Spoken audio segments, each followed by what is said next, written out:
getting used to this beautiful weather. I know, it's gorgeous. Pretty nice.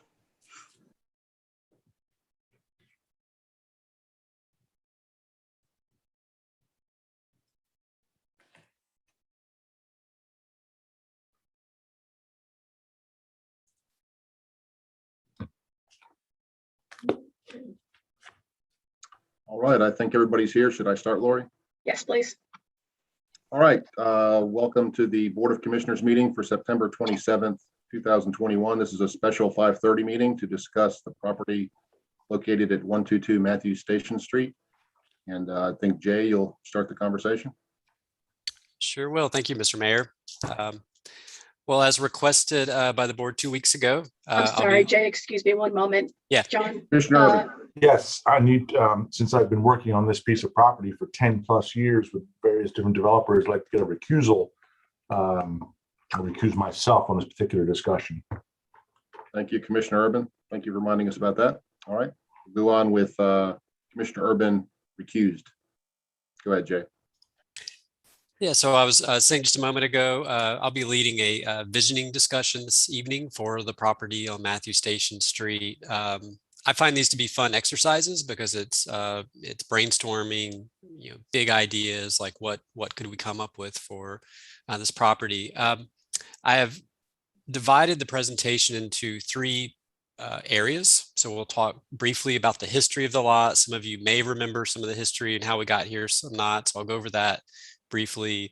We'll talk for a little while about architecture. I've got some images for us to look at just as we talk through this process. And then finally, I've got 6 or 7 ideas, some a little bit off the wall of things that we could do with this property potentially as a local government. And I just wanted to use this PowerPoint I'll share in a minute as a starting point for the discussion. Please feel free to interrupt me throughout the process if you have a question or a thought hits you, and we'll get it started from here unless you have any questions now. All right.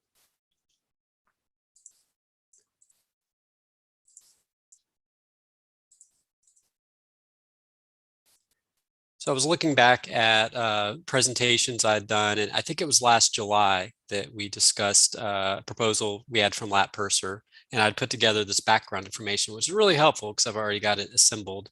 But it is helpful to look back and see sort of how we got here. I know, Charlie, you've been here since day one. I think we're 23 years in now on Matthews Station. As you see here from a bird's eye aerial, this is most of the commercial part of the development. Town Hall, obviously, just over to the right. You can see the vacant lot here in the middle. The parking lot that's next to the wine cellar, that was intentionally designed as a parking lot, although some of our TOD studies and the downtown master plan actually call for that to potentially be infill development in the future. Brief background on the site. There's about 1/4 acre of buildable area. It is a construction ready pad, so no stormwater or water quality improvements are required, so it's ready to go. As currently platted, there are 24 parking spaces that go with that lot. So those parking spaces are actually not in the public right of way. They're not part of Old Depot or Matthews Station Street. We have discussed in the past, do we just sell the dirt? Do we sell everything and keep some of that parking as public? That remains to be determined. And of course, the sale of the parcel is subject to the downtown development agreement. Back in '98, the town purchased the Old Depot Center. This is actually an aerial that shows the Old Harris Teeter, which is where Town Hall is. You can kind of see the town green scribed into the old parking lot, and then some of the old buildings. There's the caboose there that I think is being repainted right now. And the old Town Hall building was up here on Trade Street. This is the History Museum here. So as you can see, we've really come a long way in the past 2 decades with a wholesale redevelopment of about 6 acres in downtown. This is a plat, just a quick shot of the plat map. So you can see the footprints of all the buildings. There was a larger town square building planned where Most Barbecue now sits. Then this was called the Main Street building, which is what LAT had planned. And I believe looking at that, that was about a 26,000 foot building was planned for that area. Of course, they obviously did not end up building that. And then here, just a few other milestones. So LAT constructed a total of 3 buildings. Some of you may recall Pure Taqueria, which was first began discussions in 2009, was sold in 2010. We did an RFP 6 years ago. I can't believe it's been that long. LAT was the only respondent. And at that time, the lot appraised for 185. I expect Hazen will have the new appraisal here in the next few weeks as directed by the board. All right, so I told you I would be brief with the history. I know most of you know it. I just wanted to refresh everyone's memory. As we sort of transition into the visioning part of the conversation this evening, I pulled up an image that I ran across, and I love doing this in Google Street View. If you use the turn back view, you can go back about 13 or 14 years now and look at how a particular streetscape looked like. And a community that I think has done a good idea of transitioning from a suburban to more walkable areas, Mount Pleasant, South Carolina. It's located just outside Charleston. This is a shot of Coleman Boulevard. And you look at the street view and you think, why is he showing me this cross section? It's 5 lanes of asphalt. Just why would I want to be here?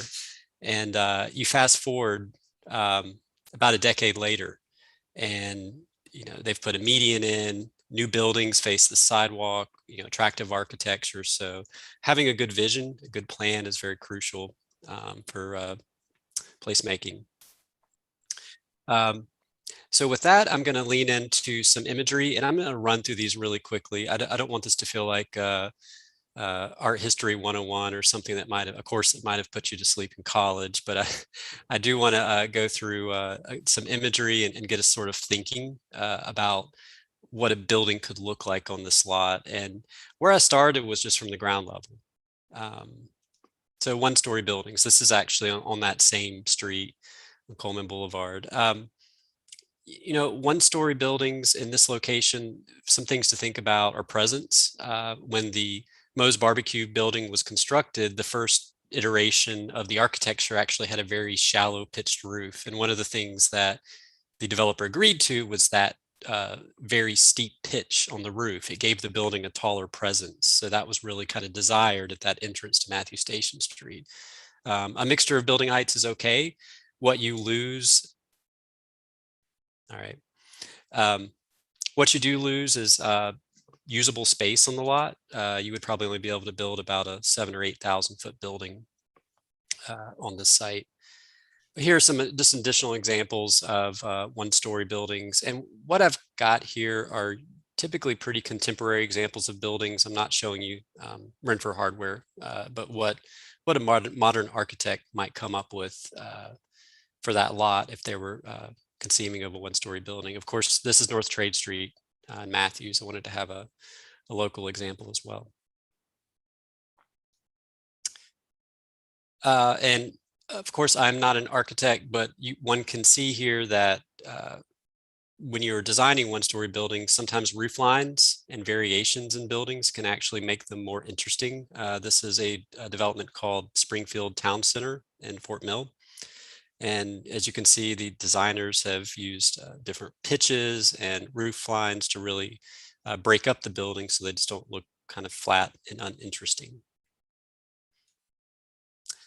We did a tour probably 10 or 12 years ago now, Hazen. We took the board to Baxter. It may have been 2011. The board, we did a walking tour in Baxter. If you haven't been to Baxter, it does have a very nice modern Main Street that's been developed as the center of a larger mixed-use community.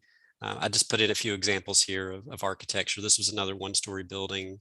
Getting into 2 stories, that is what we have along Matthew Station Street right now. They're I think all 2-story buildings except for the barbecue building. Here's another example on Market Street in Baxter where porches were incorporated. So it has a much more traditional feel to the building. Obviously some cost and you lose a little bit of square footage for building, but it really is traditional in nature, like a lot of the infill construction that we've seen in downtown Matthews over the past 20 years.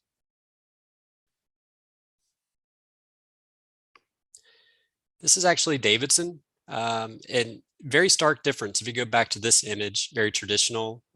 This feels more like a contemporary shopping center, right? But they are two-story buildings rather than one.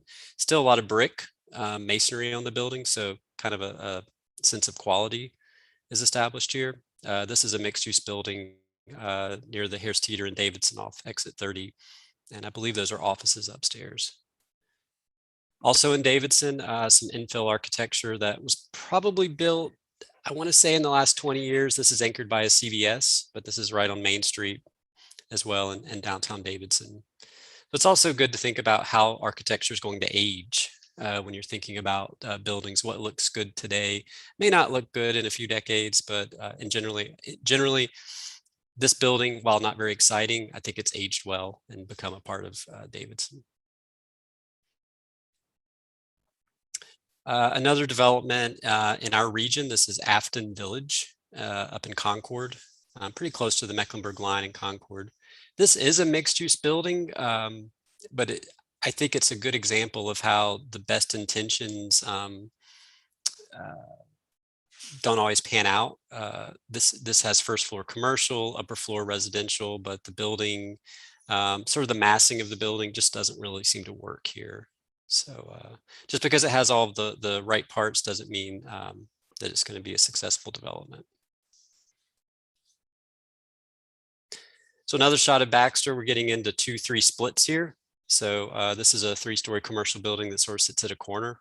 I thought this was another good example. I've seen this very image used in a lot of other presentations and area plans about the architecture. It was a really well done building.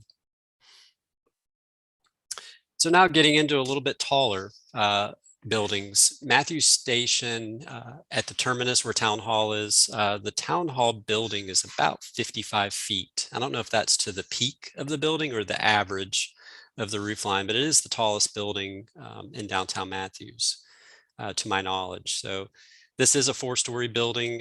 You know, it's not a very tall 4-story building. You can see the floor plates are fairly low, but it is a mixed use building, pretty close to the previous, one of the previous Davidson buildings I shared with you. So there are other communities in our region, Cornelius, Huntersville, Davidson, that are looking at 4 and sometimes 5-story infill buildings as land becomes more scarce. Also, in previous development tours we've done, this is sort of a where are they now slide. We took the board to Riverwalk. I know some of you were on that tour that we did to Rock Hill. Gosh, probably, maybe it's been 4 or 5 years ago now. But this is part of the River District in Rock Hill that faces the Catawba River. These are all mixed use buildings that have ground floor commercial and then 3 floors of multifamily, all with patios and balconies. So just off to the right of this image would be the waterfront. All right, so went through those pretty quickly. It's been really quiet so far. So either you guys are, I'm putting you to sleep or presentation's going fine. I'll keep on moving now. I can't see hands raised or anything on my screen. Public use ideas. So here's the idea part of the conversation. But first, before we get started, I sort of wanted to set the stage. If this lot is to be used for public purpose, so if the town acts as developer, property stays off the tax rolls, that's obvious. Whatever it is we do on the site, there's likely to be a significant public investment. These visioning discussions are fun, but where would the money come from for us to construct something on the site? Public-private partnerships, all those sorts of things that can be very complicated and time-consuming processes, because you could be looking at several years of additional work to put together a plan for how to develop the site out. And this is really not set up as pros and cons. I showed Hazen this slide earlier today, and we were kind of talking through this a little bit. These are just, in my view, kind of facts of how this is going to work. You got a fork in the road. Is it a public or is it a private development of the site? Private, obviously, it goes back on the tax rolls. We have the development agreement in process right now, or we have some discussion at least about it, but the development agreement exists. and we kind of have a path forward should the town decide to sell that property to a developer. And then a developer assumes the risk that are associated with trying to develop it, find tenants, and fill retail, commercial, or residential space. All right, so idea number one. We share the town hall library building, obviously with the county. What are the space needs 10, 20, 30 years down the road? You know, does the town outgrow the building? Does the library outgrow the building? Would this be a potential site for a freestanding library in downtown? And it's hard to believe that we've had the same setup for over 20 years, but it has been 20 years, I think, coming up maybe next month. It's an ideal location because it would keep the library located in downtown. And we had this conversation, I feel like maybe at a planning conference a few years ago, but it would allow expansion of town hall. We could have potentially a larger meeting chamber. Maybe it's on the first floor, also some community meeting rooms. There could be other features that we could develop as part of a larger town hall structure. But this is probably way in the future, looking at our growth rate where we might need that kind of space. But just wanted to throw that out as maybe an obvious public use for that property. The issue that does create is what we do with the site for the next 20 years. If that's the idea, is we might put a library here. It's obviously not a current need. So that creates its own further discussion.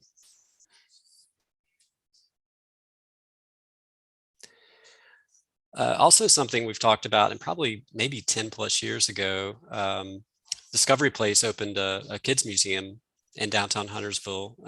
Gosh, it's been 10, 12, 15 years now, but it is actually located on the first floor of the Huntersville Town Hall. So there's actually a parking deck that was located behind it, but this is a satellite Discovery Place facility that lets local children have a children's museum right in their backyard if they live in North Mecklenburg. Been a very successful project and is sort of a tourism destination within Huntersville itself. Typically, most major museums are located closer into Charlotte, so this is a bit unusual to have a children's museum located a little bit further out in the suburbs. There's also one in Rockingham, so it's not, there's two of those satellites.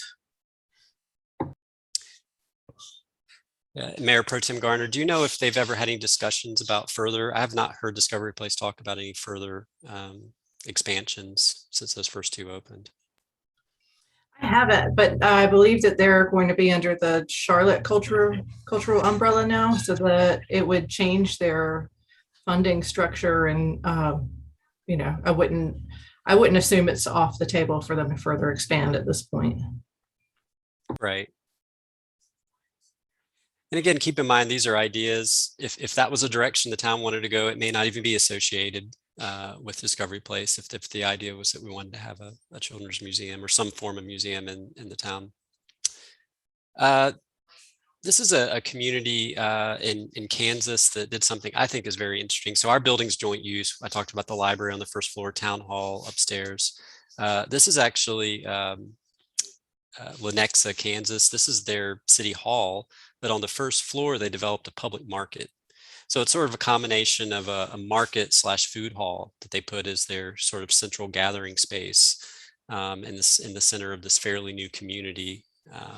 So you can see here on the interior, it kind of has all the typical items that you would find in a public market. But these are opportunities with different stalls where vendors can come in and maybe lease space much cheaper than they could in a traditional retail environment.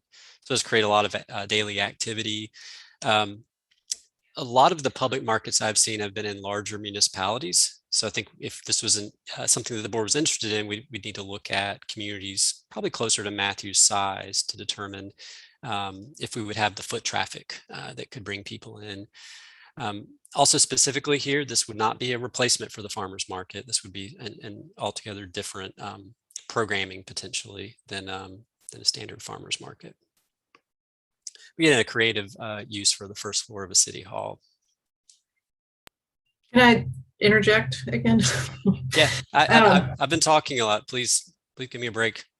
Well, I do think that we need to consider and keep in mind that right now the farmers market is on wouldn't say borrowed property because we don't run the farmer's market, but their presence is not definitive for Matthews. It's not tied to Matthews. It's running off of the generosity of the Blackleys. And so as a town, we need to consider if we're going to support the farmer's market in the future, are we going to have space for that, and what does that look like? So I do think, even though you're saying this would not be a farmer's market, that is something we need to consider as we're looking at possibilities for this property as well. Sure. I think that's an excellent point. Jay, I have a question. Yeah. What's the difference between, you called this a food market or a public food market? What's the difference between that and a food court in a mall? So a food hall is I think a modern take on the food courts you were used to seeing in malls 20 and 30 years ago. So food halls have popped up all across the country. There's several in Charlotte now. I mean, there's some traditional ones too around the country that have been around for a while, but typically places where you have vendor stalls and different restaurants operating out of those. There's typically common areas to eat. They're not associated with like a retail structure like a mall. One example in Charlotte, you can Google it or even go check it out one weekend, is Optimus Hall. It's a redevelopment of an old like turn of the century mill, and they've turned it into different places for you to eat. So food halls are really big right now, kind of like permanent food truck courts. They don't have an Orange Julius, Jeff. You know, I'm not impressed with food trucks, and I'm not impressed with food courts or you know, the typical thing. I think there's a different feeling for a food hall where it's small entrepreneurs getting started in a lower sized footprint, less startup money. And for a while, Atherton Mills had a food market / farmers market combined, but they had like a coffee shop in there, and it was, you know, it wasn't a franchise or anything like that. And so it was more of like a community gathering place than it was do your shopping, grab some fast food, grab some Sparrows or whatever. Is that what they have at North End, Jay? I don't know if they have one there or not. I've Don't heard have to they look had at that. places to eat there. I've never been there. I think North End is starting to gather some of those small food vendors as well. Yeah. And you get a little more exciting food and a little more innovative product than you do in a food court. There's also one at 7th Street Station, just up the street in downtown Charlotte. The first floor is it used to be a Reed's grocery store, and now it's a public market. Haven't been in there in a couple of years. So Jay, is the idea in all seriousness that you would have, you know, less stuff like Chick-fil-A and more local flavor or less national brands? Absolutely. Yeah, it would be more locally focused. And you can see here, even these vendors, this is not a food hall, it's a market. So you can see there's some clothing, maybe some souvenirs, gifts, things like that. So it's a place where you could rent out space to local vendors. So sort of think about the same folks that might show up to the pop-up markets we used to have on first Thursdays. So people that make soap and other items, jewelry. Maybe this is a more semi-permanent place where you could have a storefront without having to go rent very expensive space in a freestanding building.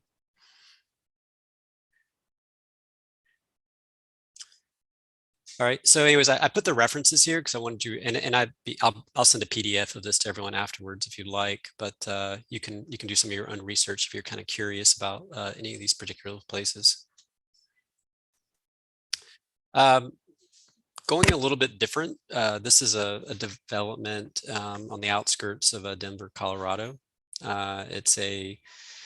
And this is all straight from their website, food and beverage incubator space. It was actually an adaptive reuse of some existing buildings. So we would be doing something different, obviously, but they look at this as it's a combination of a public library and small business and community building innovation center, essentially. So it's just a center for creativity, would be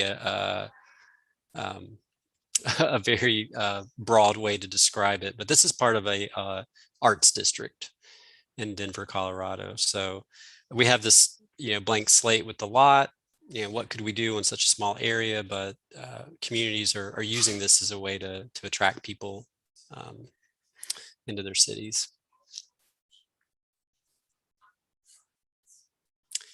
And I'm looking at some of these now from a tourism perspective. So what is Matthews known for, right? Are there things that we could develop on this lot that would that we could be locally known for, that could attract people? And I know this is kind of a wacky image here, but this is actually a sculpture park, and it's huge. It's on 40+ acres, but it's a huge destination. I think it's outside of Minneapolis, where they've got all these sort of wild. This is actually almost like a playground that's been out of repurposed materials. It's a suburb of Minneapolis, I believe, if my memory serves. So these are sort of out of the box ideas. If the board wants to consider some different things that we could do with this lot to sort of engage the public and bring people into downtown. And I'm not suggesting we build this crazy contraption. It's just a jumping off point. Another one that I shared with some coworkers earlier that is kind of cute. This is another community in Minnesota. They're very well known for their teddy bear park. This is actually a place that's I guess if I had Instagram, that's where people would want to go to take photos. But it's a children's park in their downtown that draws a tremendous number of visitors. So it's sort of a playground / sculpture park that's sort of embedded into the small community. It's very, very popular, and people all over the region know about this place. I am not suggesting that we pick this idea up and bring it to Matthews, but what I am suggesting is that thinking a little bit outside the box sometimes can yield something really cool and unique for your community. Jeff. Thank you. I like the teddy bear park. I like the sculpture park, but I would suggest that we consider something like that, maybe with a railroad theme at Purser Halsey Park, where there's room to park your car and room for crowds and things like that. A themed park like that is welcome. I just think that this lot would be too small. And it may be a fair point. That's point well taken.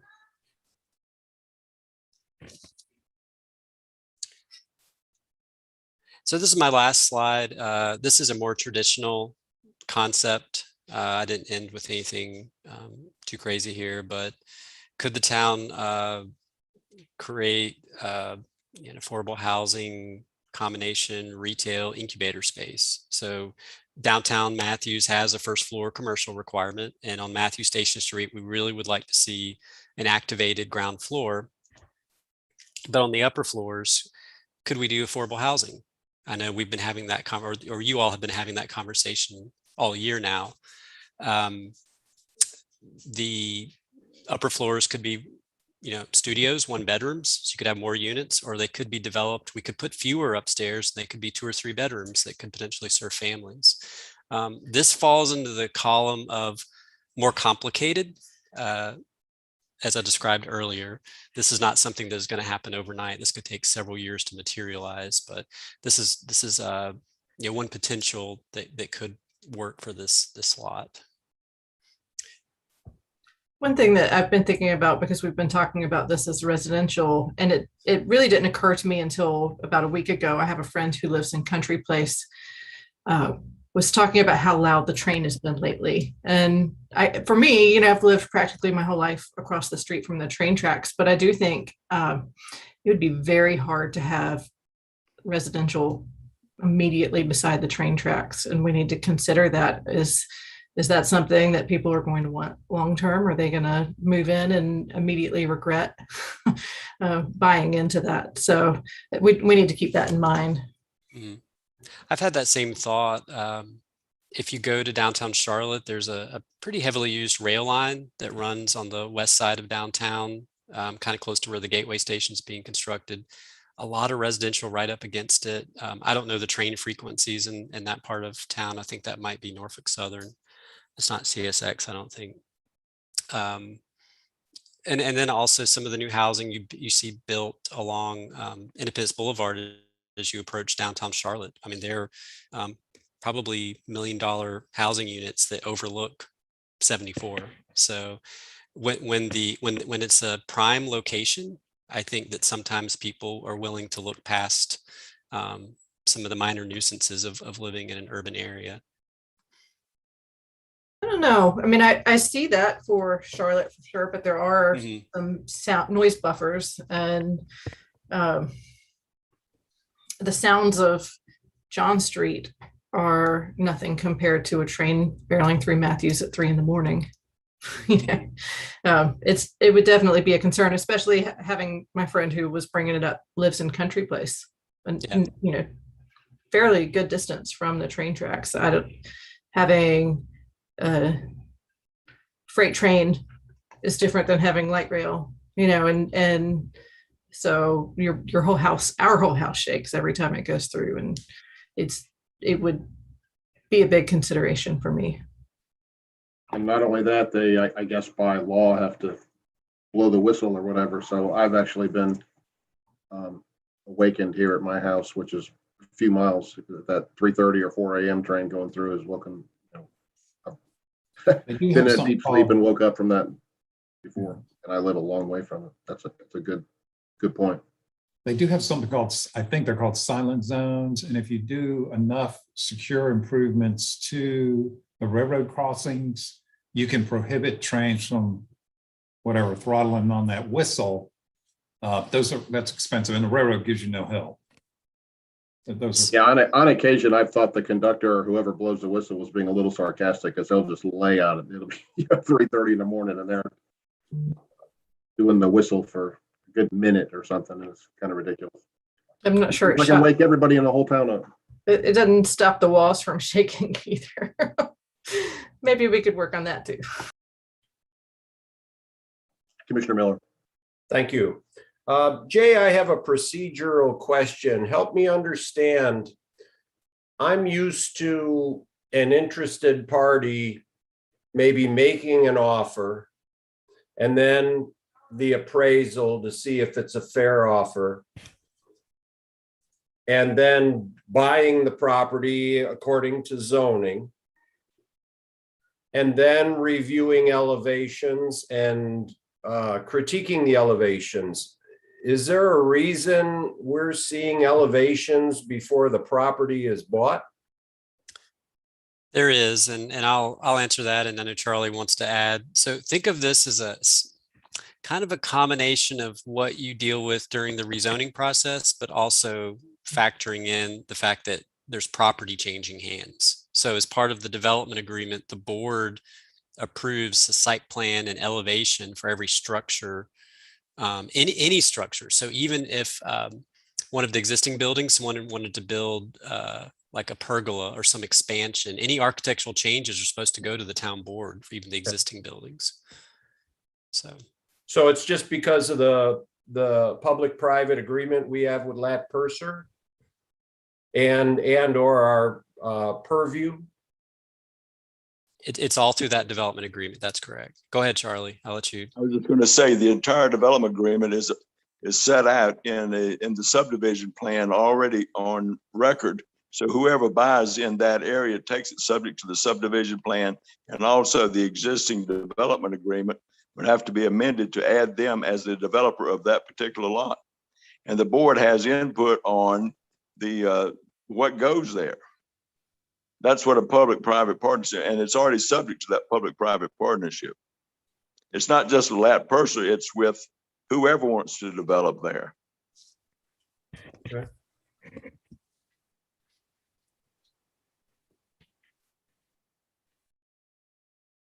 So what are the thoughts of board members? So that was 30 slides in 30 minutes. I know I went through everything pretty quickly. Happy to rewind if you want to look at the site again or look at the aerials as you think about it.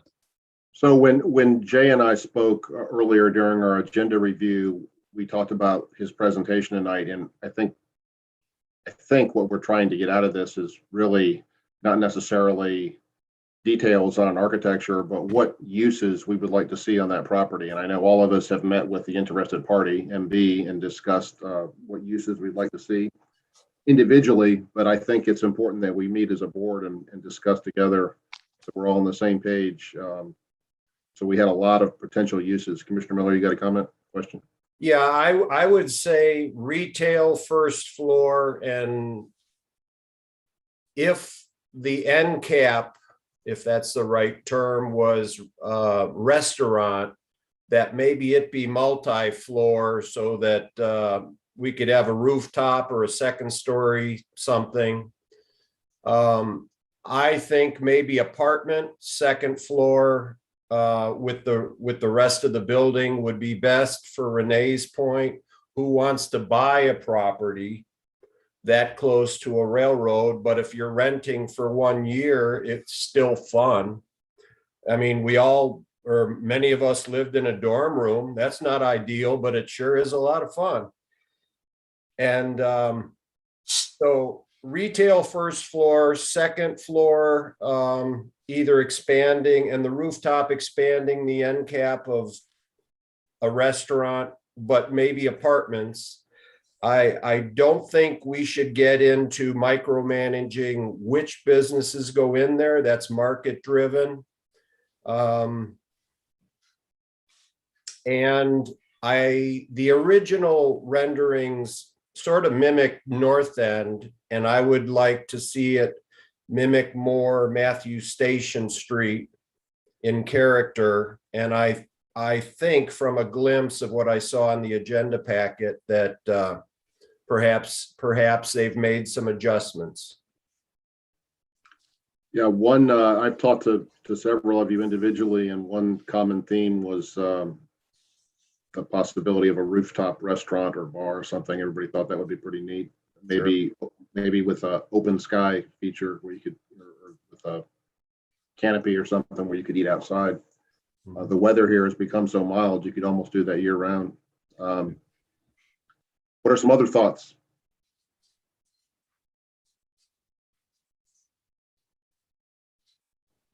Commissioner Bland. I don't know how to struck everybody else, but I sort of like that idea of maybe having the public library in that space, to free up down the road for the town hall. But that would be a long ways down the road. We could tackle something like that probably. And so, but to a library. And there's just not a whole lot of them that could. Library is something everybody uses, and whether it's to get music or for use computers or any millions of other things that serves a big community purpose. But it's really difficult in my mind to come up with something that would be an equivalent type of use. Be interested to hear what other people think about it, but I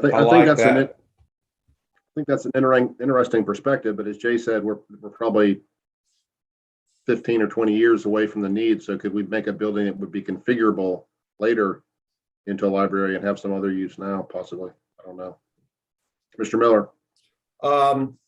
Commissioner Bland, one of my first initial observations is right now you have the library leasing from a municipality.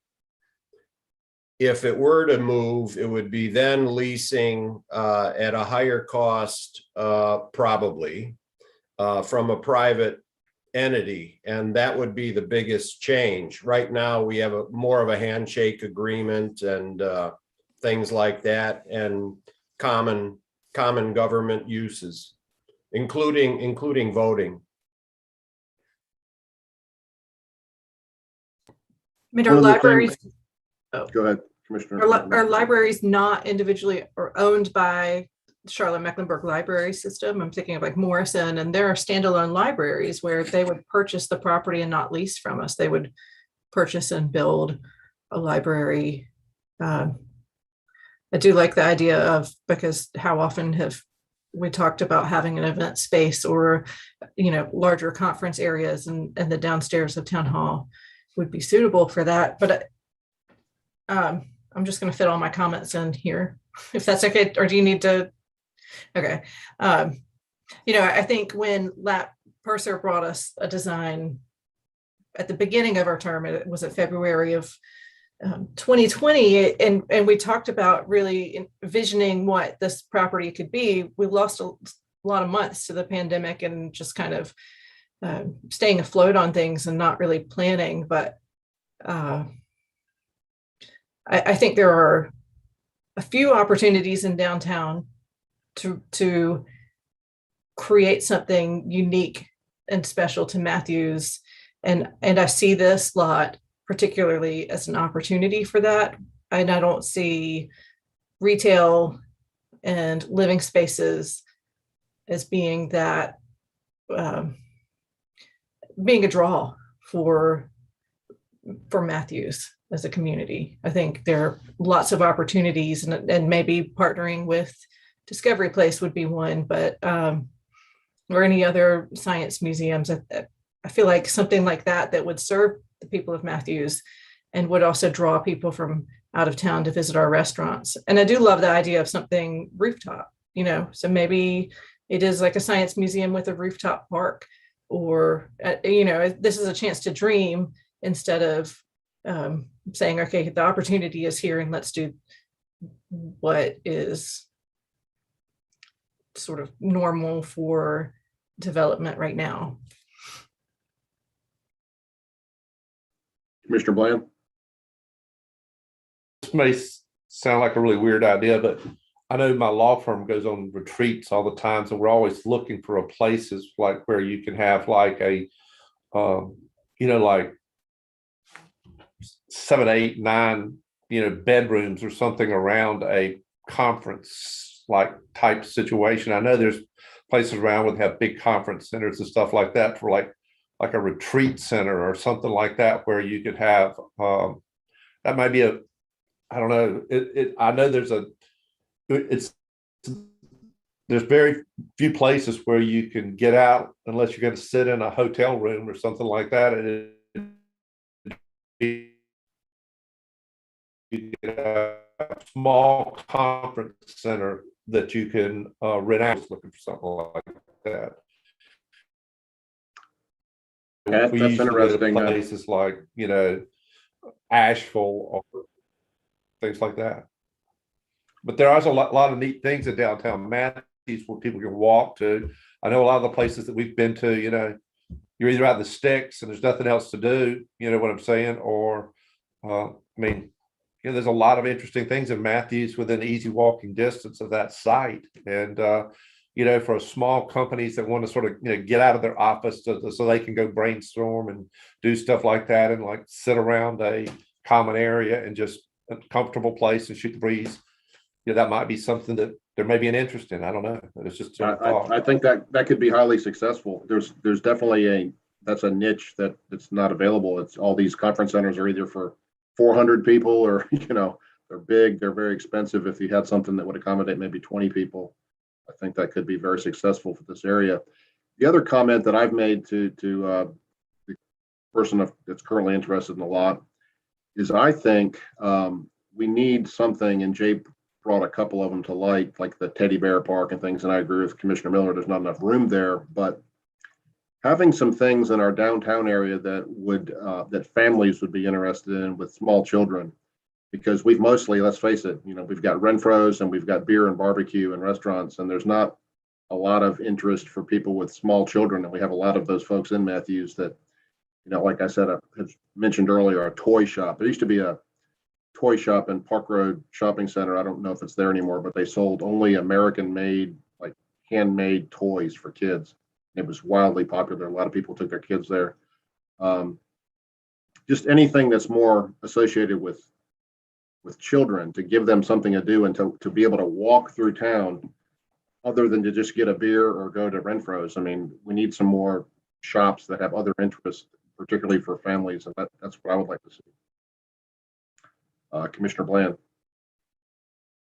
This weekend, I went up on Sunday to Belmont, and I know probably most of y'all have been up there. They have a really nice little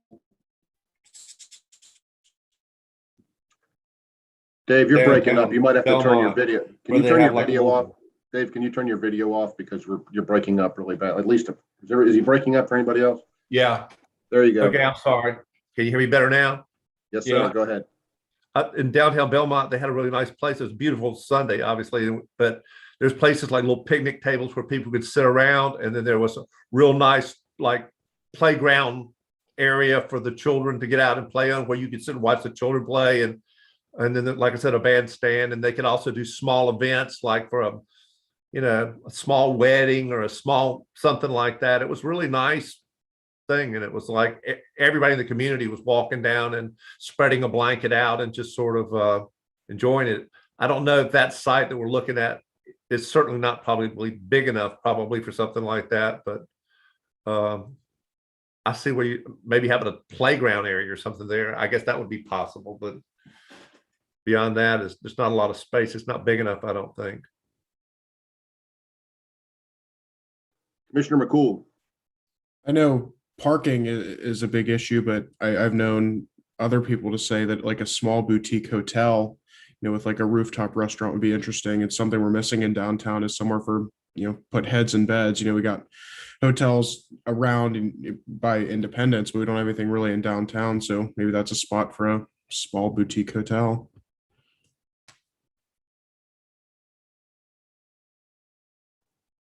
Well, we've certainly kicked around a lot of ideas. Part of me really likes the idea. A lot of the stuff's been talked about. The playground is very intriguing, but as Jay mentioned, do we want to put something like that there or something that generates tax revenue? Although maybe we need to look at that. What is the tax revenue? If it's not that significant, maybe we wouldn't care. But I really like the idea of a children's museum. The conference center is very intriguing to me. Boutique hotel's good. A lot of good ideas that are kind of outside the box.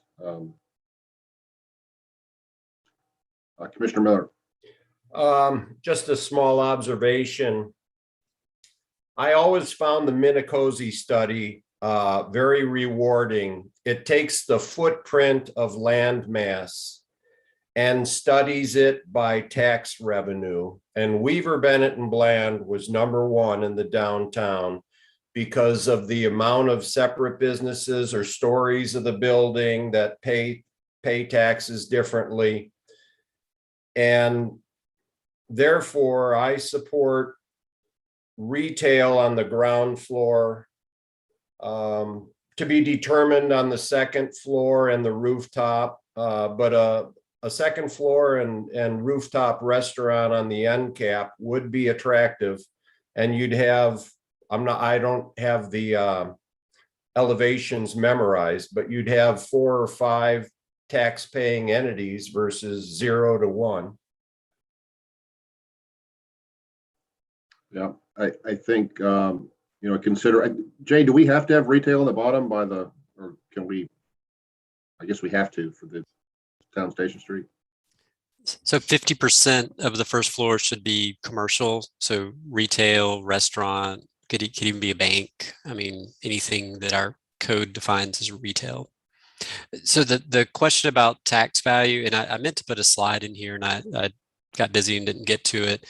Looking at the tax revenue we receive from the adjoining buildings, I would say maybe $5,000 per floor. I think the adjoining building, we get about $8,000 or $9,000 for a 2-story building. So if you factor in brand new construction, a 3-story building might yield $12,000 to $15,000 a year. But when Jeff, you talked about the Minicozy study, that's all incremental. Like that doesn't sound like a lot of money, like 10 or 15,000. But as you build out your community, that's what builds a strong tax base over time. Small properties like this that are 1/3 of an acre that are still generating more than properties that are like 3 acres. Right. Yeah. And that's where we learned that Walmart isn't exactly your solution. Correct. Can I add something, Mayor? Sure.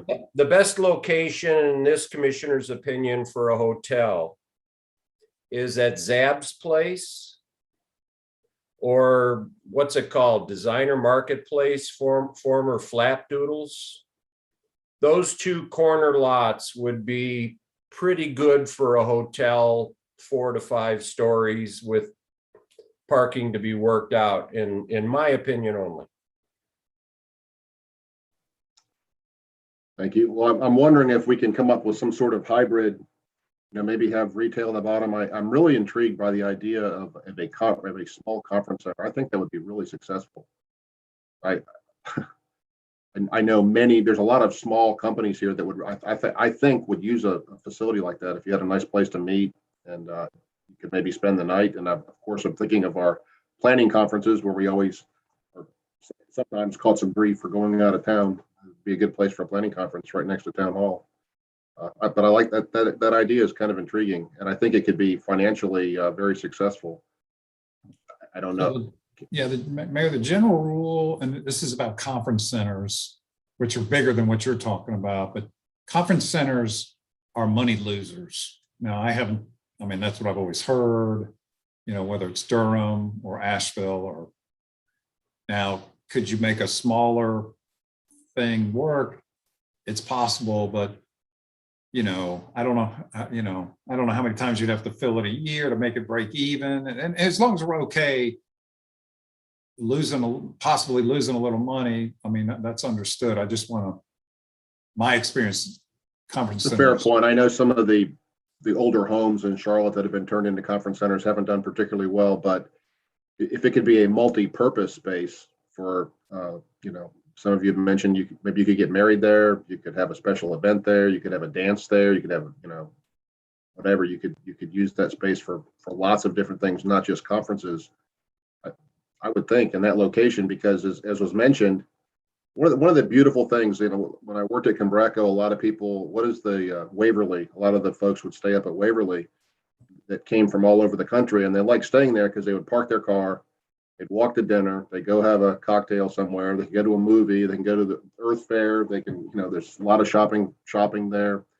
So it was a one-stop shop, and I think that would happen in Matthews. People would park their car and they would eat at Sante or Thai Taste and would maybe go have a beer at Seaboard.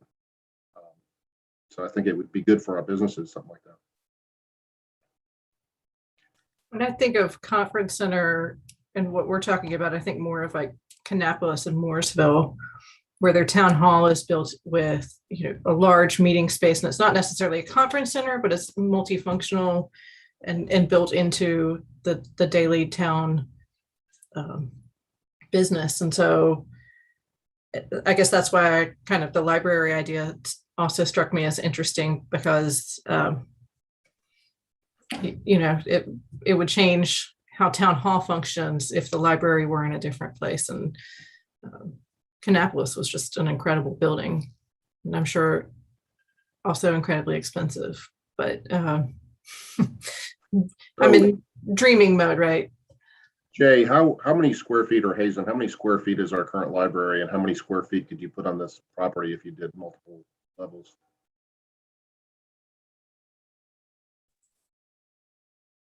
That's my Jeff invitation.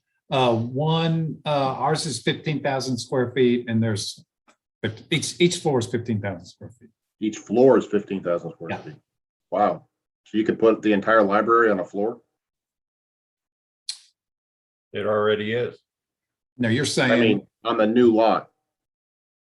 You could move our entire library onto one floor of the net lot. That seems. No, the new lot, you said 8,000.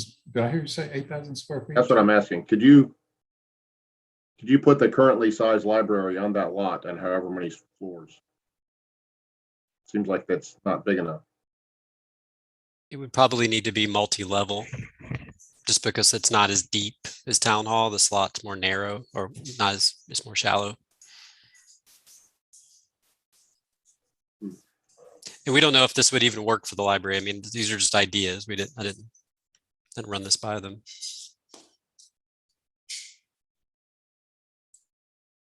Another idea that's been brought forth that I kind of like that Jay, you touched on a little bit is some micro retail or retail, so that people that normally sell out of pop-up areas that don't have, $3,000 or $4,000 a month for rent could lease a place for much less than that, and maybe a smaller footprint.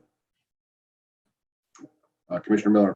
Thank you. Jade, do you have any photos of the Lat Purser presentation where the ground floor was going to be additional parking and potential weekend event? events where you could have pop-up markets and things like that. And one thing I didn't hear, and I don't necessarily want to publish it, but Lat Purser was asking us for money to support it. And our current developer is not asking for money.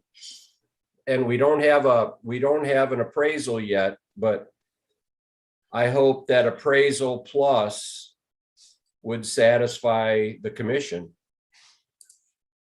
As I recall, Commissioner Miller, the consensus of the board at that time was we generally liked the presentation, but I believe Lat wanted something like $1 million to move forward. I agree, it was ridiculous. But it did have a really nice multi-purpose ground floor, and we talked about even possibly having the farmer's market in that space. And it could be reconfigured for weddings, music events, things like that, pop-up food or retail. So I think a lot of us like that, but we didn't want to come off the hip of $1 million to build it. Are you talking about this or a previous proposal from 3 or 4 years ago? The one that took up the whole lot that had a multi-purpose ground floor? I'm talking about the ground floor was parking and event usage on the weekends. It was open. Yeah, It was kind of I open, recall so that. you could use it for anything. I think We a can lot dig of us that like up. that. A lot of us like that, but it was going to be too pricey.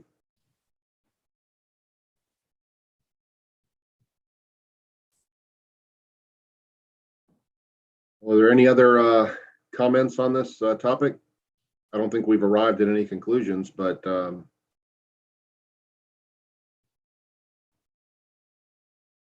perhaps if we move forward with MB, he could incorporate some of the ideas we've talked about possibly. So Mayor, I think from a staff perspective, we're going to sit tight until the board gives us additional direction. Right? We haven't heard any like do this or do that. It's kind of at the idea stage at this point. Yeah, I mean, from my perspective, let's make sure all the I's are dotted and T's crossed, because we've waited 20 years to develop this. So I don't think there's a immediate rush to do this right this second, but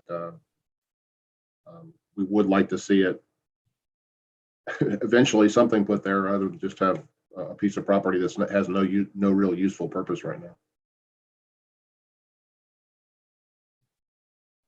And I guess I would like to hear if the library, because we have heard the library say they're going to outgrow that space, right? I would like to hear if the library has an interest, or if Discovery Place or another science museum has an interest. There's a good one in downtown Raleigh called Marbles, and I'm sure, you know, it's worth a discussion to find out what those interests are.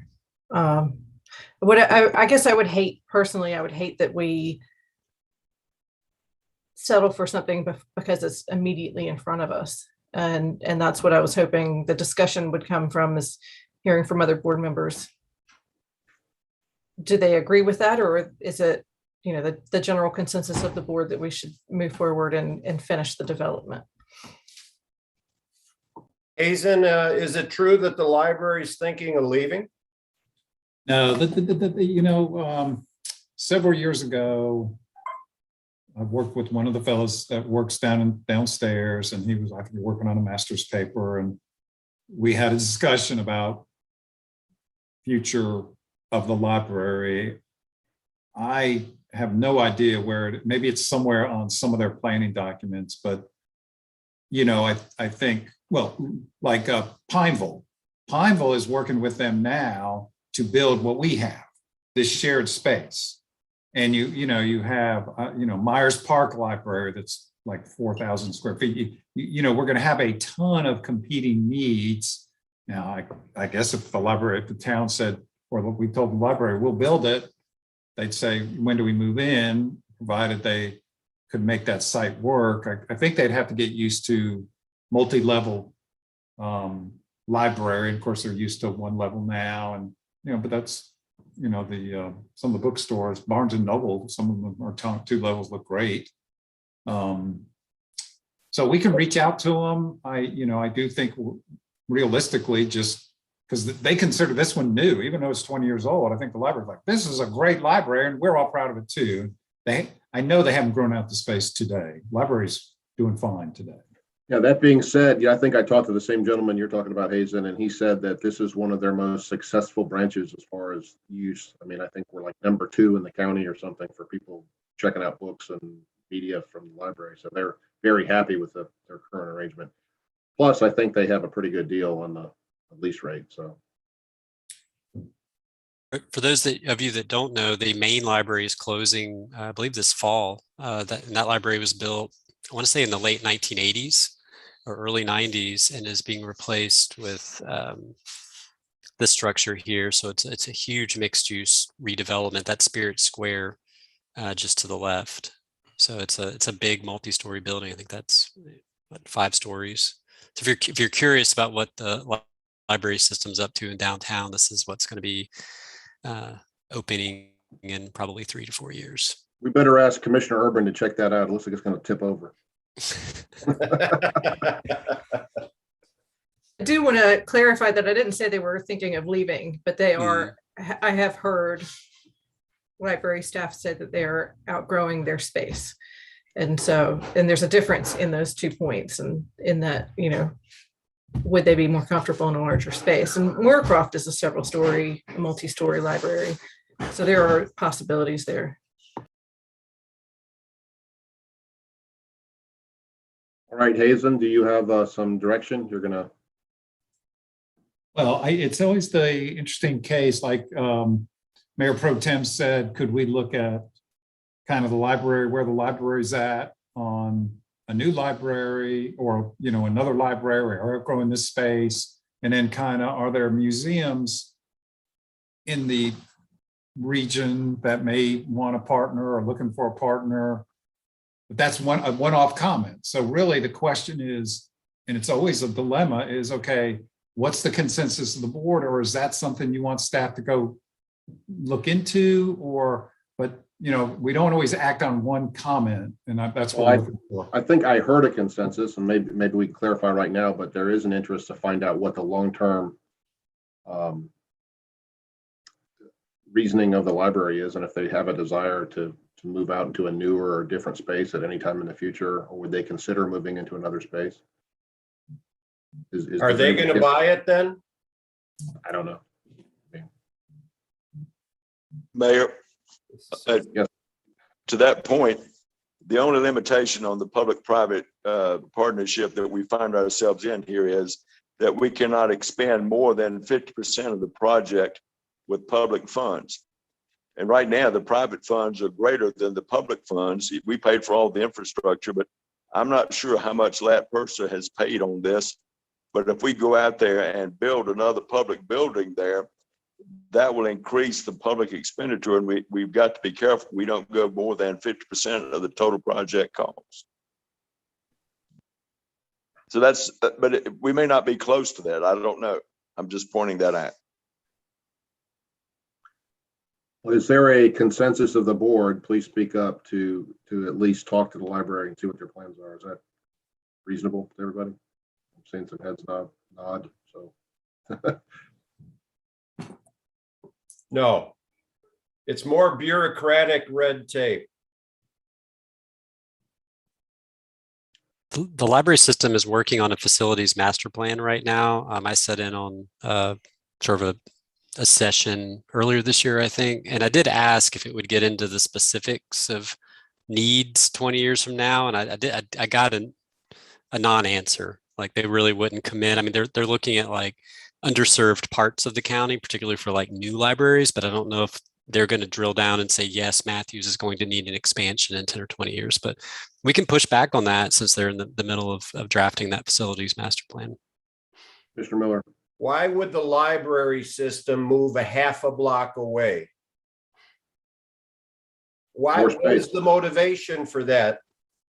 Bigger space, more square feet. Are they offering to buy it? We don't know. We haven't talked to them. But all right, we have a buyer, and we're going to discuss tonight whether we want to sell it, but we don't have the appraisal. Is that accurate? That's correct. Seems like everything's out of sequence.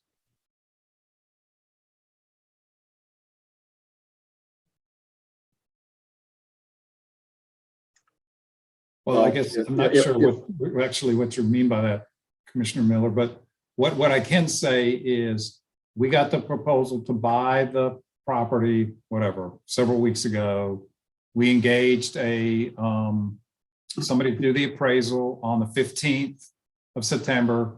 They said it would take about 4 weeks to do. So that's in the hopper. But we also told the guy that gave the proposal that he would have an opportunity to talk to the board at the next board meeting, which is tonight.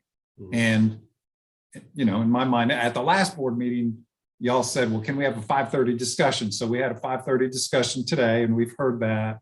And then later on in the agenda, you'll hear the proposal associated with somebody that's made an offer on the property. I mean, it's messy. I guess you could say it's messy, but it's just, I'd say it's just the way this is playing out. And I'm sure he or his representatives are listening to our conversation. Mayor Pro Tem Garner. And I will also say that nothing I have said here tonight is any different than what I've told the buyer. I mean, I also have been very straightforward with that I would like to see us have a discussion about something that's, to me, more exciting than what I've seen so far. I think as we have more and more limited opportunities, we need to make sure we're doing the right thing and not doing the thing just because it's the thing in front of us.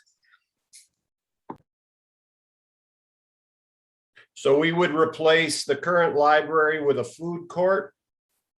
Or would we move the library and town hall to the new property? Or are we going to tease the library system to buy this? I'm very confused about it. I think the idea is to expand town hall into the bottom section of where the library is and then move the library away so we can have the full building of town hall. Where are we tight on space, Hazen? We are doing good with space. I mean, if the board said, let's move the library out of town hall, we could have more community space, you know,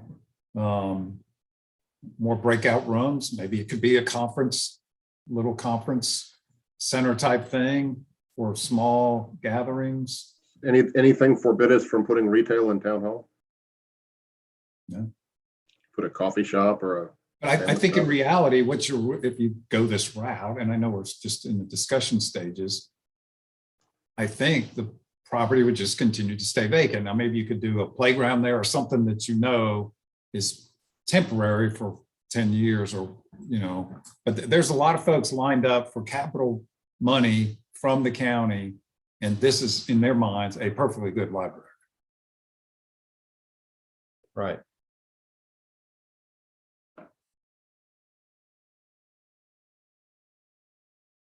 All right. We'll hear the proposed buyer of the lot give us a presentation later tonight. Jay, you got any final words? No, thanks for the opportunity. I enjoyed being consultant for an evening.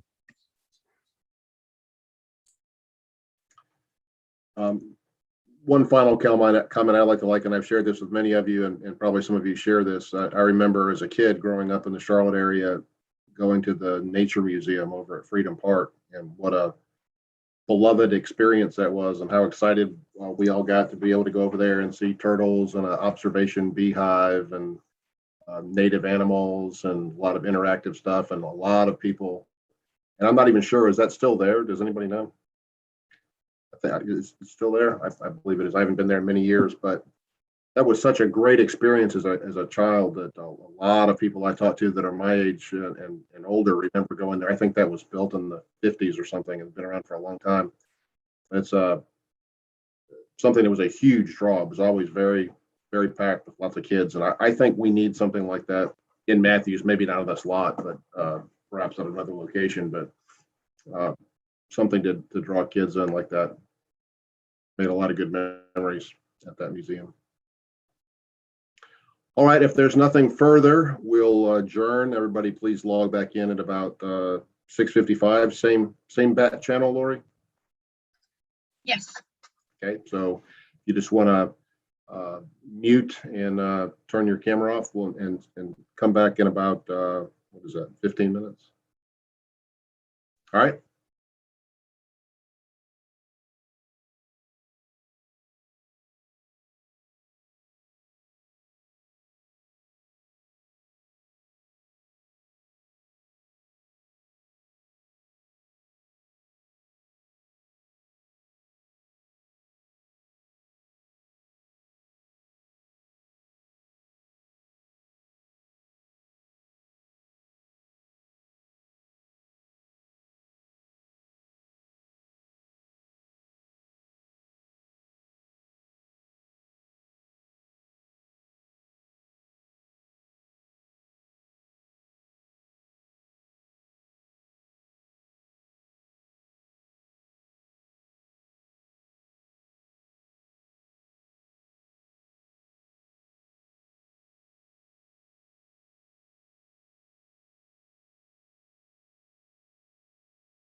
Susan, are you there?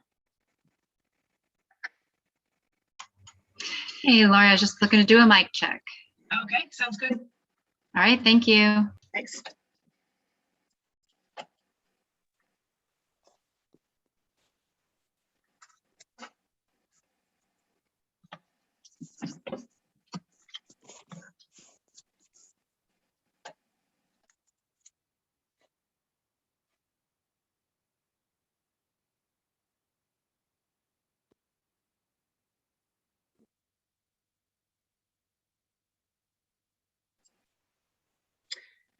Charlie, you're turned sideways right now. Well, I just turned it back straight up, so hopefully it'll come back on like that. Only thing Okay. I see now are closed participants. Okay. It Let hasn't, me see. it hasn't swapped yet. Okay. I don't know what screen I'm on.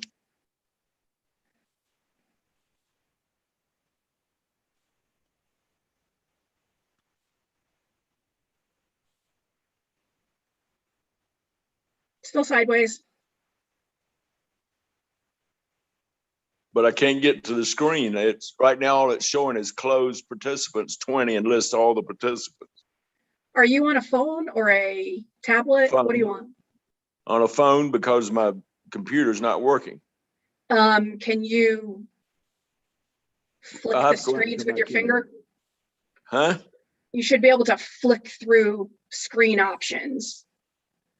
Well, they're not showing up. This whole thing is invite. Better Panelists. strap in, you're gonna fall out. Better put your seatbelt on. I hear you. Do you have an iPhone? Oh, there you go, Charlie. There you go. Now you're right. Whatever direction you just moved it, keep it like that. Right. No, I will. Okay, great.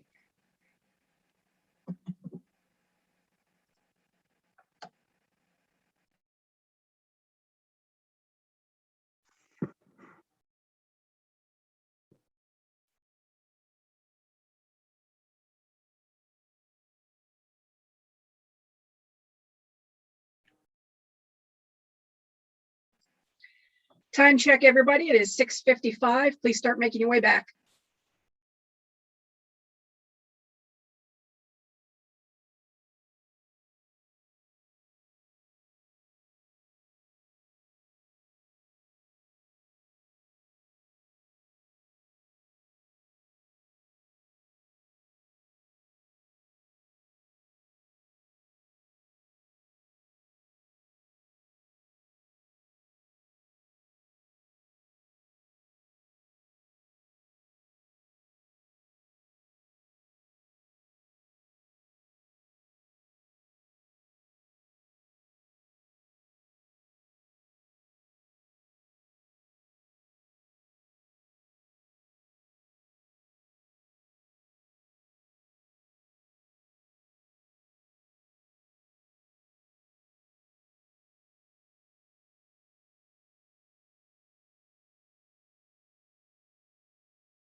Okay, everybody, it is 6:59. Mr. Urban, if you could turn on your camera, and Mayor, you're a minute out.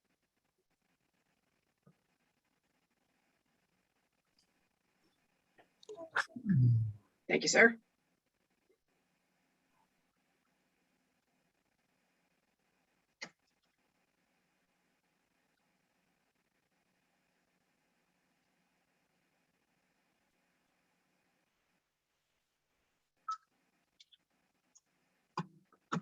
Okay, Mr. Mayor, you may begin when you're ready. Good evening. Welcome to the Matthews Regular Board of Commissioners meeting for September 27th, 2001. I'd like to start with some introductions. Tonight we have Town Attorney Charlie Buckley, Commissioner Dave Bland, Commissioner Ken McCool, Mayor Pro Tem Renee Garner, Town Manager Hazen Blodgett, Commissioner Jeff Miller, Assistant Town Manager Becky Hawk, Town Clerk Lori Canapino, Commissioner John Urban, our Communications Director Maureen Keith, our Planning Director Jay Camp, and Commissioner Whitley will not be participating in tonight's meeting. Excuse me. Due to the spike of COVID-19 cases in the region and concerns regarding the Delta variant, this meeting of the Matthews Town Board of Commissioners will be conducted remotely. Once again, the mayor and commissioners will vote on each item by roll call vote, meaning each member will be polled, individually state their vote for the record, and also raise their hand or otherwise visually indicate their vote. We'll move on to agenda item number 2, the invocation/moment of reflection with Commissioner Ken McCool. I'll be brief with my invocation tonight. I wanted to talk a little bit during a time where our country is so divided. I feel like tonight was an important time to promote a little bit of unity. I think it's imperative that we as a town board work to do its best. We probably won't agree on every issue and probably won't vote the same way. But at the end of the day, we should be united on one goal and one front, and that's making sure we're good stewards to our town and making decisions that are best for everyone. That's all. Thank you. Thank you, Commissioner McCool. We'll move on to the Pledge of Allegiance. Jay will put our virtual flag up. I pledge allegiance to the flag of the United States of America and to the republic for which it stands, one nation, under God, indivisible, with liberty and justice for all. I'd like to move on to agenda item number 4 and recognize Stormwater Supervisor Michael Ortlieb. I want to, hello, Michael, we can see you. I want to read into the record an email that I received from a town resident, Mr. David Duncan. He said, today's incident, Michael Ortlieb showed immense integrity and honesty that all citizens of Matthews should know about. This day and time, I'm not sure that I know someone who returns $400 in cash found in a wallet on the side of the road. I truly appreciate the fact that he did, and he even refused a cash reward as a thank you. Mike saved me not only the loss of my wallet and cash, but the time and hours of work replacing my credit cards, driver's license, insurance cards, and a few treasured pictures. He took the time to find my phone number from the community I lived in because I had recently moved from the address on my license. It is employees like Mike who give our town a great reputation, and I am so proud to be a part of a town like Matthews. Even before this, I have heard many people say how good the Matthews staff is and how they handle the town's needs. This incident shows the bar is set high for the town employees. Once again, I want to thank Mike for showing integrity, honesty, and escalating the reputation of the town of Matthews. Sincerely, David Duncan. So, Mike, thank you on behalf of the entire town board. We really appreciate it. And as one who's left a few wallets laying around that never were returned to me, I can truly appreciate the efforts that you made in this case. I don't think mine ever had $400 in cash in them though, but thank you, sir, very much. If you'd like to say a few words, we'd love to hear you. I'd just like to say thank you, and just trying to do the right thing. And I guess if I ever come across a wallet with the name Higdon on it, I'll hold on to it. I really appreciate that, and I know you will. And I can tell you, I immediately shared that email with lots of folks in the town, and we're all very proud of you. And thank you for doing the right thing. We really appreciate it. That's thank you. Speaks well. Yep. Thank you. My mother said he must have a good set of parents that instilled in him some good values. So we really appreciate it. Definitely. Thank you. Thank you. Thank you, sir. Move on to our next agenda item, receive a COVID-19 update from Fire Chief Rob Kinnenberg. Rob? Good evening, Mayor and Council. So this is information as of September 22nd. We're not getting daily updates nearly as often as we had been. So got a little age on the information, but as of the 22nd, we had 148,000 cases in Mecklenburg County. If you do the math, about 1 in 9 people in Mecklenburg County has experienced COVID, with 1,153 deaths countywide. The case number and the positivity rate, as you're aware, began its sharp rise in early July. Prior to that, the new case average was running about 50 and the positivity rate was below 6%, and that's where we wanted to be. We started to experience a rapid increase in COVID-19 cases, reaching 350 per 100,000 and a 14% rate in mid-August before the mask mandate was re-implemented. We have now seen a slow decline since August 21st. However, we are still considered to be in substantial community spread. On September 22nd, the 7-day average new case count was 477, and the 7-day average positivity rate was 10.1, with more than 3,000 tests being administered daily. The hospital census was down slightly to 388 from its mid-August high of 440. New COVID cases over the last 2 weeks tend to be among females in the 25 to 39-year-old age demographic. 18 to 49-year-olds make up 52% of all new cases. Local hospitals continue to experience increases in activity, with many experiencing long wait times and bed shortages. In Mecklenburg County, 59% of citizens are partially vaccinated and 55 fully vaccinated. We have a slightly better than average vaccination rate among residents 12 and over. The booster shot is getting a lot of airplay. The CDC did recommend giving booster shots for those over 65 and forward-facing critical workers, with discussions underway about setting up booster shot clinics throughout the county, including in Matthews. We are, I understand as of today, we're kind of in a different place on where first responders and police officers fall in the booster shot. While our numbers are low, 50% of us are ready to get on with the third shot.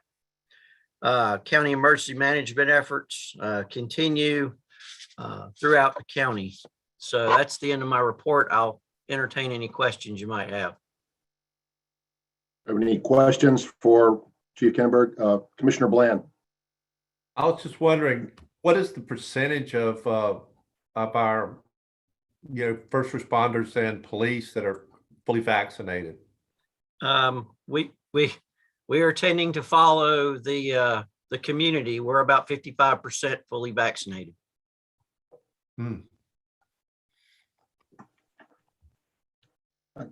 Commissioner Miller?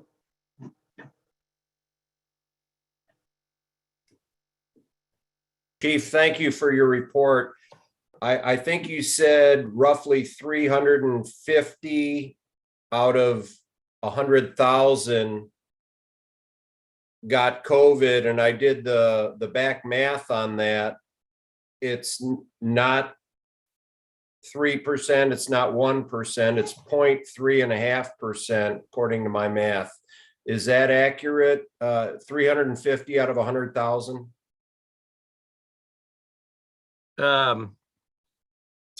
It's one of your talking points. Correct. Yeah. I think that number is pretty correct. Okay.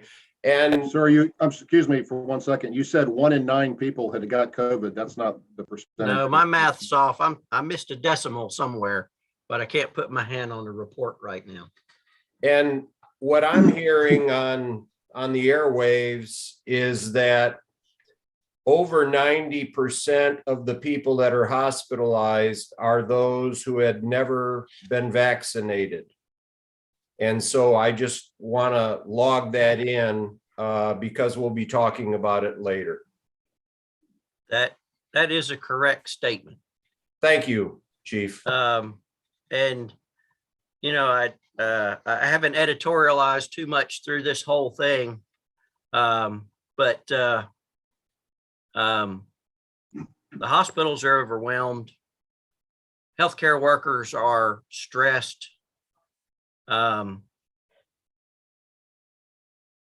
We are, regardless of what the numbers are, we're not done yet, and we don't know what's ahead. But we need to put our faith in the information we get from the health department and follow their lead. Okay. I'll clear up my math error and get back to you. Thank Mayor Pro Tem Garner.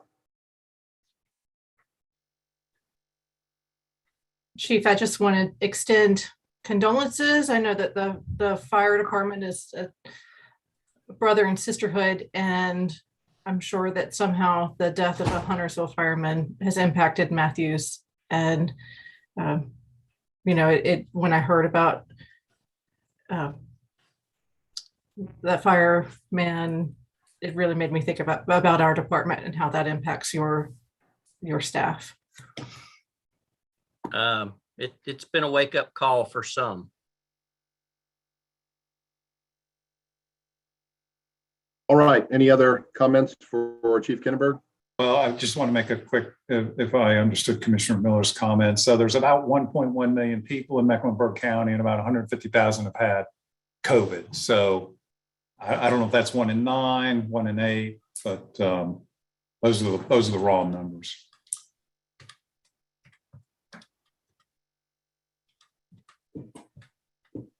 Okay, thank you, Hazen.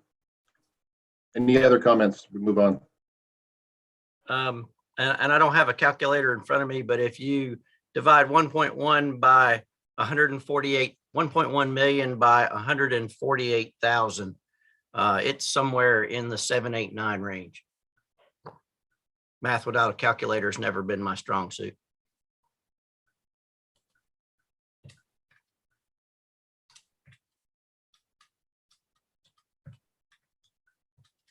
One 1%. That's not right. No, No, 1 no. in 7. 1 in 7 people in Mecklenburg County has had COVID. That's 14%. Pretty significant. If it's 1 in 9 or 1 in 7, it's still a pretty high number. All right, let's move on if there's no further comment. The next item is agenda item number 6. Are there any items to be added to the agenda, Mr. Town Manager? No, sir, Mr. Mayor. All right, we'll go on to public comment. Jay will run our 4-minute clock.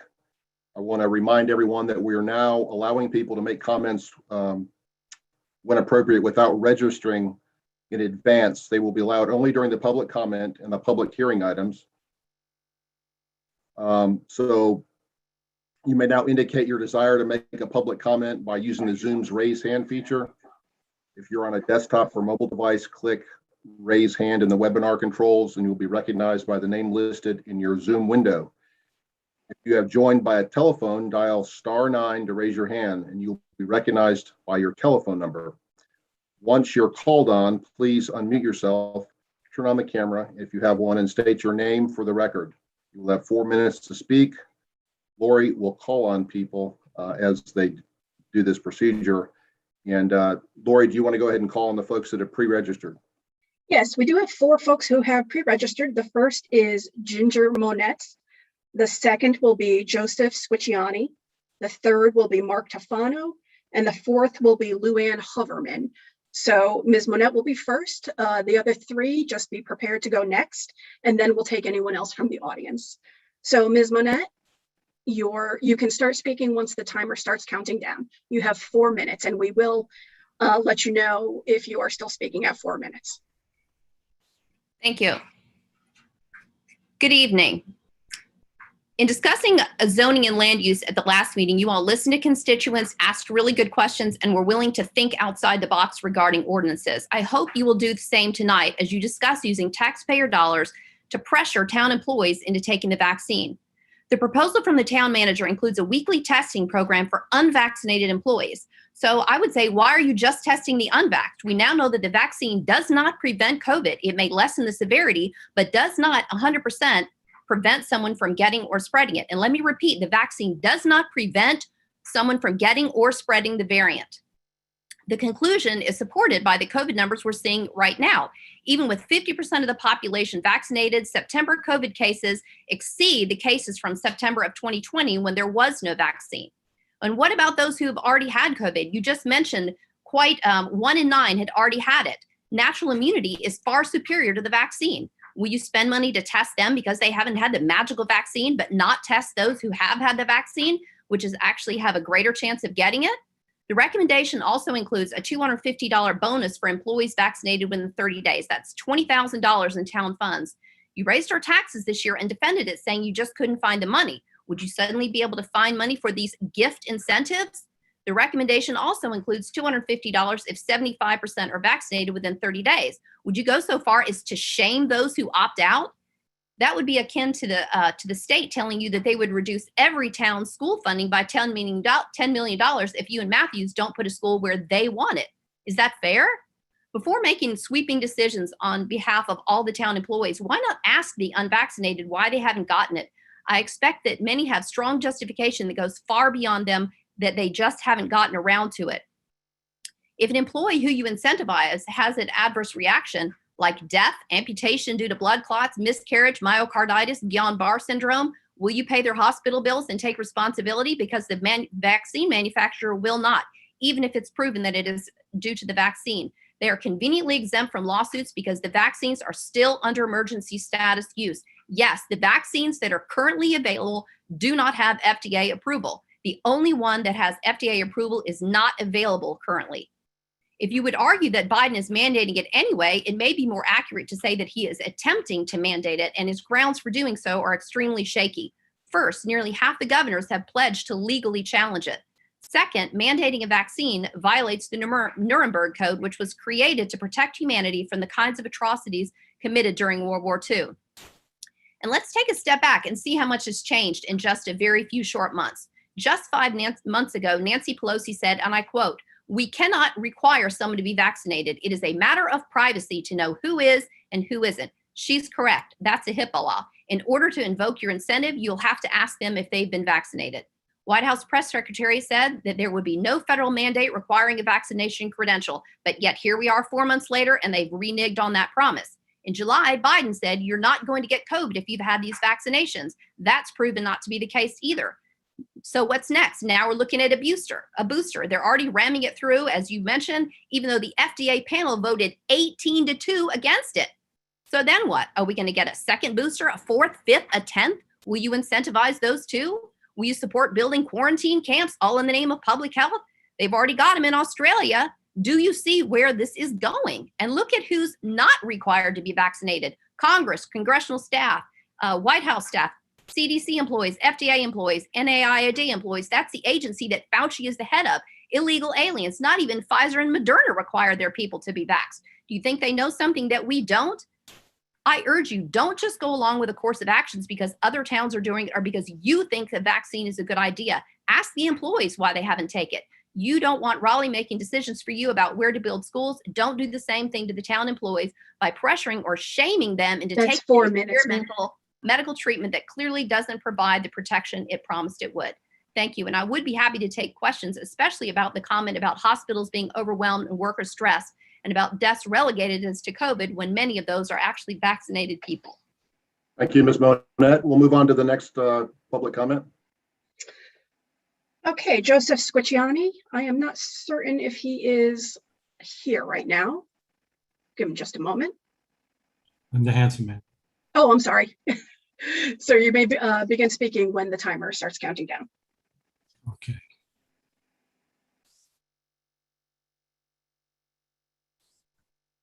Well, thank you, Lori, and good evening, folks. I appreciate your service to our town.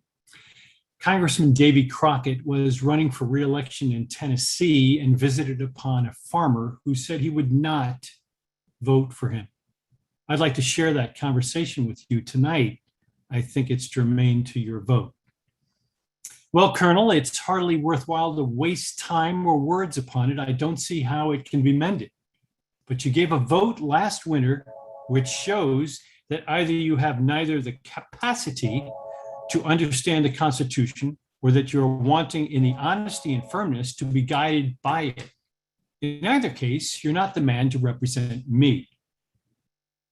But I beg your pardon for expressing it that way. I didn't intend to avail myself of the privilege of the constituent to speak plainly to a candidate for the purpose of insulting you or wounding you. I intend by it only to say that your understanding of the Constitution is very different than mine. And I'll say to you, what but for my rudeness, I should not have said that I believe you to be honest. But an understanding of the Constitution different from mine, I cannot overlook, because the Constitution, to be worth anything, must be held sacred and rigidly observed in all its provisions. The man who wields power and misinterprets it is the more dangerous the honest he is. I admit the truth of all you say, but there must be some mistakes, said Crockett. Though I live in the backwoods and seldom go home, I take the papers from Washington and read very carefully all the proceedings of Congress. My papers say that you voted for a bill to appropriate $20,000 to some sufferers by fire in Georgetown. Is that true? Well, my friend, I may as well own up. You've got me there, but certainly nobody will complain that a great and rich country like ours should give the insignificant sum of $20,000 to relieve its suffering women and children, particularly with a full and overflowing treasury. And I'm sure if you had been there, you would have done just as I did. It's not the amount, Colonel, that I complain of, it's the principle. In the first place, the government ought to have in the treasury no more than enough for its legitimate purposes, but that has nothing to do with the question. The power of collecting and dispersing money at pleasure is the most dangerous power that can be entrusted to man, particularly under our system of collecting revenue by a tariff, which reaches every man in the country, no matter how poor he may be. And the poorer he is, the more he pays in proportion to his means. So you see that while you're contributing to relieve one, you're drawing it from thousands or even worse off than he. If you had the right to give anything, the amount was simply a matter of discretion with you, and you had as much to give 20 million as 20,000. If you have the right to give it at all, and as the Constitution neither defines charity nor stipulates the amount, you are at liberty to give to any and everything which you believe or profess to believe is a charity, and to any amount you may think proper. You'll very easily perceive what a wide door this would open for fraud and corruption and favoritism on the one hand, and for robbing the people on the other. No, Colonel, Congress has no right to give charity. Individual members may give as much as their own money as they please, but they have no right to touch a dollar of the public money for that purpose. I implore you all to recognize that the COVID-19 vaccine is without cost. If a town worker wishes to get the vaccine, he or she may do so without burden. To entice workers for something that is available without cost is foolish and demonstrates that your understanding of the Constitution is certainly different than my own. Getting COVID-19 is far from a death wish, and I ask you to stop acting like it may be. Thank you. Thank you, sir. Can I ask for the record how you pronounce your last name? Squicciarini. Squicciarini. Okay, thank you, sir. Appreciate your comment. We'll move on to the next commenter, Lori. The next commenter is Mark Tufano. Mr. Tufano, you may begin speaking when the countdown timer starts.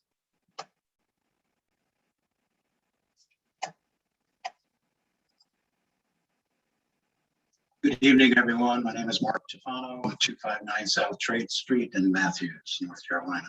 Thank you for the opportunity to speak this evening. You're all going to be discussing, obviously, the vaccine incentive program later on this evening. I want to approach this more as a problem-solving comment than anything else.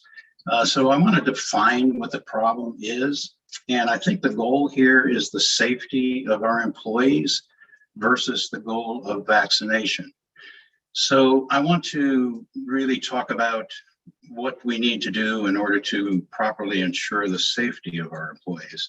I mean, we have a lot of employees, a lot of people in general that have really solid religious exceptions for this vaccine. Number one is because of the fact that they're used cells from aborted fetal tissue for the production of, especially the Johnson one and the Pfizer one was developed with them. So it makes it very difficult to reward those that do not have those kind of objections. But here's what we have to plan for, and we have to plan for the future. The CDC on May 1st failed to continue to report the breakthrough cases of vaccination. I found that very disturbing. Number one is, why would our national agency not provide that kind of valuable statistic? Well, perhaps maybe we should look to Europe, because what we know is what happens in Europe happens in here about 3 months later. Looking at the Department of Health website for Israel, who, by the way, is probably considered at least one of the top 3, if not the top most vaccinated country in the world, is that their breakthrough cases have just now exceeded their, I guess, communal or community cases. And on any given day, if you look at their website, the health department website, their deaths from vaccinated breakthrough cases range anywhere from 10% to 30% anywhere throughout the week. So vaccination is not necessarily going to be satisfying the safety of the employees. What we need to do, I think, in my opinion, is to try to come up with a solution that prevents the incentivization of vaccination for those that don't have any objections, but at the same time provide for the safety of the group. Testing is free. You don't have to pay for testing. You can go through any Walgreens, CVS. There's probably 6 or 7 sites here that are defined by the Department of Health that provide free testing. So I think to be on an equitable basis, that because of the breakthrough cases in vaccine and breakthrough cases through the vaccine, and that's obviously going to happen here as well, that perhaps we ought to just institute a testing program for all employees on a weekly basis, regardless of whether they've been vaccinated or not. And vaccination is, purely something that they should do because they want to do it, not because they're paid to do it. But I think just a fair and equitable solution would be just to test everyone on a weekly basis, free of charge. And there would be no waiting or any burden on the town employees or the town operation. So when you're discussing things tonight, I just want to keep in mind that, is it the safety of the town employees that we're looking for, or is it the push for vaccination? If it's the safety, there are ways to do it without incentives. Thank you very much. Thank you, Mr. Tufano. Mayor Pro Tem Garner, do you want to say something? If it's okay, I would like to make a quick comment. And a lot of people bring up this description of the genetic cells being derived from aborted fetuses. And so I would like to list a few of the other medicines that are on the market that have been tested on those same cells. And it'll just take a second. So Tylenol, Advil, aspirin, Aleve, Sudafed, Benadryl, Claritin, Robitussin, Mucinex, Tums, Maalox, X-Lax, Pepto-Bismol. Let's see, I could keep going on. But I just want, I think this is a rigorous discussion, and obviously we all appreciate First Amendment rights, but when we are talking about religious freedom and aborted fetal cells, I want to bring a clarifying scientific point to that discussion. Okay, thank you, Mayor Pro Tem Garner. We'll move on to the next public speaker. Lori? Okay, the next public speaker is Luann Hoverman. Ms. Hoverman, you can go ahead. You may not be able to see the screen. I will let you know when the 4 o'clock timer has counted down, and you may begin when you are ready.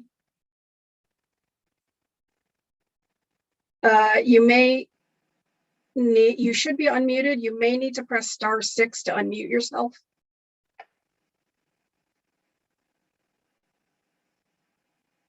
Perfect. Thank you. Thank you. I'm going to give everybody a break from COVID for at least 2 minutes. My name is Luann Hoverman, and I'm a historian and graduate of UNCC's Masters in History program.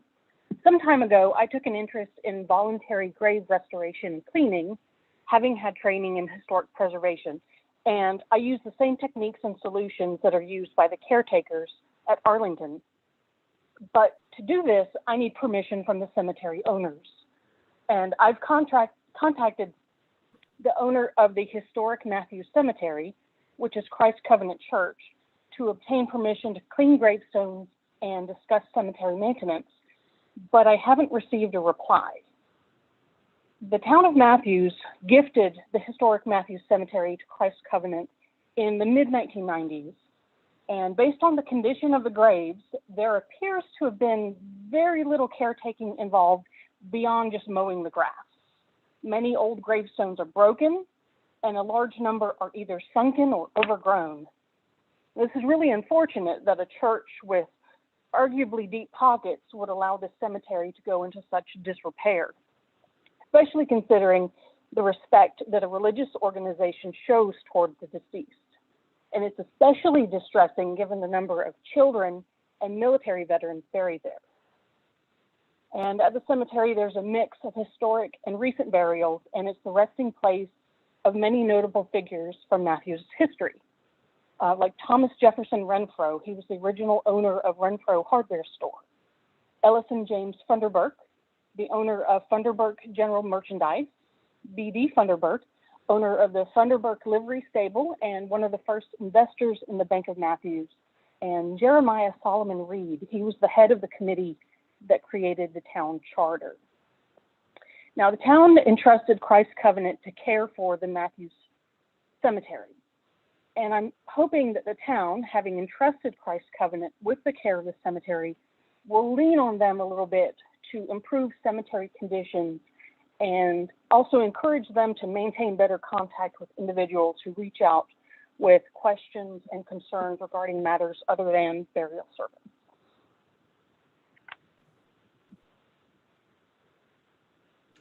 Does that conclude your comment? That does.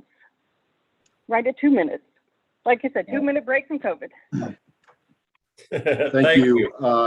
We are always overjoyed when we hear there's folks willing to volunteer to do anything. So Hazen, is there anything we can do to reach out? And Yes, sir. I wrote down Ms. Huberman's phone number, if that's a accurate one, and we will reach out to her to make clear exactly what she would like to do, and then we'll find a contact at the church. It sounds like a win-win to me. I don't. Yeah, I've already got contacts. They just won't email me back. Okay. Okay, we will reach out to you. I got your contact, Ms. Huberman. We'll reach out to you tomorrow. Okay, sounds good. Coincidentally, I have a cousin who's in the monument restoration business, and it's amazing. They can bring back some monuments that are in really poor or dirty shape and make them look almost new, like by just giving them a good cleaning. So we appreciate that. All right, Lori, do we have anybody else that raised their hand that would like to speak? We don't have anybody that previously registered, but if anyone in the audience now would like to speak, please raise your hand using the raise hand feature on the computer or *9 if you're on the telephone. And Mayor, it does not appear that we have anyone else. Okay, well, we had 4 tonight. That's more than usual. So Thank you for those that signed up to speak. We appreciate hearing public comment. We'll move on to agenda item number 8, the consent agenda. Anybody like to make a motion? I will make a motion that we approve consent agenda items 8A through 8F3. Okay, do we have a second? Second. Okay. I saw 3 people try to second, but I heard Commissioner Miller. So we have a motion from Mayor Pro Tem Garner, a second from Commissioner Miller for the consent agenda. We'll take a roll call vote. Mayor Pro Tem Garner, Yes. Commissioner Urban, Yes. Commissioner McCool, Yes. Commissioner Miller, Yes. Commissioner Bland. Well, that sounded a little Darth Vader-esque, but I heard a yes there, and I vote yes as well, so that passes unanimously. Thank you. We'll move on to unfinished business. Agenda item number 9A, consider design for the Welcome to Matthews Gateway sign on South Trade Street. Life Fitzpatrick. Thank you, Mr. Mayor, Commissioners. I'm going to share my screen so we can go through this hopefully quickly. Quickly is good.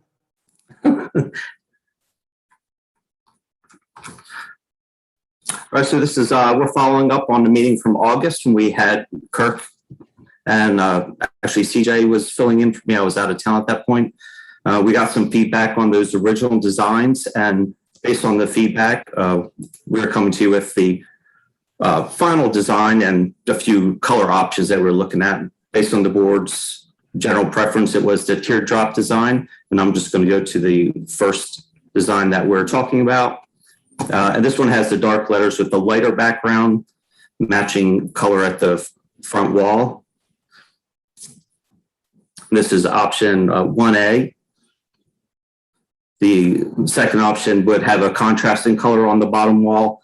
So it would be the lighter back wall and then a dark color with the welcomes you in the silver. The third option is 2A, which is the dark background on the back sign with the silver letters, and then the lighter front wall with dark letters.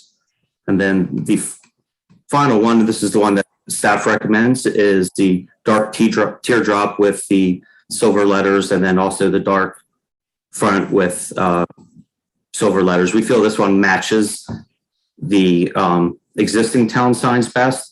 And while it's hard to tell in this one, I'm going to go to another to show what it would look like in the winter. This one just sort of blends in a little too much. It doesn't stand out. We think that the darker color actually shows a lot more contrast, and the Matthews really jumps out at you and stays as the focus. I will mention that these colors are just for schematic only. The final colors will actually be determined on what's available from the sign producers, but it would be a dark brown. Are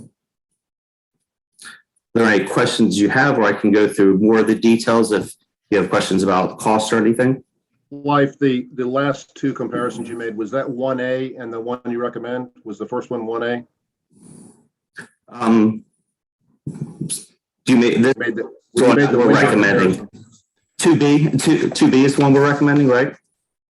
The recommended action says 2A. You made you showed what they would look like in winter. You showed one you like, and this one. Which one is that? Is that 1A? Is that the very first one? What? This is 1A here.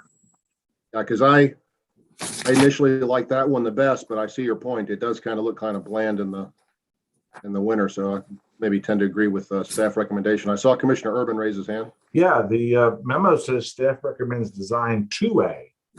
Yes. That's my typo. It was 2B. I apologize. Okay. I was just looking back through my notes and I found it was supposed to be 2B. Commissioner Miller. Thank you. In my notes, I think 2B is better, and I'm encouraged by Life's comments just now. 2B is better than 2A because the walls match and the letters match. And a month ago or a couple weeks ago when we discussed it, Reverend Whitley or Commissioner Whitley stated that he would prefer to have the letters match and the background match. And 2B achieves that and still has the paisley or the teardrop, which is parallel with a lot of our other signage, and I support 2B all the way. And to be clear, Life, that is staff recommendation 2B, correct? Yes, that's correct. That was my typo, and I did look at my notes to verify. Thank you for clearing that up. Thank you, Life. I do have one other question, and maybe that there's not enough room there, but is there any possibility we could plant some taller screening material like behind the sign or on the edges? Because we're looking directly into the back of that house. It'd be nice if there was something a little taller planted back there. Yeah, we did have money in here for landscaping. The final design and actual depth of the wall will determine how much we can actually put there. But we understand that that is a concern and something that we will do the best we can with what's available as far as space there. 2B, Yeah, beautiful. I like I keep mentioning anyway, the Nellie Stevens do a really good job. They're pretty dense and they good at sound absorption and blocking light and everything. It'd be nice for that homeowner right there as well. All right, so do we, what do you folks think? Everybody like the staff recommendation? Mayor Pro Tem Garner. I like the staff recommendation. That's my favorite of them all, but I want to give a round of applause to Commissioner Miller, who has kept us moving in the direction for this sign. And I think without his persistence, we may not be here looking at these recommendations. Thank you. Thank you, Commissioner Miller. Commissioner Miller, you got a comment? No comment, but I'll start early with a recommended action that the board will approve design 2B and allocate $33,250 of tourism funds for the final design, construction, and installation of a Welcome to Matthews sign at the intersection of South Trade Street, Pleasant Plains Road, and Weddington Road. Thank you, Commissioner Miller. Do we have a second? Second. Second by Commissioner McCool. If there's any further conversation, discussion, I'll call for the vote. Commissioner Bland? Yes. Mayor Pro Tem Garner? Yes. Commissioner Urban? Yes. Commissioner Miller? Yes, thank you, everybody. Commissioner McCool? Yes. I vote yes as well. Yeah, again, thank you. That passes unanimously, and thank you, Commissioner Miller, because that was not a very attractive intersection and one of our most traveled. So I think it'll look a lot nicer when we get this installed. Life, can you give us a last look at 2B, please? Sorry if you just undid your screen, but we were looking at a different one. Commissioner Miller wants to take a picture so he can put it on his refrigerator. Yeah. 2B right there. Beautiful. Thank you. Yeah, very nice. Thank you. Good job. Thank Move on you, to item Mayor. 9B, receive information on the Silver Line. Susan Habina Willard. Good evening, Mayor and Commissioners. It's good to see everyone tonight. I wanted to just do a brief introduction and let you know how staff is still continuing to work with CATS staff on Silver Line projects. So we still have the rail trail project that's going on, the transit oriented development project that's going on, and Dana is handling those. And then also moving towards the 15% design. And I sit on those meetings. That includes civil and infrastructure design, it's facilities, it's track and systems. And so it's a lot of meetings, and we are still attending tons of meetings and interfacing with CAT staff, and we appreciate the opportunity to do so. And during those meetings, we learned that CATS is moving towards another public input period in mid-October. So we invited them to come speak with you tonight about what you might expect to see during those public input meetings as far as the Matthews portion of the Silver Line. This is the Silver Line 15% design. And we have tonight with us Andy Mock and Jenna Nichols. I think I see, there's Andy. Hey, Andy, you ready to take it away? Yes, ma'am. All right, thank you. All right. Well, thank you, Mayor Higdon. Thank you, Board of Commissioners. Thank you, Susan and staff, for having us out again. I always enjoy to come out, virtually come out to the town of Matthews. And to give you a brief presentation of some of the information we're going to be presenting to an upcoming public meeting in October. The meetings are scheduled for October 19th and 20th. They will be virtual meetings. They will include information about the entire corridor. So it is not just a Matthews-based thing. And it's really focused on a couple things. It's focused on potential refinements to the locally preferred alternative that was adopted in April of this year. So potential adjustments, and some of those are moving stations or adding stations or recommending additional alignments. And again, this goes for the entire 29 miles of the project. But in the town of Matthews, we're really just talking about one potential refinement, and that's what we're going to focus on tonight. And the second part of the presentation, we're also going to talk about some preliminary staff recommendation for phasing implementation of the project, and we'll talk briefly about how we're proposing to do that. So I'm going to briskly go through the presentation as quickly as I can but providing the appropriate content, and really just to kind of remind folks, the locally preferred alternative adopted is 29 miles, 29 stations over 3 counties. And it was adopted on April 28th of 2021. And the programmatic elements include the design, as Susan was kind of describing, the harder edge engineering, along with complementary TOD and rail trail studies. And it goes from Belmont in Gaston County, along Wilkinson Boulevard, to and around Center City, which stops at Charlotte Gateway Station and the Lynx Blue Line at 11th Street, out Independence Boulevard, then transitioning to Monroe Road into the town of Matthews and terminating in Indian Trail. So the only adjustment that we're proposing for public input at this time is about the Monroe Road alignment configuration. This is something we brought back to the board in the early spring about the ultimate configuration of Monroe Road as it relates to the Link Silver Line. And so I'm going to briefly go through some of the adjustment that we're proposing. So where we started this, and this goes back to the Matthews Task Force that we worked very closely with the town over the last year, was an alignment that was very similar to North Tryon Street, in that it would be light rail running in the median of North Tryon Street. So that was where we started this engineering phase. But really, when we started to look at it, one of the things that we jumped out at us right away was that Monroe Road and Tryon Street are very different roads. Monroe Road is a very narrow road. Some of the curbs are only 60 feet from curb to curb. Tryon Street was almost double that before we included light rail, and it had a median. Monroe Road doesn't really have a median through a large section of it. So when we started laying light rail into it, we really noted that the impacts to businesses was tremendous. The widening really had a tremendous impact to the businesses. And so we looked at some other options, and on top of the cost and community impact of rebuilding a major thoroughfare through the town, also the relocating of all the utilities and the temporary outages that it might have. So we looked at some other alternatives. One alternative that we looked at really looked at what would happen if we ran light rail down the side of the road. And as you can see, there's what running down the side mitigates some of the impacts, some of the concerns, but it creates others. So the business impact is even greater, or at least similar. And to provide, and you cut off everyone's driveway and access. So you really have to do a lot of extra work to replace and cure that by providing a new access road through a lot of the segments. Within the town of Matthews, it's relatively straightforward, coming across the front and taking a S-shaped structure here. So in the town of Matthews, it's not as impactful as the city of Charlotte side of Monroe Road. You can see here. So there's much more impactful on the city of Charlotte. The town of Matthews side is somewhat more straightforward. So let me go to the next slide.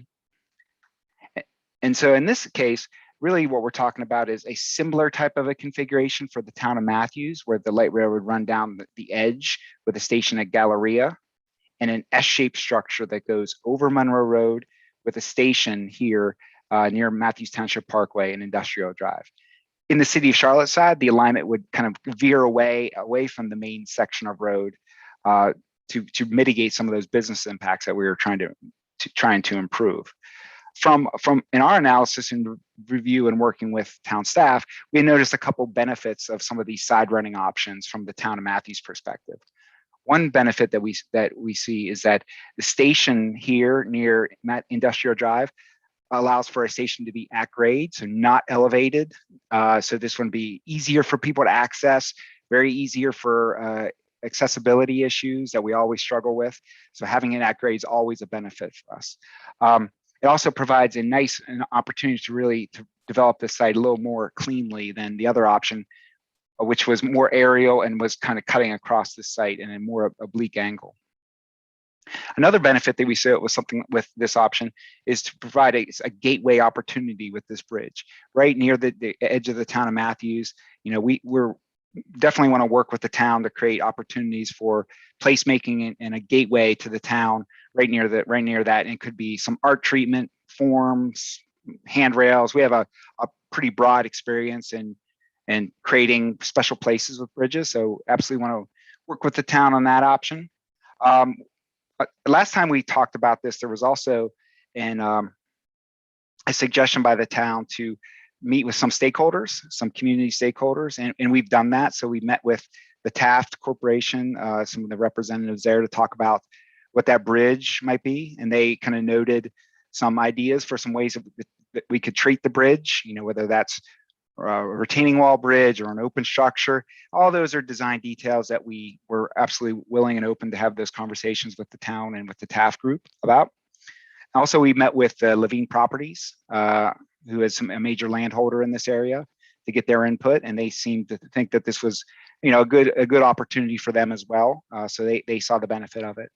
And then we ongoing coordination with the Monroe Road Advocates. I don't know if the folks on the board are familiar with that group, but they are kind of advocates for the overall Monroe corridor, and we meet with them on a regular basis and presented this to them.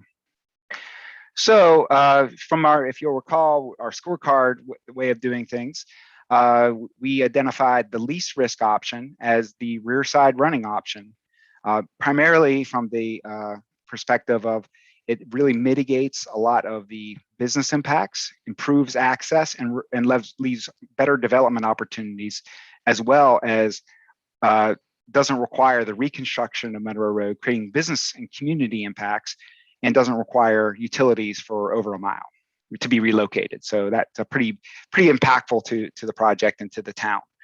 From the benefits perspective, we feel like the rear side running also provides the most benefit because it allows for better development opportunity and allows us to have the station, which we feel and which town staff agrees is a better kind of a configuration for access and development opportunities. So with that, our recommendation for this adjustment would be the rear side running. So we can pause there and take any questions, or I could just jump into the phasing. Do we have any questions? Mayor Pro Tem Garner? I have a question for Matthews town staff. Susan, I'd want to know your reactions on these changes. Sure. Yeah. Thanks for asking. You know, when we were working on the LPA years ago, we were kind of excited about this idea of redeveloping the industrial drive area into a TOD area. And then we learned during the RLPA process that station was going to be aerial. And we were like, okay, that's fine. We still have this, these grandiose ideas of redeveloping, and it's going to be 2-story, and the aerial station would be great. And I'm picturing NODA. But the fact of the matter is, we're not NODA. We don't want to be NODA. We're Matthews. And thanks to the mentorship of Jay Camp and Dana Stujenki, they support this station on Monroe Road because it is visible from the streets. It can be more scalable to Matthews. Sure, we can still redevelop TOD, but we're not stuck for years with an elevated station where you're kind of standing up in the sky with nothing around you. Matthews will develop better, likely, with the station being on Monroe Road where they're showing it. And so then you kind of back it out from there, and that says, oh yeah, the rear side running is really the Charlotte portion. It's side running in Matthews. And then this added benefit of the bridge going all the way over Monroe Road instead of coming out of the middle of Monroe Road, like thinking about the aesthetics. If you were coming out of Matthews and you see kind of this wall, and then the train is coming out of the middle to get to the aerial station on Industrial Drive, that's a I don't know, it's an interesting aesthetic. But now thinking about it is the road stays intact, the train is going over the road, you know, coming into Matthews, you could, the CATS is amenable to artistic interpretations there, you know, on the facade of the bridge. And coming out of Matthews, we could have, you know, you're leaving Matthews. Are you sure you want to? Bruiser's is behind you. Turn around now. We probably wouldn't do that, but we appreciate that CATS is willing to embrace this kind of as a gateway. The other really important thing to think about too, if you've ever driven down Tryon Street or walked down Tryon Street, all the businesses are right in, right out. All the movements are the U-turn. And granted, this is just a small portion of Matthews, but that's what all the businesses along Monroe Road have to deal with. In this scenario, we can still maintain some movements and some ability to actually cross the street on foot. You don't see it here in this design, but looking at the details, you see that there's more full movement access and better ways to get across the street on foot in this design. So Andy's convinced me, Dana and Jay have helped along the way. And Jay, of course, was part of that meeting with Taft Development to talk about this bridge being right in front of that new apartment complex. I've got a question. Taft Development was fine with this bridge being built in their front yard? Because they've reached out to me and I don't think they're real happy. Well, we had presented a couple different scenarios. So there's about 30 feet between the bridge and the building face. The 30 feet could be treated in any number of ways. The retaining wall could be a retaining wall, could be an open structure. The representative that we met with seemed like open to continuing to work with us on this. That there is an option to adjust the bridge location, but the impacts of that adjustment are much worse or much more impactful to Taft, and we really can't mitigate them as well. So we can do things with aesthetics, but in the case of the other alternative that's out there, it creates significant access and residential relocation impacts that really cannot be mitigated while we can do things about the aesthetics. We presented to the representative of Taft, and you know, he's reached out to me the last couple of weeks. I've reached back out to him. I didn't feel like we left it on bad terms, but we did have that coordination, and we're open to having more conversations with Richard and other folks at Taft. Yeah, I have not yet met with them, but based on the email they sent me, they didn't sound real overjoyed with a suggested configuration. And I guess, Andy, you're aware that that was a very contentious development that cut a bunch of trees down that weren't supposed to be cut. And so they spent an extra $150,000 to landscape the front of that property that's going to probably be all taken out by the Silver Line. Another question I have is, what prevents a at-grade station if we go center line? Why do you have to have it up in the air if it's center line arrangement? So if we're in the middle, to exit the median, we would have to bridge out, because for safety and operational reasons, we're not going to have the light rail. We can't have the light rail crossing on a skewed crossing at grade. So we come out of the medians, and this has been our practice on the Blue Line extension, and we either go up and out of the median. This is what we've done at Old Concord Road on the Blue Line extension, or we go under, and this is what we've done at UNC Charlotte. In this case, if we stayed in the median, we would have all those business impacts that we talked about, and then we would bridge out, and then we would have to stay out with an aerial station because we have to also get over CSX. So there really isn't room for us to go up and out, down to have a station, because a station requires us to have 500 feet of flat, straight track. So a station is really a limiting from a geometry perspective. So when you go up and you have to also go over CSX and you have to fit in a station in a very compact area, it's very limiting to what you could do. Could you not move that area where you go over Monroe Road back toward Charlotte and create it to where it would be at grade? Is something that we've looked at, an option like that. It has some greater business impacts. So those buildings that are right at Galleria Boulevard, they're right up on the curb. Right. There's like Five Guys there, I think. Mm-hmm. Those would be completely removed. So we would have to take out all those buildings. It would have just greater business impacts, and we're of course we're trying to have as least business impacts as possible. And, a full business relocation from relatively new buildings would be concerning to us.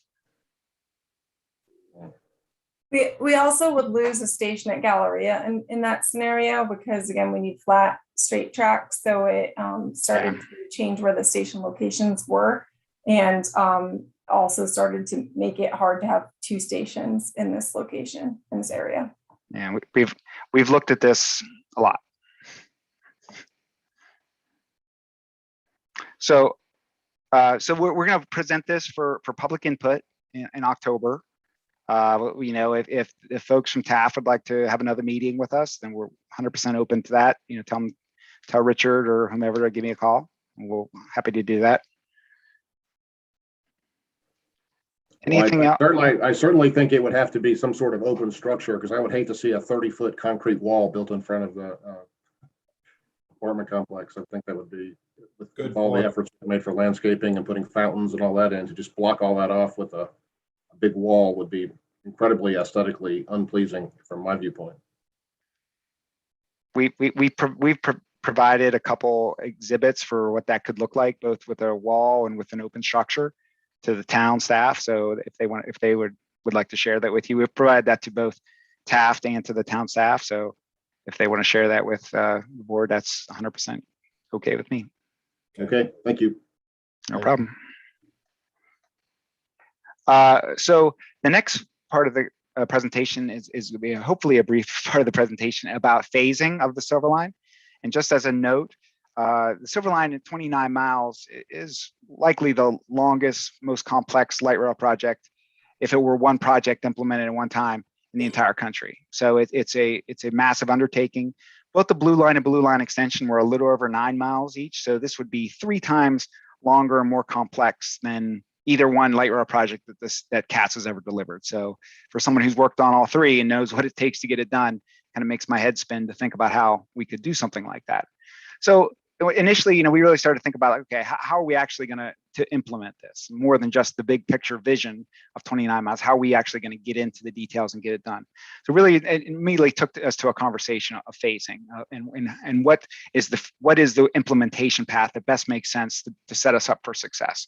So, and really kind of a couple of things, just educational. Why do we need to phase? Federal funding is very limited.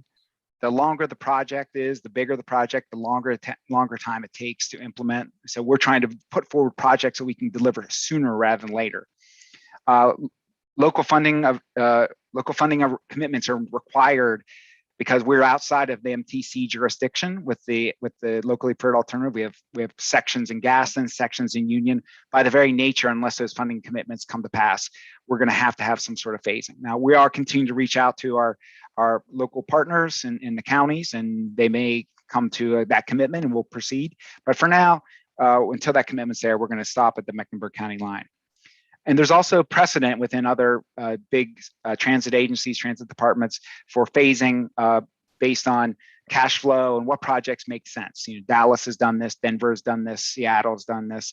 So a lot of big systems have broke up their projects into more of a phased approach. And so when we think about well, how do you even start to do that, right? You got 29 miles. How do you know where to start, where to end, how to break up your phasing?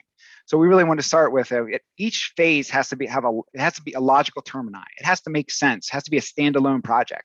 You don't want to go from one place that doesn't have a lot of ridership to another place that doesn't have a lot of ridership. You have to make sure you're putting forward a project that can compete for federal funds, because that's the name of the game. So it has to be cost effective, it has to be ridership, it has to have a clear purpose. That each phase has to have a clear purpose. And of course, length is a key element, because you want to make sure you're putting a project forward that you can deliver faster. Real estate impacts and project risks is a key thing for us to evaluate, because we want to make sure we put forward a project that we can deliver. And then we need to make sure that we have an opportunity, there's a strategy for a maintenance facility. Every phase has to have a way to be served. So we're buying a whole new fleet of vehicles for the Silver Line. So with each phase, make sure it has to have a strategy to get those vehicles to a maintenance facility, because we need a maintenance facility to accept new vehicles. So I'm just going to skip over these in the essence of time and really just kind of jump to the punchline, which is really about our recommendations. So our baseline phasing scenario that we're putting forward for public input and ultimately for approval by the Metropolitan Transit Commission is a Phase A to the southeast, Charlotte Gateway Station to CPCC Levine. So that would be our alignment. That would be the same one that we've been talking about, but it would start in Charlotte Gateway and end at CPCC right over I-485. It's about 15 miles, so it's pretty, it's a good bit longer than either our Blue Line stations. That 5% capital cost estimate is $5.1 billion in year of expenditure, with about 19,000 approximate riders in 2050. It's a very draft number, so we're still refining our ridership modeling. Key destinations that we serve is, of course, Blue Line, Charlotte Gateway Station, Town of Matthews, and CPCC, 2 CPCC campuses with a completion date of 2036. That's a rough delivery date based on cash flow and projected funding models. Phase B is to the west, Charlotte Gateway Station to I-485, with the 7.3 miles, about $3 billion. Much lower ridership, we project, but we see how things go in the future with an opening in 2039. And so I will note that while this is our staff recommendation, there are alternative termini being evaluated by our finance team to looking at different scenarios. We want to build as much as we can build, of course, but there are people looking at other scenarios. And so that really takes us to that recommendation right there, for which we'll get some public feedback on, and ultimately we'll go to the Metropolitan Transit Commission for information in November and action in January. And that's the end of my presentation. Andy, I've got a question. How is this project proceeding without massive federal cash inflow right now? I mean, how are you going to 15%? We didn't do the penny tax. We're not getting the federal money that I know of. How are we funding this? The City of Charlotte is paying local dollars to continue the design.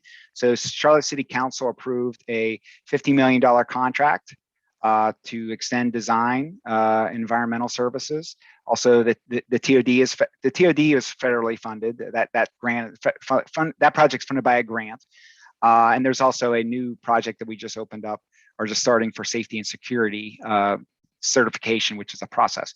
So really, the City of Charlotte is funding all these design efforts.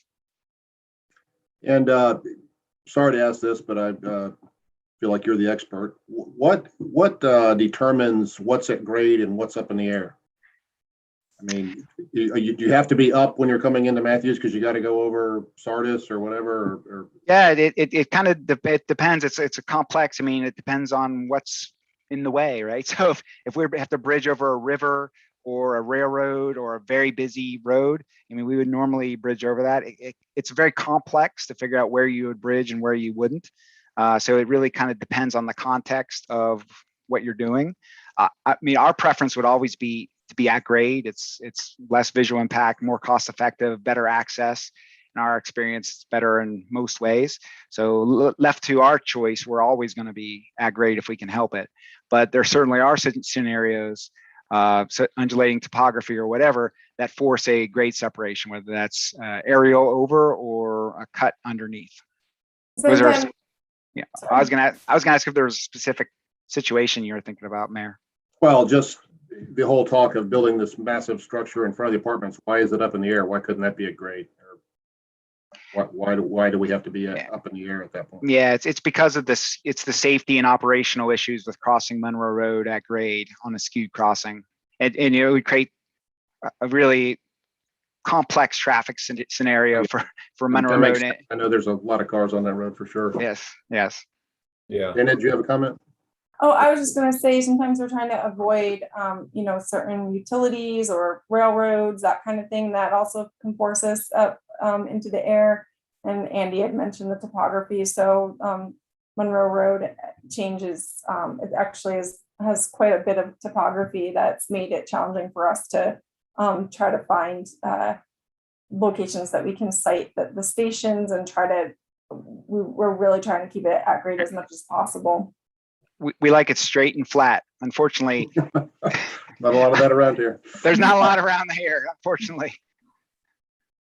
Are there any other questions for Andy or Jenna? Well, again, Andy and Jenna, we appreciate you coming and updating us, and I will take your presentation under advisement, and I certainly want to talk to Susan and our own rest of our staff to get more Great. input from them because they're the experts. I'm certainly not. So appreciate it. Sounds great. Thanks. Thank you. See you. Thank All right, you. we'll move on to 9C, discuss sidewalk needs. Dana Stutinski.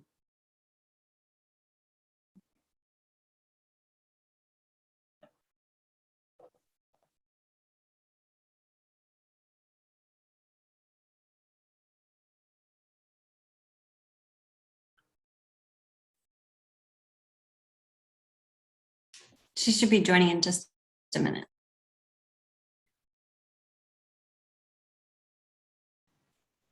Okay, can everyone hear me and see me? Yes. Great. Good evening, everyone. I'm going to share my screen. Yep. Okay, everyone can see my screen? Yes.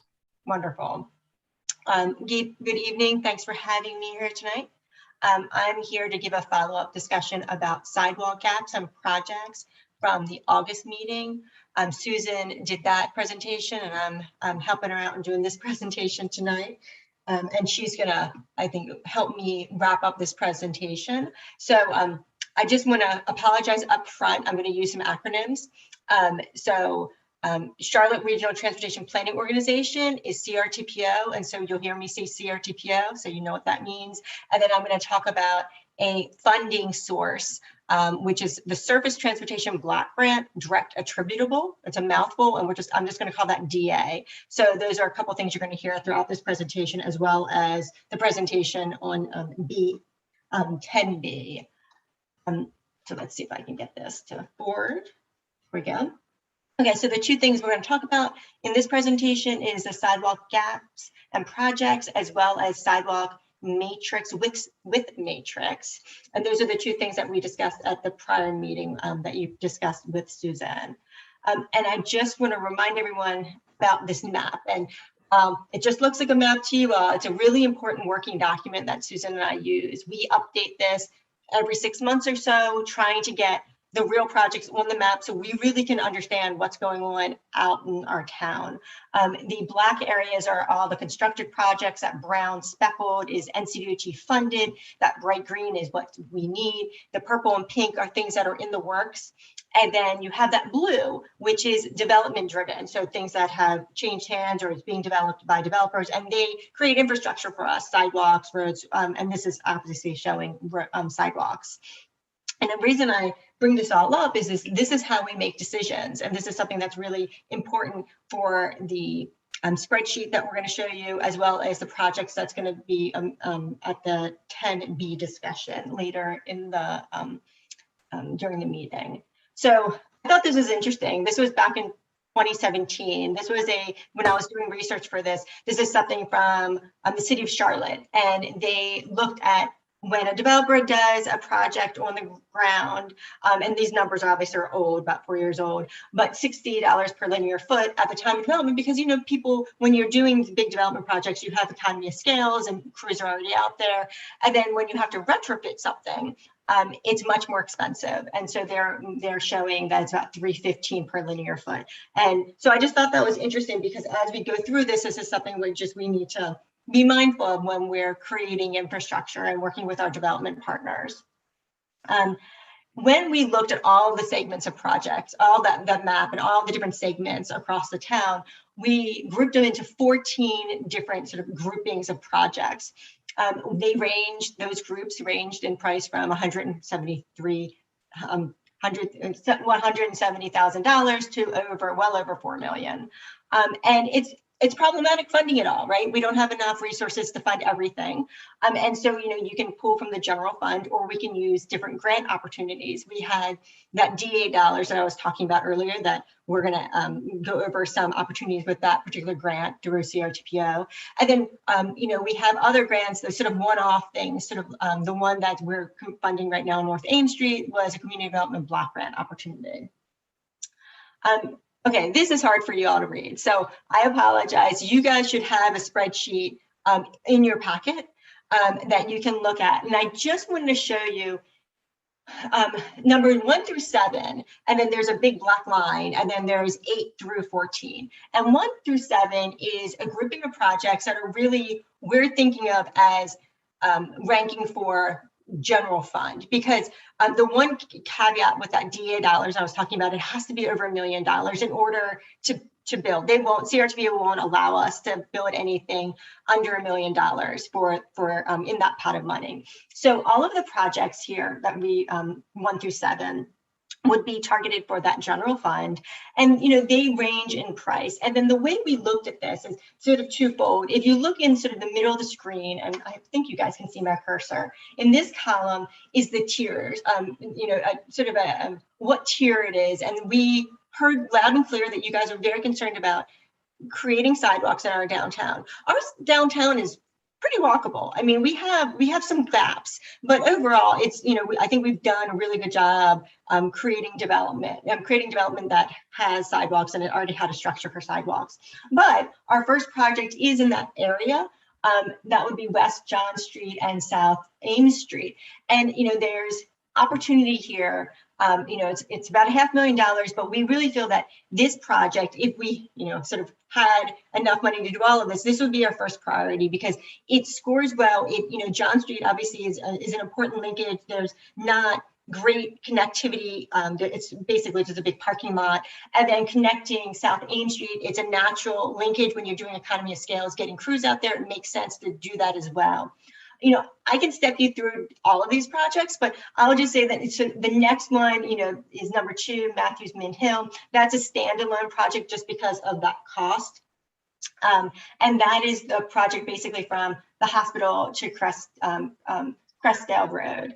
And then, you know, number 3 is East John Street. And then you see like number 4 is West Charles and Lois. So some of them are packaged together. Number 4 is, these are short gaps and they're unrelated, but we sort of had to do something with those little short gaps. And then number 6 is Alexander Street in Jefferson, and then North Fremont and West Matthews. So those are, again, sort of the ones we would target for the general fund. And I'm going to jump down to the next set of projects. And so this is 8 through 14. And again, you will see there was a big black line at the top of this, and these numbers are much, much bigger, right? You get this Matthews Township Parkway. This is one of my projects that I really love to see happen. It's basically from John Street, West John Street to Chimney Hill. And that's where the 51 crosses the railroad track, which is going to be very pricey. It's going to be an interesting, we're going to have to be very creative in how we're going to create that sidewalk section.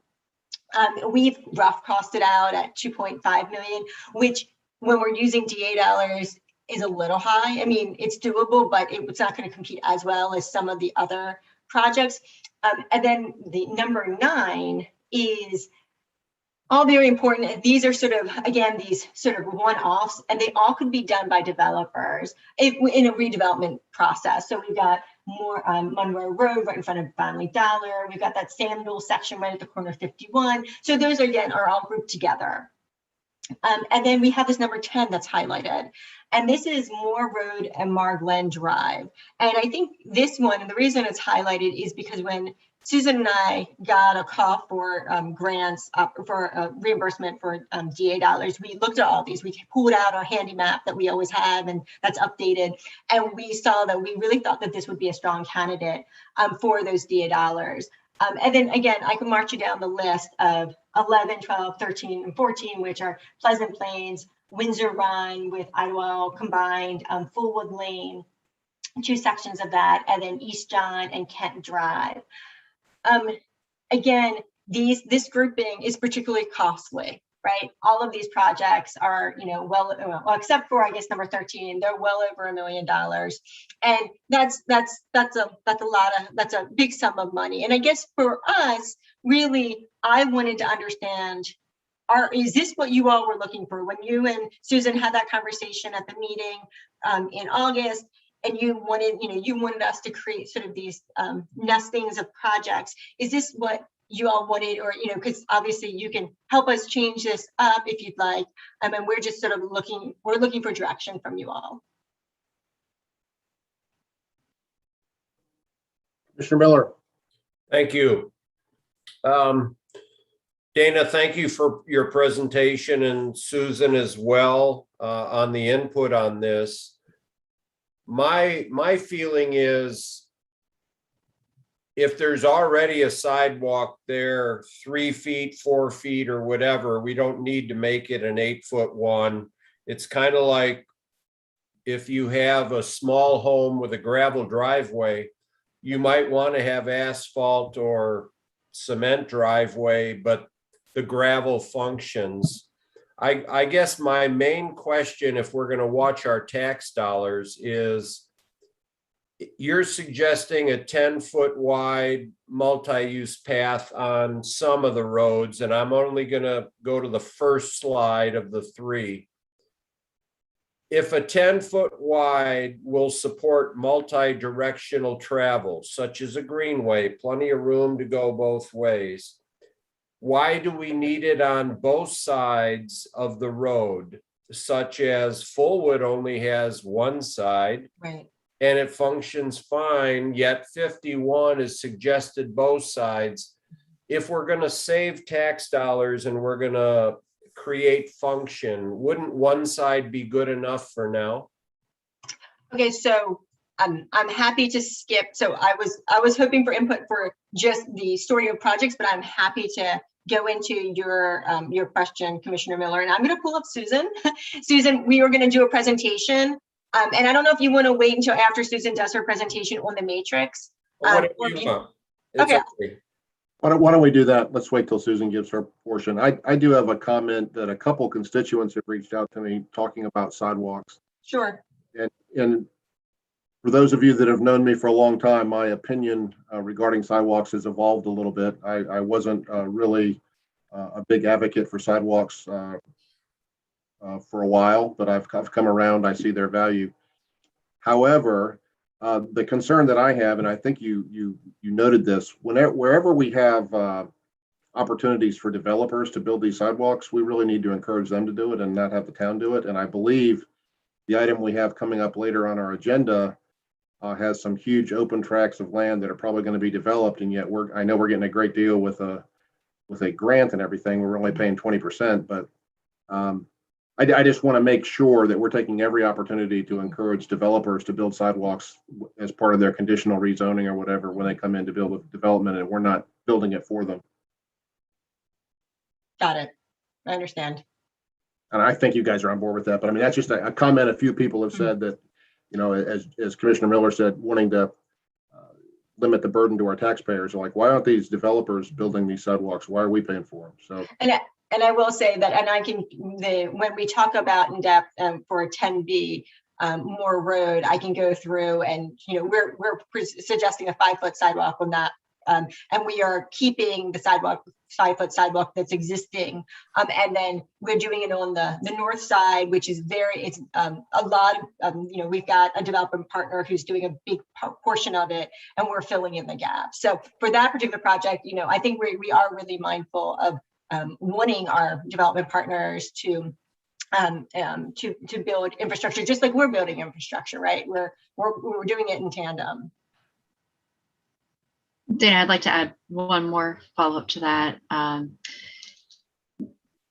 Mayor Higdon's comments, I would like for everyone to keep that in mind, because next month you'll be looking at some Chapter 7 public improvement standards changes, and that includes changes to our traffic impact study requirements. And Rob Will and I expanded the scope. Now, multimodal analysis is already in there in our ordinance, but we expanded it to talk about connectivity, where in the development that is there, are there opportunities to expand, not just adding turn lanes, but is it more beneficial to the town to add missing segments of sidewalk nearby where their development is, because that is probably cheaper for the developer, but more benefit to the traveling public for the town of Matthews. So that gap map that Dana showed is going to be really important to staff when we're looking at that component of the traffic study. And that's something you all are gonna have to decide, is that something you want to support? And so I appreciate you bringing up that comment, Mayor Higdon, and so everyone can be thinking about that. Thank you. Are there any other comments or questions before we move on? I guess moving into Susan, your portion of the presentation. Mayor, I want to make a quick comment. I think one of the things that I really appreciate about this work is, what gets measured gets done kind of stuff. And so now we have a clear map with projects to think about, okay, what do we want to do? And when you think about bond referendums, you can see things can be quantified, and we'll have to keep them updated because prices are escalating, but it's really a great roadmap, I guess, no pun intended, to help us decide future, because we can't afford this through the general fund. It's going to have to be probably a bond referendum, and the board may, if you want to do that, then you decide, okay, what's our top priorities based on what staff's showing us. Mayor Pro Tem Garner. This is the information that I wanted to see for several reasons. One is that sidewalks are really one of the things that I hear from people about most, and when sidewalks are maintained and when sidewalks are going in, and just I think people in Matthews love to walk and exercise, and they use the greenways and use the sidewalks. So having a resource to go to and explain how things are prioritized is really helpful, and it can show that that we're not using our political sway to make sidewalk projects happen in certain areas and not happen in other areas. And I think that's important for us to be able to use that. And also, we just went through a really difficult, tenuous budgeting process, and we looked at the budget in several years out. And as a board, I think it's really important that we start thinking about how we incorporate funding sidewalks into our future budgets. And this gives me a good idea of how to start thinking about that. So thank you for all of your hard work and for the resource that it provides us as a board. Good comments. Anything else? Seeing none, so Susan, going to move on with the rest of the presentation. Sure, Susan, I will let you take the. Do you have a slide with the matrix on it, Dana? Do you see it? Yes, awesome. Thank you very much.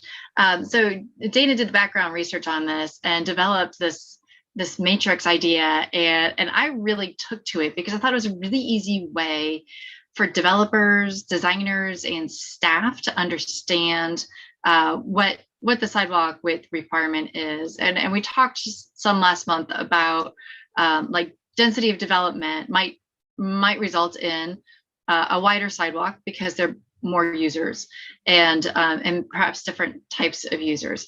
And so I actually want to take this matrix from the bottom to the top. You all know me, I do things slightly differently. So let's start at the bottom on this one. And the first one down there is that our counterparts, our colleagues over at the City of Charlotte and Mecklenburg County Greenways are moving to 12-foot wide facilities. So we put this on this slide as a piece of a discussion item, something for you to noodle on and say, maybe we like 12-foot sidewalks, maybe we don't. But remember, in the vein of we don't want to impose anything on other people that we wouldn't do ourselves, we like the 10-foot wide side paths for reasonable use of taxpayer dollars. 12 feet is lovely. It's nice. I have a hard enough time designing the 10-foot and saving our trees and reducing property impact. So anything wider, it's doable, but there's other impacts as you go wider. So then thinking about this, the direction last time was to look at the street type and see what sidewalks are appropriate on street type. But once we started getting into this, it's not just street type, it's also land use. So then we'll go with our lowest class street type, and that's class 6, which is our residential streets. We are seeing a lot more different styles of residential these days. And so with that class 6 residential multifamily, that would be apartments. And we feel an 8-foot sidewalk is appropriate for apartments. That's an extreme upzoning for whenever it might be there. And lots of people, and perhaps they want to use different modes. Perhaps they do want to walk. we're going to do a pilot scooter program, maybe they're going to scooter. And so 8 foot seems appropriate for the density that a multifamily brings. Class 6 residential for attached single family, think townhomes, or even dense detached single family. An example of that would be Eden Hall. Would those benefit from a 6 foot wide sidewalk? Yeah, there's a lot more people in a lot smaller space utilizing the sidewalk for exercise and for transportation. And 6 foot sidewalks is becoming quickly the norm. We are building a 6 foot sidewalk on North Ames Street. And so that is because it's in the downtown area where we expect to see more walkers, but you would also expect to see more pedestrians in attached single family or dense detached single family on a residential street. And really maybe even on a thoroughfare, right? Again, thinking about the street type combined with the land use. And so going up one more level to the class 6 residential large lot detached single family. So, think of like the Gray Fox neighborhood, or what's another neighborhood? Courtney Lane.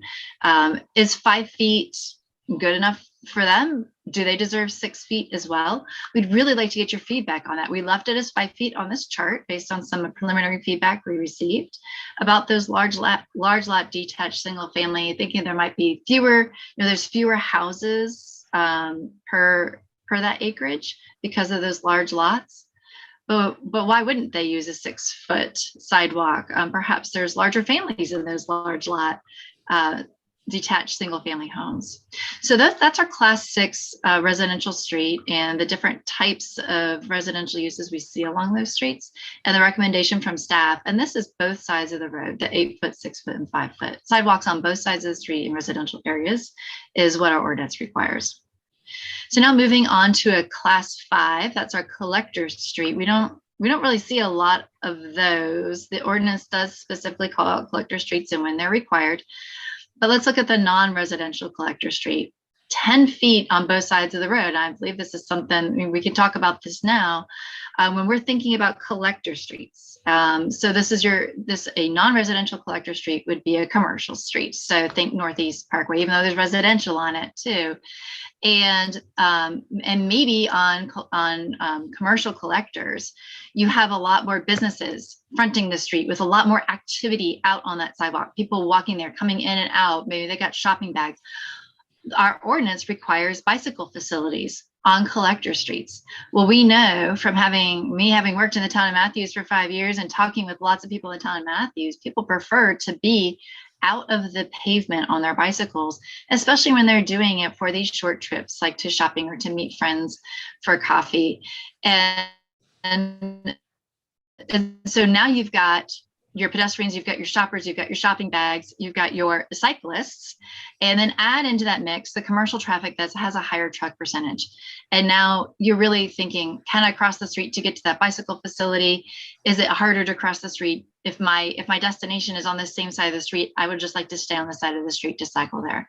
So staff residential for the class 5 collector street is per the UDO to have bicycle facilities on those collector streets, but to have it on both sides, have that 10 foot sidewalk on both sides of the road.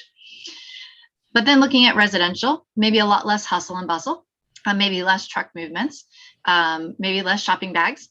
And so again, the collector road per our UDO requires bicycle facilities. And it does specifically say that bicycle facility can be accommodated with a 10 foot sidewalk. And so the recommendation from staff is to do that 10 foot on one side of the street. And then on the other side of the street, do the 5, 6, or 8, depending on that adjacent land use. Is it apartments? Is it townhomes? Is it large lot single family? And that is the class 5 residential collector. So you see that kind of on the far right there, 10 foot side path on one side and your sidewalk on the other side, sized appropriately to the land use. Moving up again, we've got class 4 minor thoroughfare. This would be, say Fullwood. The recommendation, and this is what we do in practice, is again, bicycle facilities. We used to say bike lanes. We no longer say bike lanes because again, the preference for bicycle riders, casual riders in the town of Matthews is to be out of the roadway pavement and onto the side path. And so 10 foot on one side and then 5, 6, or 8 feet on the other side, sized to the adjacent land use. minor thoroughfare. Now going up one more, class 3, major thoroughfare and boulevard. And our recommendation for major thoroughfare and boulevard is the same as the minor thoroughfare. We're pretty well connected in the town of Matthews, and our major thoroughfares and minor thoroughfares tend to act pretty similar. Think of McKee Road. So our recommendation is still 10-foot side paths for your bicycle facilities on one side, 5, 6, or 8 feet sidewalk on the other side, with 2 exceptions that we can think of so far. We're open to discussion on this. The first exception being in Highway 51. The recommendation for Highway 51 is 10 foot on both sides. And this is because Highway 51, and it's the same with Monroe Road, the speed limit is 45 miles an hour. It's a multi-lane facility. It is has very large block spacing, so it's hard to get to the next place to cross the street. So if you're with your family on bikes and you're trying to get to your bicycle facility to get to your destination, you might be riding on that 5-foot sidewalk for quite some time until you can get to a crossing to get to that 10-foot side path. Is that really the best for the town of Matthews as we're trying to envision part of the vision statements of being multimodal? Probably not. And the intent again is to keep the cyclists on that side path that they prefer. Your road riders are going to stay in the road, and they're absolutely welcome to stay in the road. But we're talking about a different type of rider, the average Matthews cyclist. And so for 51 and Monroe Road, our recommendation is 10 foot on either side. And this would be for new facilities. We're not talking about going down Monroe Road and widening it, unless you want us to. We're happy to do that. But our recommendation is this is what would be incorporated as staff and developers start to build those missing sections of sidewalk and for redevelopment. Moving up again in classes, class 1 and class 2, freeway, expressway, limited access arterial. This is Independence Boulevard, I-485. We do not want pedestrians or cyclists on those facilities. Right now, we still have bus stops. On 74, we are working hard to try and get those parallel routes connected so we can move our bus stops onto the parallel routes so people can walk along the parallel routes, which would be a more comfortable walking environment where they're out of that high-speed traffic, waiting for their bus or getting from place to place. So again, what we're looking for tonight is feedback on this matrix. Our intent is to incorporate this matrix into those chapter 7 changes. We already have a reference to the sidewalk side path width matrix as proposed language that you'll see next month, and to incorporate changes into the land development standards for the Matthews Street sections. And welcome any questions or feedback. And Commissioner Miller, I hope I answered your question about the 10 foot on both sides, that the intent wasn't that we would invest tons of taxpayer dollars to widen facilities now, but as properties come in for redevelopment, or as we build connections, that we would be looking for the feasibility of a wider facility along those 2 high-speed roads. Thank you, Susan. Where is John Street on here? Is that still qualify as 2 Monroe Road? So yeah, that's a good question. So when I say Monroe Road, I really am talking about Monroe Road from the Charlotte city limits to 51, and then John Street would be a major thoroughfare. And where is that on this chart? Okay, yep. So that'd be a class 3. Correct. If there is an existing sidewalk on one side, would that get less priority than something that has a gap? So when Dana and I talk about, now this is going back to Dana's portion of the presentation where we're looking at the gaps. We do like to see complete sidewalks on both sides of thoroughfares. But when we're looking at filling gaps, our priority is to fill the gaps on thoroughfares that have sidewalk only on one side. Let's get that sidewalk on one side of all thoroughfares, number 1. And that's why you're looking at our top project isn't in the downtown core. It's over on that eastern side where hasn't been a lot of public investment, and we see those gaps and we want to fill those gaps on that one side of the thoroughfare. Thank you. Susan, do the costs on the project list that Dana showed accommodate all these suggested widths? That's a great question. So we have not done any detailed design or any detailed cost estimates. So we haven't looked at widths or recommendations. Those would be on a project by project basis. And I would love to get into each and every one of them and do a sketch for you all and do a great cost estimate. We just don't have the resources to do that right now, but that is definitely on our to-do list. So you see, we use two numbers, $200 per foot and $625 per foot. I mean, that's a pretty big spread. And that's to hopefully accommodate anything that we do want to do at 10 feet. But we understand, I mean, it's a real ballpark figure on those project groupings that Dana presented. Well, I think your suggestions are well thought out, and the devil's going to be in the details of the cost. And I think this is going to be very, very expensive. So as town manager suggested, we're probably going to have a bond or something to pay for this, because there's no way we could accommodate a lot of these projects at these costs for sure. Well, keep in mind too, you have the option to just kind of do a sidewalk program, right? So it was requested at the planning conference in 2019 that every sidewalk project we do comes back before the board. And we are absolutely willing to do that. And we can talk about width at that time, and we can talk about cost at that time. So if there's maybe a CIP funding, I haven't talked to Hazen about this, so he might be kicking me in the shins the next time he sees me, but maybe we can just do a sidewalk program at $400,000 per year, and we just start chipping away at these based on our priorities, our agreed priorities, and start just going down the list and working on them as funding permits. Yeah, I guess when I earlier said that my mindset has changed a bit, I remember on some of our zoning cases years ago, we were in neighborhoods like maybe on Main Street or other areas where there were very little sidewalks, and yet we were requiring developers to put sidewalks, on these 3 houses, and the other 20 on the road don't have a sidewalk. I thought that was a little silly, but I certainly see the need on, Monroe Road and Fullwood and John Street and a lot of these other places for complete sidewalk system. Absolutely. Are there other comments or questions? Mayor Pro Tem Garner. I do have a question about the Class 6 residential where it's 5 feet. I would like to make a suggestion that one also be 6 feet. I don't know how many of those large lot detached single families we're going to have come before us ever again. But knowing that, in a family neighborhood, you're going to have strollers past, you may not have shopping bags, but you're going to have somebody holding the hand of their child and meeting somebody else on the sidewalk. And so I think really at a minimal expense to a developer, changing it to 6 feet would make a big difference in a future development.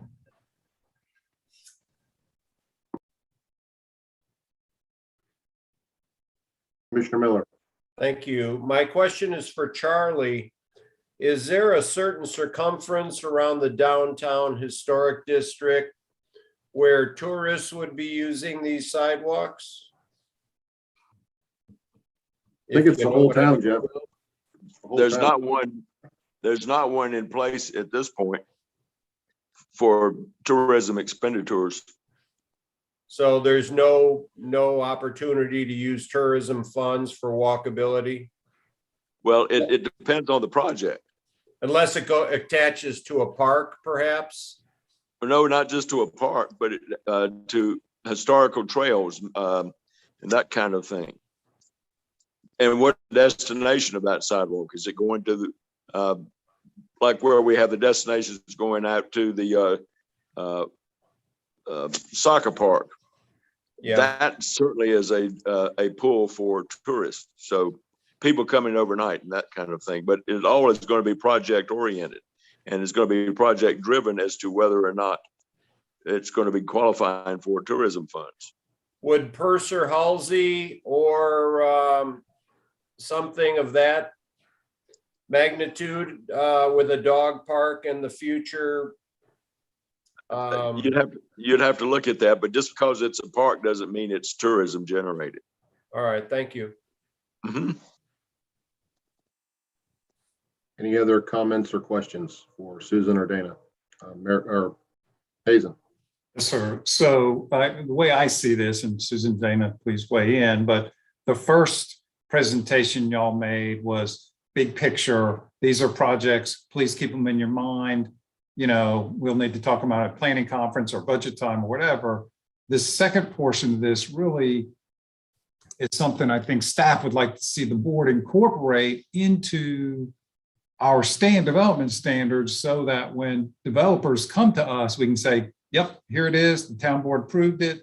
And so I guess my question is the plan in the future to bring back, which, because we didn't hear much negative feedback, I guess, and bring that, something just like that back, maybe with the exception of what Mayor Pro Tem Garner said, to 6 feet, and have the board adopt it? Is that what y'all's plan is going forward? I would say that sounds reasonable. Does anybody disagree? Commissioner Urban. I was going to comment prior to this is I'd like to see the physical pieces, you know, in reality. You know, let's look at some specific neighborhoods, look at the sidewalk widths and things like that. For example, in my neighborhood, there's only 90 homes. I don't need 6 foot wide sidewalks to get 90 homes to the collector road, which then indeed would be wider. And so I suggested last time that there'd be different sizes for different locales, and I think you're working in that right direction. But I'd like to sort of see physically. I like, you know, let's get a list of some things. Let's look at these locations, townhome projects, single family attached and detached, and just be able to put faces to places, so to speak, from that aspect of it. I think you're moving in the right direction, but I'm a visual person, and all I'm seeing are facts and figures. It's kind of like I'm looking at an accounting matrix, and it doesn't mean anything to me at this stage in the game. And I guess some of my questions would be is, how well does a bicycle work in this environment? You're moving the bicycles onto the sidewalk. Are there ever conditions where the bicycle would be in the roadway because the roadway is wide enough to accommodate a bike lane? Because not everybody rides a bike at 5 or 10 miles an hour. There's higher speed situations. Would you want to put those people on the sidewalk? So I think you're moving in the right direction. I think there's always these unintended consequences, and yeah, that's all.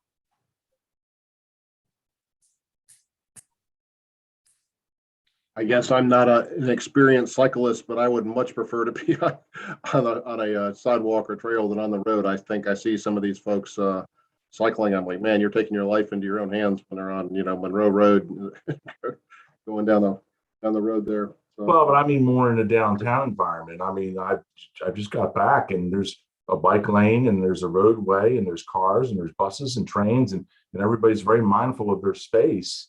And you don't see people crashing into one another from that aspect. But the sidewalks, when you truly get good mobility from a pedestrian standpoint, they're getting crowded. So a bicycle on a sidewalk is not necessarily the best thing in those certain circumstances. So, you know, the question is, do they need to move off of the sidewalks in the downtown environment, but in something a little bit more remote, they can move onto a sidewalk? And that's, it's not one thing for all. I'm just wondering, make sure we explore those options. So I think I have. Yeah, what I would suggest. Sorry. I would say fair point. Go ahead, Hazel. So what I was thinking would be kind of the faces with places comment that Commissioner Urban made, that we bring back some examples, because again, I hear general support for this concept, and then maybe some examples to see, here's how it would work in this neighborhood, and here's how it would work in that neighborhood, just so the board, or street, or non-commercial, non-residential street, just so y'all can kind of get a feel for what it would look like going forward. Yeah, I mean, an enclave of 6 high-end homes doesn't need the sidewalk structure that a Brightmoor requires. And so, you know, there's a scale factor from that aspect of it. So, you know, maybe we look at it when you're doing different rezoning petitions about how much of something's being built, 7 townhomes versus 70 townhomes and things of that nature. And I wouldn't be afraid of, you know, having a conversation with developers as to how the sidewalk plays into the land development of that parcel and what that impact has. Because Susan knows this, if a car driveway has got to be 20 feet and the sidewalk moves from 5 feet to 10 feet, that lot has to get bigger. What are those potential impacts? And we talk about, well, it's a minor impact to the developer from a cost standpoint, but right now the cost is astronomical for everybody and the end user. Yeah. Mayor Pro Tem Garner. I think that, as I'm looking at this and listening to the information, what we are trying to do is vision the future and not end up with the equivalent of 4-foot sidewalks well into the future. So what may seem appropriate now is not going to be appropriate in 15 or 20 years. I would hesitate to bend towards developers and not ask them to do the best for a neighborhood when it's completely reasonable for us to ask them for the appropriate infrastructure for Matthews. I mean, it's our job to do that. There's no shortage of developers coming to Matthews wanting to do things. And if this is what serves our residents best, then we need to have it on the books and have it as part of our ordinance. I have one more comment. I don't know if anybody else wants to wrap this up, but I don't want to talk about it tonight. We got a lot more things on the agenda, but I would be interested in knowing, Susan and Dana, more about how you prioritize what we should do next. I mean, you talked about, Susan, like wanting to make sure there's at least one sidewalk with no gaps on one side of the road, but what are the other, how do you rate these projects to recommend to us? Because I think that's good that we have town staff evaluating these things, but I'd like to know more about how you prioritize where things should be. And I think Mayor Pro Tem Garner brought up a good point. I think it's good and healthy that we have town staff that are experts in this matter prioritizing it rather than politicians prioritizing these projects. But for the benefit of the elected officials and the public, I'd like to know how you do that a little bit more. So we do have the ranking criteria at the top of that chart that Dana showed you. So that's the start of it, right? I know we talk about other things, like the thoroughfares are one side of the thoroughfares. So did you want us to go into more detail about our criteria ranking that's was provided to you? Yeah, Do you perhaps want to do not it tonight, Mayor? Mayor, do you want to do it tonight? Yeah. I do not want to do it tonight. I know I saw what you had there, but I'm sure there's other considerations, and I just think it would be good because inevitably, even though politicians aren't making these decisions, they're going to say, why is this one ranked over this one in my neighborhood or whatever. So I think it'd be good to make that really transparent and clear to the public. Dana?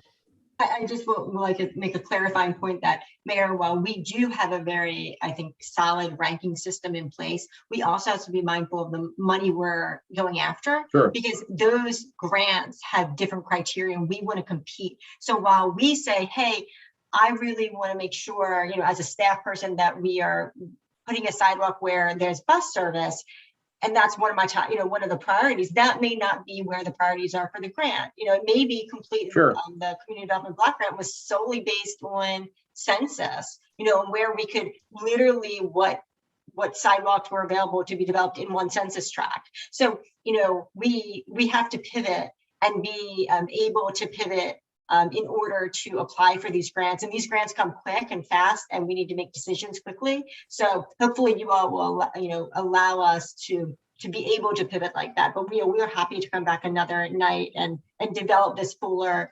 Susan and I could do this only sidewalks. But we can't. We have so much more to do than just sidewalks. You had the information there, but clearly there's a few other considerations, and just to be fully transparent with the public, to let them know, because like I said, inevitably we're going to get blowback for how come you did this project, not this one. And I think you guys have prioritized them well, but we need to explain that really well to the public so they understand how we're doing that. And as you just said, maybe we get the best bang for our buck when we consider the grants and things like that. I'm hearing two things. I think it's time for us to kind of split this presentation now. I think we can come back at the second meeting in October and talk more about the list and how we prioritize and the criteria. Yeah. But then on October 11th, when we're going to have the public hearing for the UDO Chapter 7 public improvements changes, I would like to incorporate then the widths there. Okay. So we'll separate them now and take it, if that's all right with you, to take kind of the width part with public Chapter 7 improvements, and then the projects listing and criteria separately. And I said that was my final comment, but I'll come back with one more. Again, if we follow this strictly, and I know you said you just ballparked it. I mean, I would be concerned if this, doubled one of the estimates because we said, hey, we thought this was going to be a 6-foot sidewalk and now it's got to be 10. Maybe not for all the projects, but maybe that your top 10 priority or top 7 or whatever, if we could look at a little closer what the actual impacts to the cost would be, that would be helpful. Definitely will not have that by the second meeting in October, but maybe we can just keep continuing the conversation if that's okay. Yeah, that's fine. Commissioner Miller. Thank you. I have a question for Susan or Dana. It doesn't matter. When I used to ride a bicycle, if you're on a sidewalk, the biggest problematic situation is the amount of driveways or curb cuts. If you're on a sidewalk and someone's backing out, there might be rear view mirror cameras or rear view cameras, et cetera, in today's world, but they're looking at the street, not at the sidewalk. And in smaller neighborhoods where there's a driveway every 50 to 100 feet, do you take that into consideration as well, whether the bicycle should be on the road or on the sidewalk? Yes, absolutely. We actually had that discussion about the Moore Margland project, about the width and where, since it's a minor thoroughfare, where does that side path go? And that's another reason why we chose 5 feet, was because on the north side, there are more single family homes fronting that area. So the project area is already developed, doesn't have a redevelopment potential, except on the very end. But the south side of the street is largely undeveloped with very few driveways. And so if we in the future benefit from a street improvement project, maybe through the STIP, then we would be looking to put that side path on the highway side of Moore Margland because of that very thing. It is definitely a consideration. In some cases, you can't avoid it. There's driveways on both sides. So you think about Sam Newell Road. There's lots fronting on both sides. And so that's just, you can't always accomplish it, but definitely something in consideration. Thank you. Okay, I think we're ready to wrap this up. Thank you, Dana and Susan, once again for a great presentation. Am I correct in saying we want to wrap this up? Is there any final comments? Final comments? Seeing none, we'll move on to agenda item 9D, receive an update on the Matthews Chapel Road Advisory Shoulder. And Susan, that's back with you again. Yes. Hello again, everyone. More about bicyclists and pedestrians, my favorite subject, but a different approach. As part of the Crestdale Heritage Trail, it follows along the railroad and connects to Matthews Chapel Road, and then picks up again on the side path along Crestdale Road. Thank you, Jay. And basically we have share the road signs. I don't know if you've noticed them on Matthews Chapel Road, but there's share the road signs and trail continues in street. And we've been conducting some observations there via trail cam, and everyone is driving, walking, and biking and scootering down the middle of the street, which is fine. Very low volume road. But staff was talking and thinking, like, as we expect volumes on the trail to pick up, when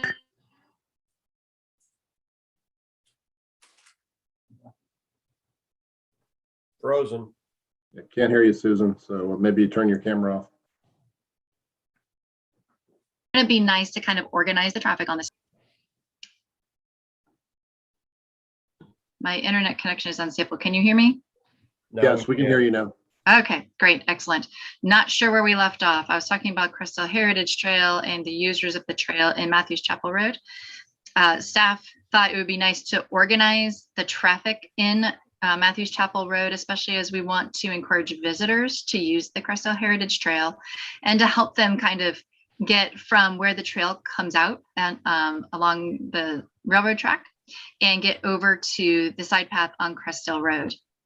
I called Federal Highway Administration because I knew that there was an advisory shoulder experiment out there. And I talked to them about doing it one advisory shoulder for bikes and peds.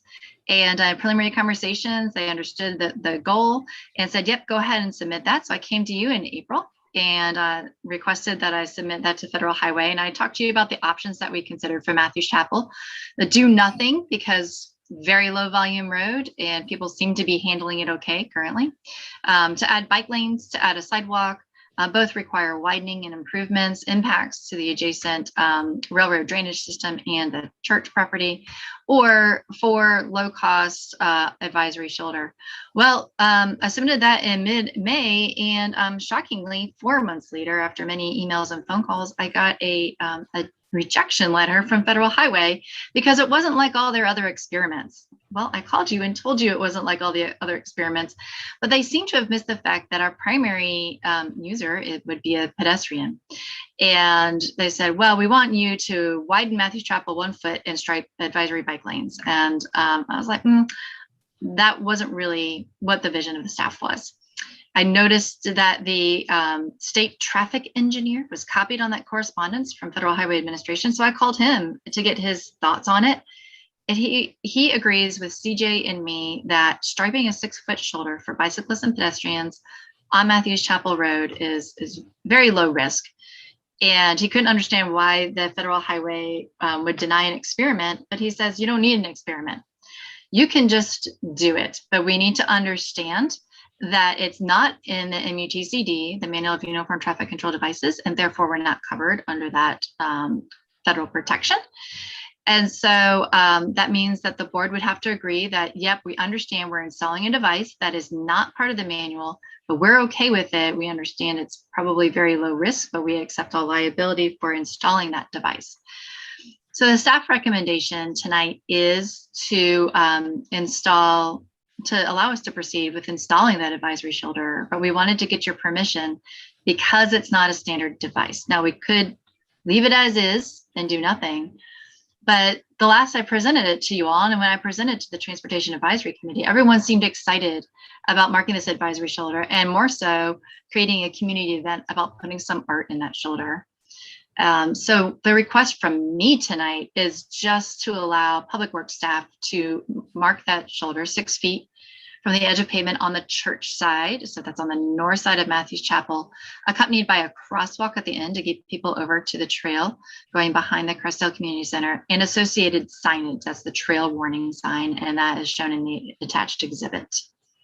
Happy to answer any questions or receive any direction. Commissioner Miller. I'd like to make a motion, if we're ready for it, to approve the installation of advisory shoulder on Matthews Chapel Road. Mark a 6 foot wide shoulder area on one side of the pavement of Matthews Chapel Road, and associated signage for pedestrian and bicycle use of the Crestdale Heritage Trail. Thank you, Commissioner Miller. Do we have a second? I'll second. Okay, we have a second from Mayor Pro Tem Garner. I will say that I spoke to Commissioner Whitley about this, knowing he couldn't be here tonight, and he is in full support of Susan's proposal. Yeah. So we have a motion from Commissioner Miller, a second from Mayor Pro Tem Garner. We'll take a roll call vote. Commissioner Bland. Yes. Commissioner Urban. Yes. Mayor Pro Tem Garner. Yes. Commissioner Miller. Yes. Commissioner McCool. Yes. I vote yes as well. That passes unanimously. Thank you, Susan. Thank you, everyone. Appreciate it. Move on to 9E, receive developer presentation for 122 Matthews Station Street. Jay, you want to introduce, I guess, MB? Commissioner Urban. Yeah, this is related to that vision comment earlier, so I need to recuse myself for, what is this, 9B? No, 9E. Thank you for reminding us, Commissioner Urban. Okay, so Commissioner Urban will be recused from this discussion. And Jay, you can begin when you're ready. Sure. Well, I see that MB is in the room. I think most of you all know him. And MB, I believe Sean also will be joining us in the room, or are you giving the presentation? I know you all had a presentation you wanted to provide.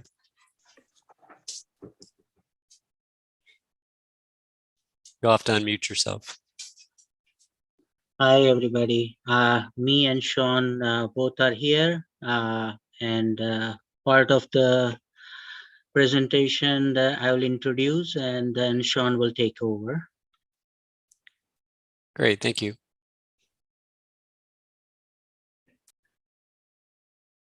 So good evening, respected mayor, respected commissioner, and the town team.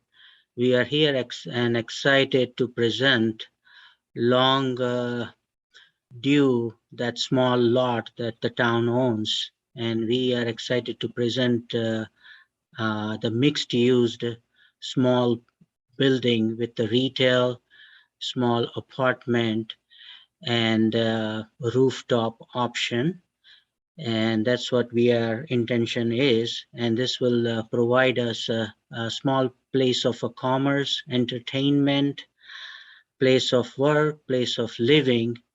In short, whatever the town has been visioning this place to be, complementing to finish what is existing structure already in the place, is what we're trying to achieve. Nothing, something totally different than what you see today in the town, but it will definitely provide some living space and working space for the people and some of the startup company to come in as a retail, come in as a restaurant, come in as a whatever they're trying to retail, whether it is something clothing option or kids related play center or whatever the town and the market is needing. We are opening up that for people to kind of come in the town and do the commerce. I've been in this Matthews last 13 years, and I'm a part of the Chamber of Commerce as well. And whatever I have been hearing from my current, the UPS store location, I'm trying to provide this facility for the town, for the citizen of the town, and the people who would want to do the business with the town, in the town, in fact. So that is our intention here. And I have a Sean, who's my cousin, and he will be the project lead. So I will turn it to him to give you overview of the building and some of the technical aspect of the building. Thank you so much. Evening, commissioners. Can everyone hear me? Yes. Fantastic. Well, thank you very much for allowing us this opportunity to present here forth in front of you the proposal for redevelopment for 122 Matthews Station Street. From my information and the information that we've gathered, I think this lot has been vacant in the the current condition for almost about better part of 2 decades. And we're thrilled, first of all, for the council, mayor, Mayor Pro Tem, for extending us this opportunity to entertain and bring forth this proposal with you guys. So I am going to just jump right in. We talked about the introduction. So here's the first of the rendering for the proposed development. To give you an overview of what this development is, it is going to be a mixed-use development for 3 stories with the retail on the ground floor, and second and third floor being residences, as well as an open space of approximately 2,000 to 2,500 square feet on the third floor facing the railroad side, open for a flex purpose for an open office space during the day. And that can be converted into a open, space for event gathering during the evening hours / a yoga studio / any purpose that is going to be helping the community to gather for the purposes of gathering on that space. So this is the front side that faces the Matthews Station Street. Okay, you see that we have allocated spaces for a micro retailing bay at the bottom. And we're open to having to allocate that in whichever of these bays that we can allocate that. And that would be in approximately 2,000 to 2,500 square feet. Just to flip on the second slide, which is a rendering on the side, which faces the PNC Bank, you'll see that, this is a very unique exterior facade.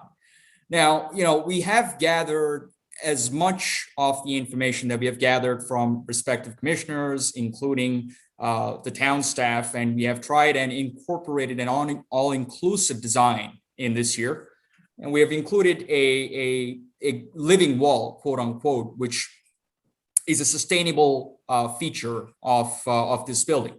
We had several thoughts about, how we can make this building an all-inclusive building, of course, with the, incorporation of some sort of a sustainable feature. And this was the best feature that we had, we have been able to come up with. And this is the feature that would complement the front side of the feature, which faces the Matthews Station Street side, which complements the surrounding buildings which are in the area. And then on the side over here, we have this feature, which is actually the entrance to the second and third floor residences. We have tried and incorporated, I'd say, most of these comments, I wouldn't say all of these comments that we've received from the commissioners, taken into consideration several different factors.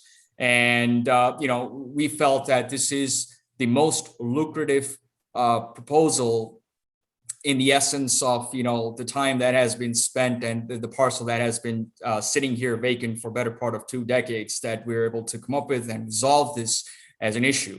And this would serve as a gathering place for the community. One thing I did forget to mention is that we do have an allocation for a rooftop on the 3rd floor. So about 50% of that roof that has been designed would be used for an open rooftop purposes, for gathering purposes, event purposes, for any given reason for community as well as the residents of this building. This is an overall preliminary site plan that has been put together. As you can see, based on the parcel size, we have about 15 parking spots that faces the railroad side and about 6 or 7 parking spots that faces the PNC Bank, with the inclusion of the handicap parking spot. We do have an allocation for an elevator as well as 2 staircases that does have the full access going up to the roof level. Of course, we're in the preliminary planning stages, so this is just a preliminary site plan. If and when, we do have an approval from the council to move forward, of course, we would be coming forth with the final site plan approval in the coming month. But yeah, this is a preliminary site plan that establishes the boundary points based on the building footprint that has been laid out over here. You'll see on the top right side, we do have an allocation also for a small area for an outdoor seating purposes that has been allocated within the parcel of this land. Just to give a very high level overview of what this building would really entail, it's a 3-story mixed use building, as I mentioned earlier, with retail being on the ground floor, the residences on 2nd and 3rd floor, along with an open office / flex meeting space plan on the 3rd floor facing the railroad side. We do have a rooftop access for residents as well as, for the local events. We saw the living wall facade, which is a sustainable feature, the elevator access to all floors. The footprint of the building, as well as the 1st and the 2nd floor, includes a 1 and a 2-bedroom plan apartment units with the balcony access individually for each and every single unit. And we have a allocated bay for micro retailing purposes on the ground floor, where we would be entertaining local businesses, that would be coming in, and of course, putting their shops in for a period of, however long that would be able to work with. One thing I want to point out is the fact that we're very much open to having to give the opportunities to local businesses, local entrepreneurs.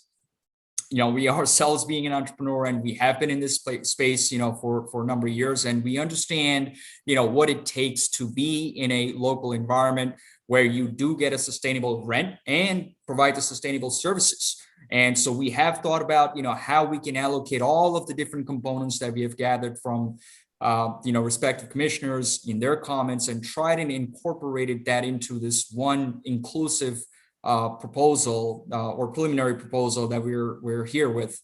And what, our hope from this presentation and this proposal is that today, we're able to gather and get a conditional approval for this proposal from this council. And of course, we're aware of the fact that there is an appraisal that is pending, which should be coming in the next couple of weeks. Based on, of course, the appraisal, it is our intent to put forth a letter to close this land based on this conditional approval. And we're very much looking forward to working with the council on refining different features of this proposal, along with the town staff, to come up with a final approval in the month of October, with the hope of closing on the property sometime towards the end of October. So that's just the high level overview. I will flip back to the two renderings just in case any council members have any questions, concerns. We'll open it up to the floor. Sean, are the residences apartments? And how many are there? Total, it would be 15 apartment units. Each of them have one dedicated parking spot. We're all aware of the parking constraints within this part of the town, and we have taken that into considerations, and we sort of work backwards in allocating how many units are we able to place max on this piece of property based on the parking that we have. So we have total of, I believe, 26 or 24 total parking spots. We have not allocated the parking spots which come alongside the PNC Bank just yet. We're only counting the ones which are towards the railroad side, and working backwards, we were able to allocate 15 apartment units, 10 being one-bedroom apartments and 5 being two-bedroom apartments on the third floor. And the other question I have is, I thought that at least 2 or 3 or 4 of the commissioners and myself were hoping for a restaurant or something on the top. Has that been scrapped? That idea is no longer viable? Or? No, sir, it has not been scrapped yet. As a matter of fact, one of the bays downstairs, and I think there was an earlier session where we heard the fact that the food place or the food market or an open food stall is an idea that has been taking off, matter of fact, across the nation. And so we are actually considering one of the bays downstairs converting into this small open, maybe you're not able to get 10 or 15 stalls, but maybe we're able to get 3 or 4 stalls of these food market idea that we're able to actually incorporate into one of these retail bays downstairs. And that's the thought process that we had, given the fact that we're also allocating an outdoor seating, a minimal outdoor seating, of course. That food stall will sort of complement well with the outdoor seating that we have. And we also have the open rooftop access. So we are very much open to having to incorporate some sort of a, restaurant concept on the third floor to convert that into an open rooftop concept / open gathering space as well. Yeah, I think there's a lot of not only elected officials, but our constituents have said they would really like an area to, maybe eat out under the stars or whatever at night at an elevated overlooking scenic downtown Matthews or whatever. Which is what we certainly would like to make it happen as well. And we have incorporated that preliminary design with the idea of having to convert that future down the road, or even, opening, going into the restaurant concept on the rooftop. Certainly, we are looking forward to having to incorporate a very unique set of, restaurant operator that can come in, and then certainly, put them in place on the rooftop or downstairs, and of course, give them the access to having the rooftop if they want to host a private catering event or a private event that, provides food and drinks. Are there other comments or questions from other commissioners? Commissioner Miller. Thank you, Mayor. Sean, I like the concept. I like the drawings. It mimics Matthews Station Street much better than North End. It's beautiful. I have at least 2 questions. Mm-hmm. On the left side, there's a gap in the buildings, which in prior drawings did not exist. They connected because they wanted to use the elevator in the other building. I assume you're going to build an elevator on the far right side. Is that accurate? No, sir. Actually, we are planning on building the elevator on the left side, which I believe is the Beantown building. And we have to leave an easement space between the Beantown building and that elevator access, which would be going into the left side of the space. I'm not sure if you're able to see that, but there is a small blade canopy that sticks out on the left side of the building, which would be the entrance to the elevator, as well as the stair banks that goes up all the way to the roof. So we had to leave the space over there between the Beantown building and the edge of this property for the access of the residents, as well as whoever is going to be accessing the rooftop, and perhaps also anybody who is handicapped and needs ADA resource to get up on the roof. Will that become a breezeway then? No, at the moment, this plan is a standalone plan with no contact with the Beantown building. Given the fact that it is a 3-story structure with a use which is a mixed use, which is, from looking at it from safety and security standpoint of the residents that would be in this building, we feel it would not be viable to put a breezeway between the two structures while maintaining the security access point for the residents of the building. But there's an easement or a gap or a alleyway. There is, that's correct. That would be a good opportunity for a mural 10 years forward. My next question is, on the right wall, I like the idea of the green wall. I think that's very clever. Will there be any windows on that wall or any accent piece or architectural feature? Yes, we would have a plan to put a window which would be sort of in the middle of the facade, where you would see which would be essentially a hallway for both sides in the inside of the floor plan. And that window would, we were able to put the window on this side of the wall, which doesn't have the elevator. We will work with the architect to refine the plan to put the window if that is, a point which you'd like to see. Certainly, that's not a problem. So yeah, we would certainly would love to, put a window over here as well. And this is a unique feature of the building that we thought about it from different point of view as to, how we can make it, a bit more sustainable, and while maintaining, of course, the continuity of the surrounding buildings that are over there. And of course, from the town's perspective, it is important for town, as well as it is important for us to maintain the traditional outlook while maintaining, a sustainable aspect looking forward 10, 15 years down the road. Thank you.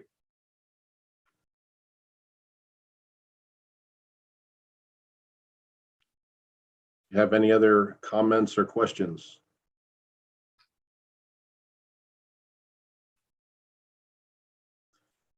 Sean and MB, one of the things that was brought up, you probably watched our visioning meeting earlier, but do you have any concern about folks wanting to live so close to the railroad track and the loudness of the?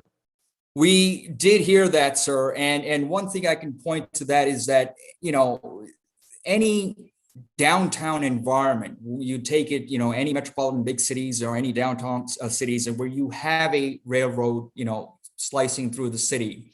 One of the perks of living in the downtown is having the downtown vibe. Of course, no resident or no tenant is going to be able to get away from having certain downsides of living in the downtown. Number one being, of course, the parking. So if and I think one of the commissioners did point a very good point, is that, if there's young folks that are looking to have the lifestyle of living in the downtown while, experiencing some of the environment, there is going to be a downside to that. However, the way that we're able to sort of resolve that is that we would be able to make that backside of the wall a soundproof wall with additional sound attenuation that sort of absorbs that railroad, shocks that would come in when the train arrives.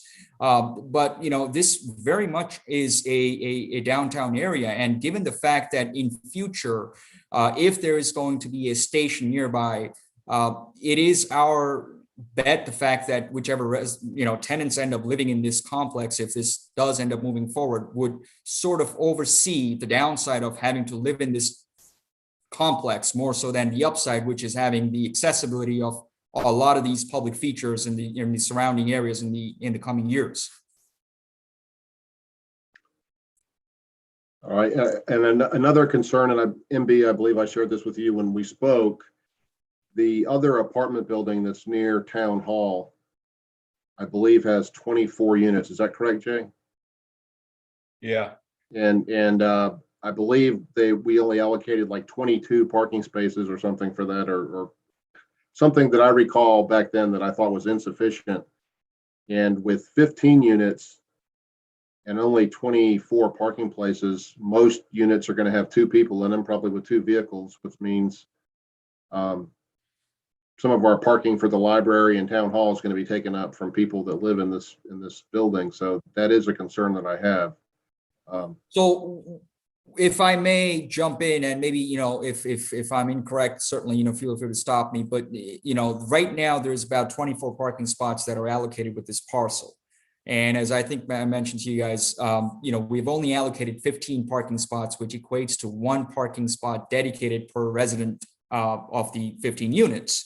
Certainly, there's going to be residents or tenants who are going to have more than 1 vehicle to be parking, and which I understand would be their responsibility if they're wanting to stay in here to figure out a way to park or get a monthly pass in the surrounding area. However, I must say the fact that when I've been to the 24 units that is right next to the town hall, and I've seen both times where the backside of that building has been packed and the front side of the building has been packed as well. And to my information, the residents do not park at the preferred allocated parking spot behind the building. They actually prefer to park at the front side of the building, which is not a dedicated parking spot. So for our residents, we would certainly, make it clear the fact that they have a dedicated parking spot, in each of these 15 units respectively. If they wish to park anywhere else, of course, it would be there at their own risk. And of course, if they have more than 1 vehicle, it would be their responsibility to find an additional parking spot in the surrounding area. Yeah, I mean, I don't disagree, but typically that's going to be behind town hall, which limits the ability of people to go to the library and town hall. But well, I'm not sure if this is already in the ordinance, but certainly is that a paid parking spot or is that an open public parking spot? It's a public, but I think it's not realistic to think that, if you have 15 units, you're going to have 15 cars, you're probably going to have closer to 30. And those other 15 are going to park somewhere in that area, which is already very, very packed. And I mean, this is not unique to the development that you're proposing, because we had the same situation with the other one, but it's a little concerning.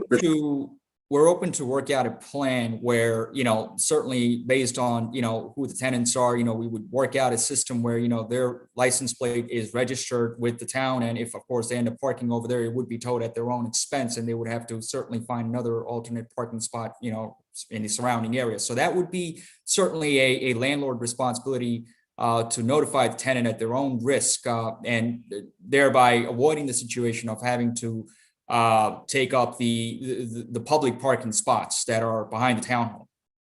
Commissioner Miller? Thank you. I would just want to point out that if we're complaining about the close proximity to the railroad, it's also close proximity to the railroad parking lot. And that might be popular from 5 to 10 p.m., but overnight it would have plenty of spots where sleepers aren't parking. So again, railroad, close proximity and available. That's something we'll have to work out. Right. And one thing I want to just point out here is that our wish here is the demographic that we're targeting for these units really are between the ages of 25 to 40. We're not, just putting a stop, on any age levels, but that is our demographic. And certainly if you look at the demographics within that area, it is a fairly, young crowd. And we're hoping to attract this crowd to come in here, experience having to live in the downtown area, and certainly, thereby bringing in the atmosphere that the council is looking forward to developing over the next coming years. And our hope is that, we're able to attract the demographic that we're targeting. And if that is the case, certainly that demographic, we do not foresee an issue of having to walk about 5 minutes to get to their second vehicle. Mayor Pro Tem Garner. I mean, I was gonna chime in about the towing. That either puts the burden on the town and the police to monitor parking, or the landowner, the landlord is going to have their own staff to monitor that. I don't think that would be fair to put on the town. Yeah, I mean, we're open to having to, work out a procedure which doesn't burden the town, of course, from additional responsibilities. But yes, certainly. So we're open to having to work out a deal. In grand scheme of things, if we get down to that level of working out detail, we would allocate a property manager, which would be, of course, a part of this building, and that would oversee, go, once or twice a day to monitor a traffic control pattern at the parking space behind the town hall to monitor if no tenant has parked. So yeah, we're open to having to work out that deal. Mr. Buckley. I was just going to comment that there are already recorded in this downtown development project reciprocal parking agreement for all of the folks who are located within this downtown development to be able to utilize the parking spaces. So I don't know if it's going to be violation of the reciprocal agreements or not to have dedicated spaces. Well, it's certainly problematic, and it's something I would like to see us address if we can. Commissioner McCool, do you have a comment? Yeah, I just a few notes. I think first the parking is I think you say you want to go after a younger demographic, but not so big secret is young people come out of college and they don't have a ton of money, and you're saying you're a 25 to 40-year-old. A lot of people live with significant others, roommates, and so I mean that there you go. I think at minimum you're having 2 cars per unit, and so I'm trying to do the math. Well, you're saying 15 you're going to set aside for residential, and then probably 9 for the businesses. Numbers aren't adding up, and that scares me. Is we're going to have people parking on the street or taking up parking that's needed for other businesses. There's got to be something we can do to mitigate that. Yeah, no, absolutely. And I mean, as I stated, I mean, we're open to having to come up with a plan that is innovative, that essentially burdens less on the township to have to monitor the parking that is created by these additional 15 apartment units. One thing, of course, from any downtown development that happens, the tenants are kind of going into the mindset that the parking always is going to be limited. They're not going to get the parking right in front of the apartment or wherever they end up living. So they would have to have the mindset of having to walk further across for their secondary vehicle. The primary vehicle, that's why we are allocating them with the 1 parking spot. But the mindset would have to, of course, be changed. The fact that they're not going to be able to get the very adjacent parking spot for all of their secondary vehicles as well, and that would be on the respective tenants to have to figure out. But I don't think you're understanding what I'm saying. Is like, if you have 2 people living in a single unit, each person has their own car. I'm not saying one person he's got 2 cars. I'm saying then you're putting the burden on, okay, well, this person's going to have to walk a quarter of a mile to get their car, and this person has, you see the problem that arises there. It's not a secondary vehicle. They're vehicles for each primary tenant. I don't think it's just going to be, all single people living in in these apartments. So I think maybe there's a misconception there. So what I've been hearing from many years, it's not the car parking issue, it's a walking issue. So we are contradicting our own selves when we have a one vision. Developer comes in, of course, they put their risk associated with that. And of course, we trying to limit town responsibility, town monitoring, and that's all our intention to provide the commerce, place of living. But I do understand there is a little risk associated with our own investment of people not having to park and they may not leave. But just to give you an example, that I'm trying to buy a place. My daughter goes to NC State, right across the NC State. It's a main street. The apartment, that high-end apartment that we are looking to purchase is a one-car parking. And I said, what do you mean by one-car parking? If I have two kids going NC State, can they park two cars? He said, nope, there's only one car parking. And then the rest of the people, I said, where do they park? They said, normally they walk and so forth. So these are some of the downtown typical issues that we are talking about. But we are looking for your suggestion. If you guys have any solid suggestion, because I'm sure 20 years you have come up with the idea what to be built, what not to be built. But the direction that we've been given, mixed use, this is what we come up with, keeping in mind 15 parking, all we can do. And that's why we limit 15 apartment. We can, of course, reduce that to 10, but still the parking, it will be issue if we are talking about having a mixed use. Jay? Yeah, just wanted to make a few points for the board to consider. First, the building height. I did speak with Mr. Urban briefly last week before I'd seen this. We need to look at the roof structure because we have a 40-foot building height downtown. And I know we've got a turret up at Pizza Peel in that building, which is sort of an architectural feature. So we would need to look at how we would define that. Two, the allocation of residential in the building. As I was working with urban design partners who did the site layout, they did uncover a very old requirement in our code that mixed use buildings downtown can only be 50% residential. So that means 50% of the square footage of this building can be dedicated to residential uses. So without a text amendment, it really couldn't be a full 2 floors of residential. It would have to have some other use on the upper floor. So I just want to make the board aware of that. Board can always change the UDO if you so chose, but the developer would need to allocate space such that they didn't exceed 50% of total square footage on residential. And then finally, just keep in mind the upper floor uses. A lot of the new vibrancy we see in downtown over the past several years is because we've added more residential in the heart of downtown. So you're seeing more people. It's a more lived in place than it was 5 or 10 years ago. And then just, I'm at the office 5 days a week. I see the same office workers' vehicles parked in public parking on a daily basis, see the same cars in the same spaces day in and day out. So whether it's office or residential that's upstairs in a building like this, you're going to have new parking demand. The building across the street where Thai Taste is has upper floor office.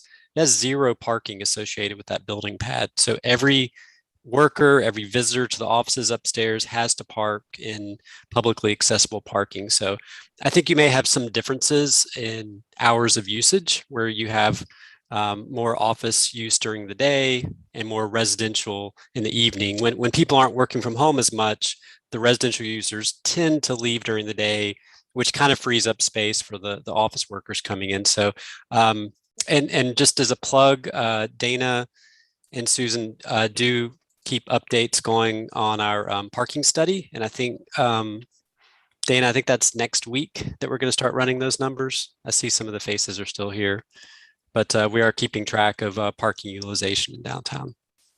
Yeah, So anyways, I think the concern to Charlie's comment was, I believe when the rules were set for the parking, we didn't really consider that there were going to be people living in this corridor necessarily, or maybe I'm wrong, but we haven't had any until recently.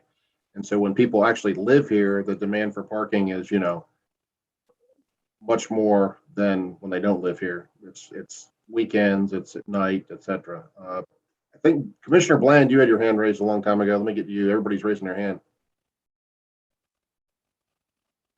I just have a really, really big concern. I just think this is going to put a huge burden on the town with respect to if we got that many people living in those spaces right around there with Beantown and all those other assorted restaurants and whatnot down there, it's going to be a nightmare of enforcement as far as especially in the evening hours. We have a lot of people coming downtown now in the evenings and going to the different restaurants and, clubs, bars, different things that we got downtown. And I just think it's going to be, those people are going to be spending all their time having people towed out of their parking space.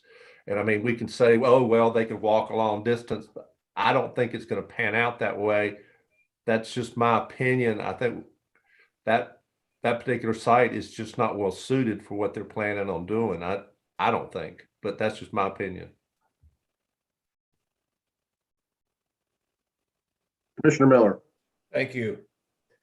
I feel that the people that would live there would leave during the day when business people come in, come home at night when the business people leave, and it would balance itself out as it does now. I mean, I manage 190 parking spaces today, and I don't depend on the police to monitor it. I don't depend on the police at all.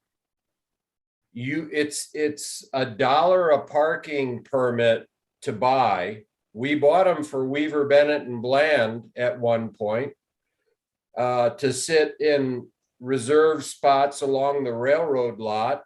And we've had them, it's not that difficult. It really isn't. It's self-enforced. You don't depend on the police. Well, let me correct you on a couple things. It didn't work out very well because the town decided they were going to stop doing it. We were willing to pay. We were willing to pay more money. There's a shortage of spaces downtown, particularly in the evening hours where people are here. You know, you come home from work and there's no parking space because people from Beantown or people from the Seaboard or people from the the Portrait Gallery or all these restaurants, they're great. And that brings a lot of people into the downtown, but it's just going to be, if you've got that few parking spaces, and I think a lot of people have said there's only going to be, they're only going to get one space, but there's going to be a lot more than one person living in that. And all those people don't go off to work every day.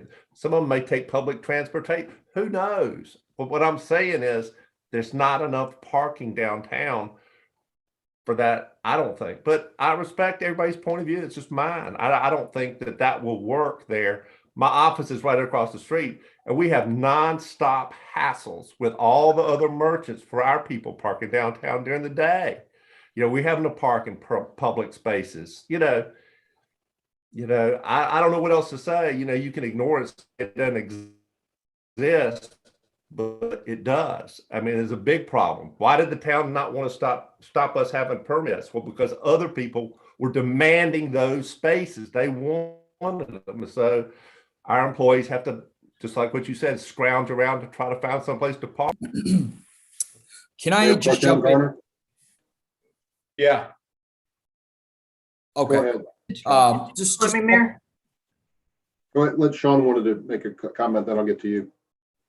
Sorry. Yeah. Just a couple of comments here. The idea is to, and if I'm misinformed, correct me, but we have been informed that previous developers had pitched ideas. However, they were looking for a public funding. Well, we are not looking for a funding from the town. This is a privately invested project. And our hope is that whatever tax dollars that are generated out of this development over the term would go back right into the town to solve the parking problem. That is our hope. Now, we can only do that, of course, by having to expand the square footage. We're more than happy to reconsider the plan of having to eliminate the entire the residence use. And we can do that. But the idea was to be able to provide the max buildable square footage that is generated in terms of the tax dollars. And over the term, it goes right back into the town to have to redevelop this area and solve the parking problem. That was the first thing. Second thing, the reason that we actually also thought about having to put the residents is to build an ecosystem, which by having to have the micro retailing down there, having a co-working office space right across / whatever other purpose, that self-sustains the entire local business. And having to do that only works when you have the residents staying in one building. So that was the idea, to have a self-sustaining ecosystem in the area. Mayor Pro Tem Garner, and I'll get to you, Charlie, next.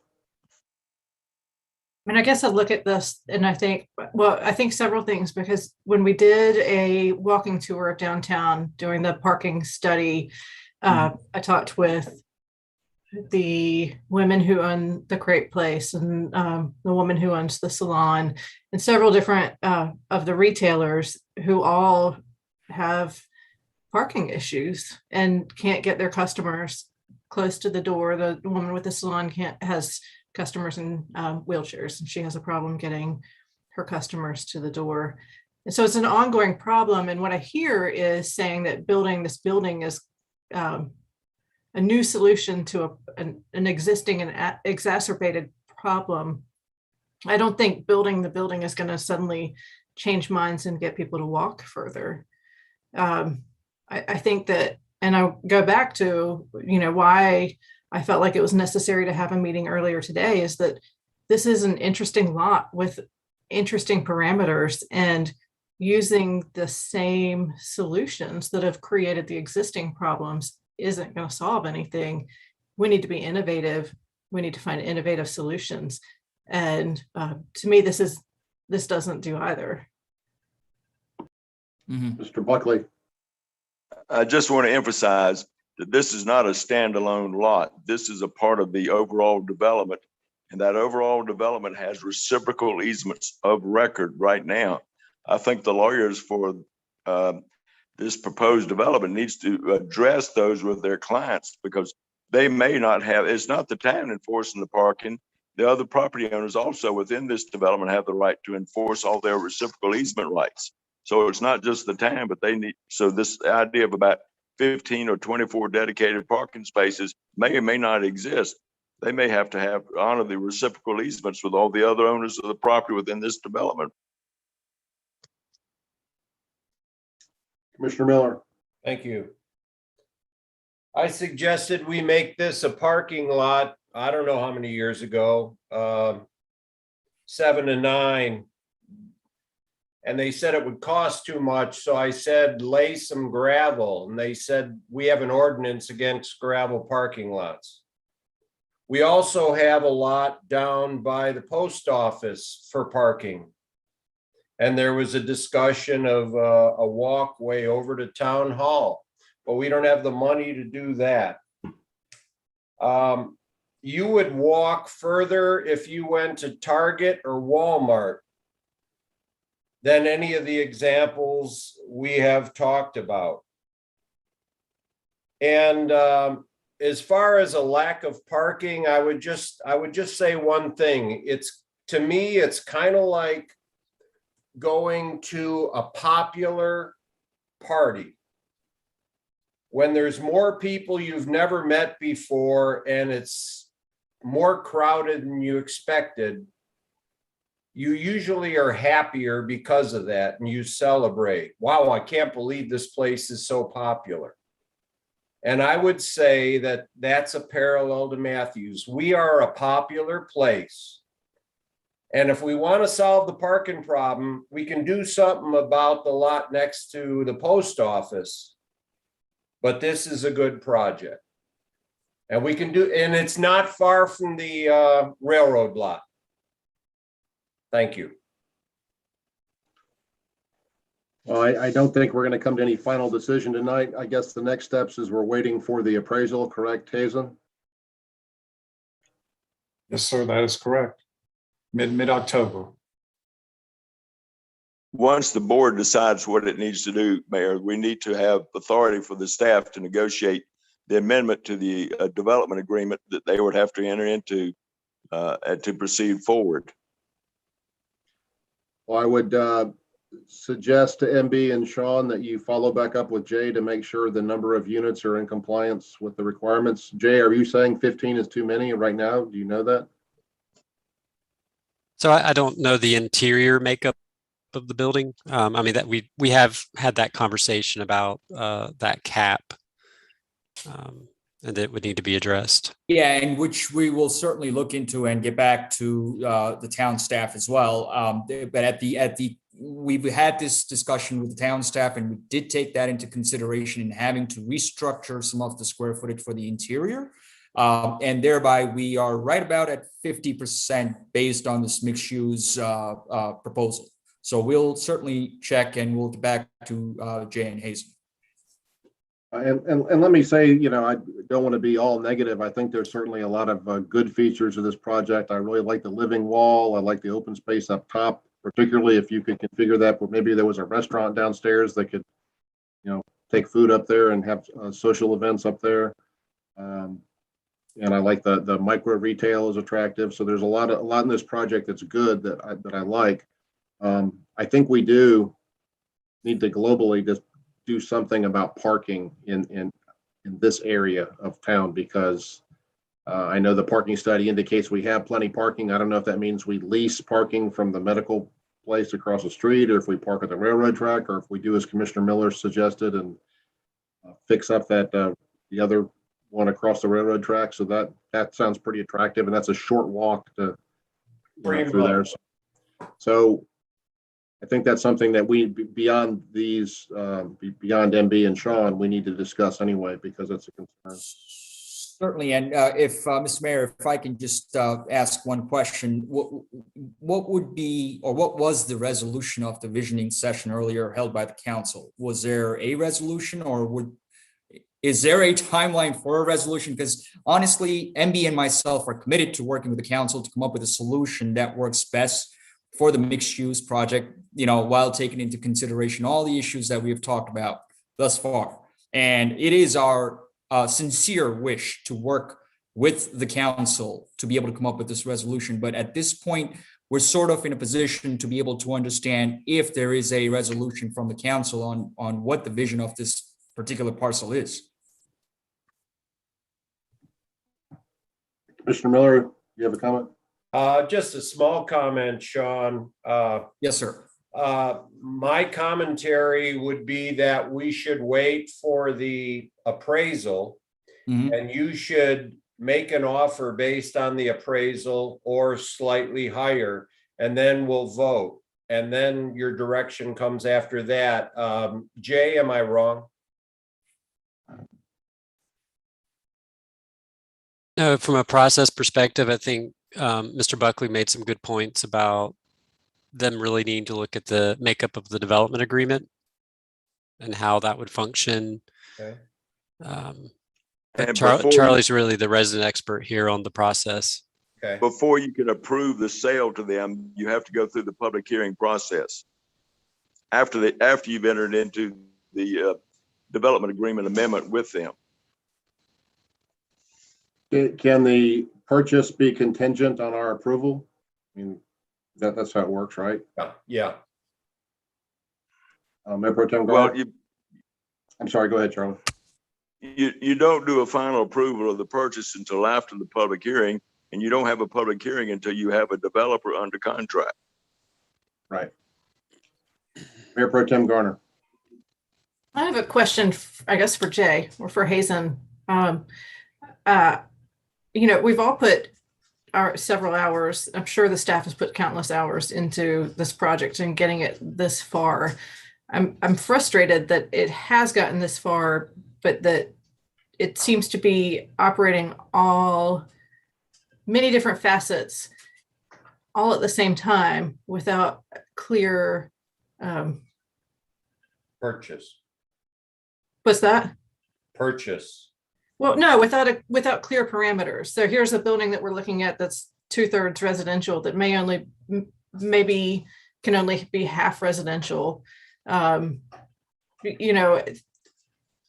We had talked about having a vision for this lot after Lat Purser, and purchasing came along. So how is this process happening?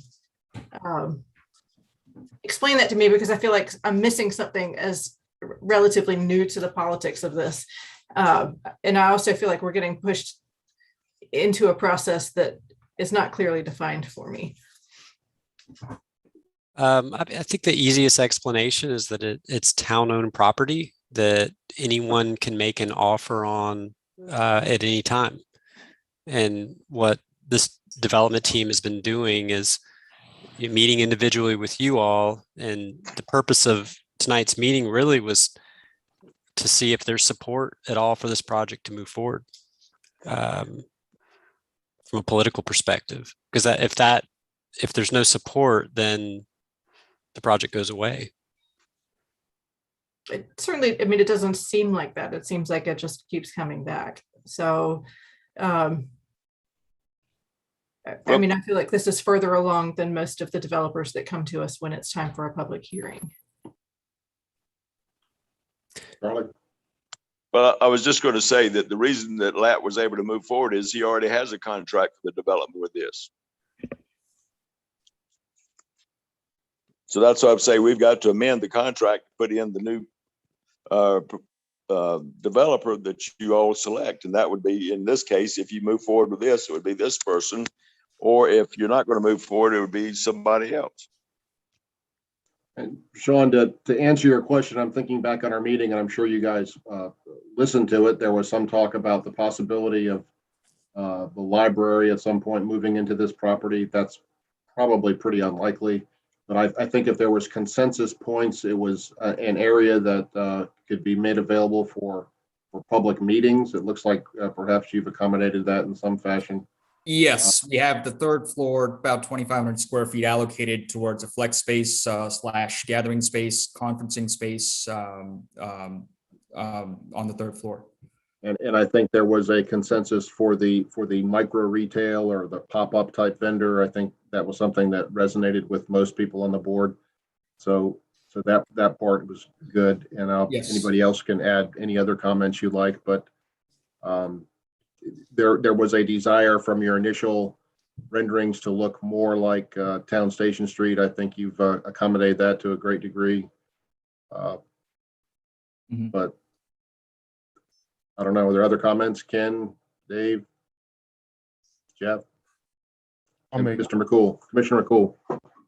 I mean, I think this rendering is more attractive than the other renderings that have come forward. I mean, we have a lot of problems to mitigate. I think in Renee's book, it feels like this process is kind of haphazard. I'm kind of confused where we are because, we're in the process of appraising it and getting an offer on it. And then 2 hours ago, we're talking about, do we want to put a museum here? So I'm like, I'm feeling like we're playing two different games, and those, I guess my confusion is it feels like we're kind of moving forward, at least at this juncture, on doing something with this project.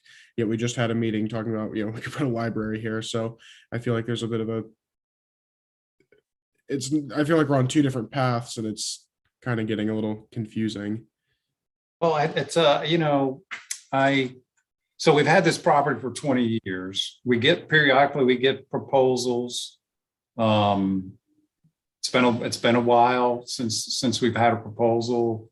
I look at this as like conditional zoning. Many times the board, that somebody comes forward with a conditional zoning project, the board doesn't always know what they want, but they know what they don't like. And so the developer can go through the grinder, listening to board, trying to accommodate the board, and ultimately trying to get 4 votes, or at least 4 votes.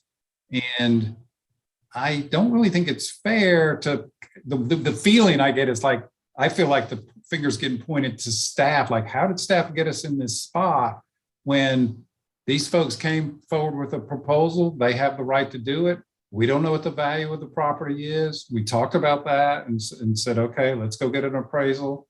And so we're in the process of getting an appraisal. That does not tie in the board's hands to, if y'all don't like this, you can vote it down, or you can say, here's what I can, if you do X, Y, and Z, here's what I can do to support it, just like a conditional zoning process. I don't think the board should feel bound, just like they shouldn't feel bound with conditional zoning. My intent, I guess I should clarify, my intent wasn't to say that staff has made this haphazard. I think it's come off as haphazard because of the way it is. I mean, I think we need to just kind of come to an understanding with how it is. I think there's been, there's some new people on the board, so we've not been through this process. Mr. Plan.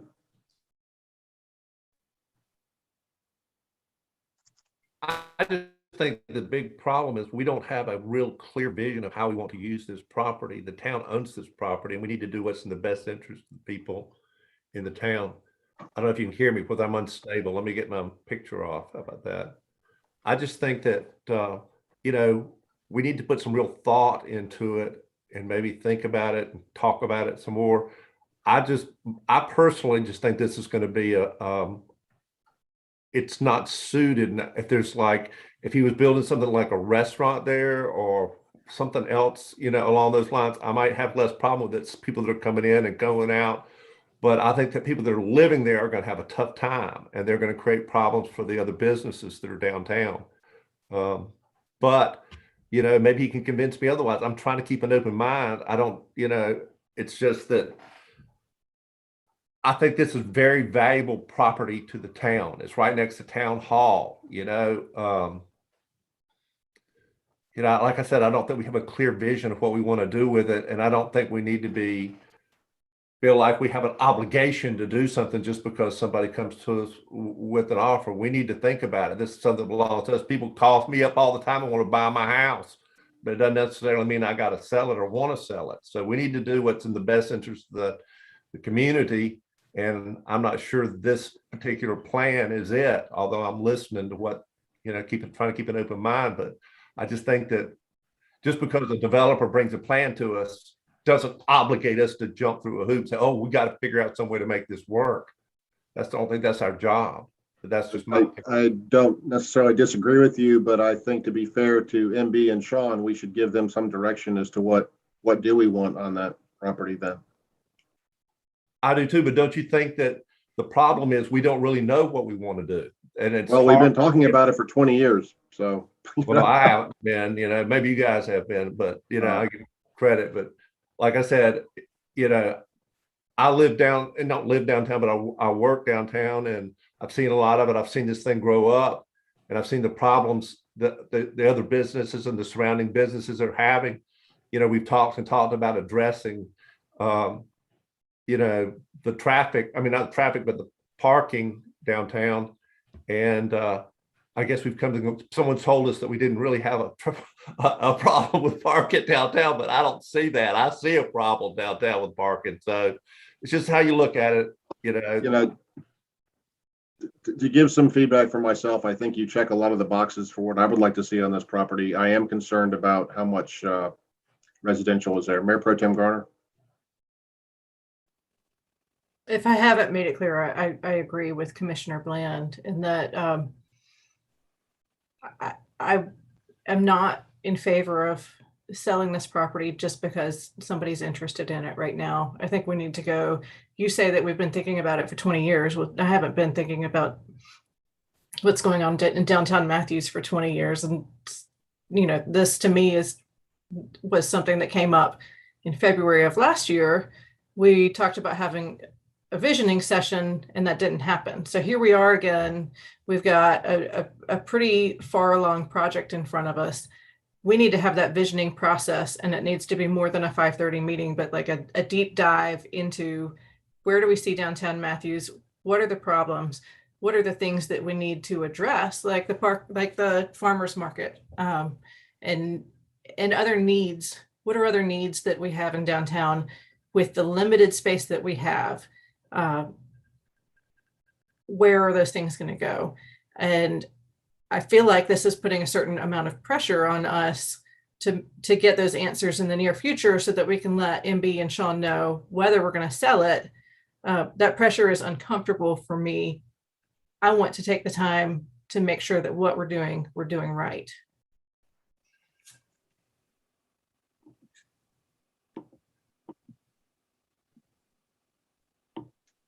Mr. Miller. You're on mute.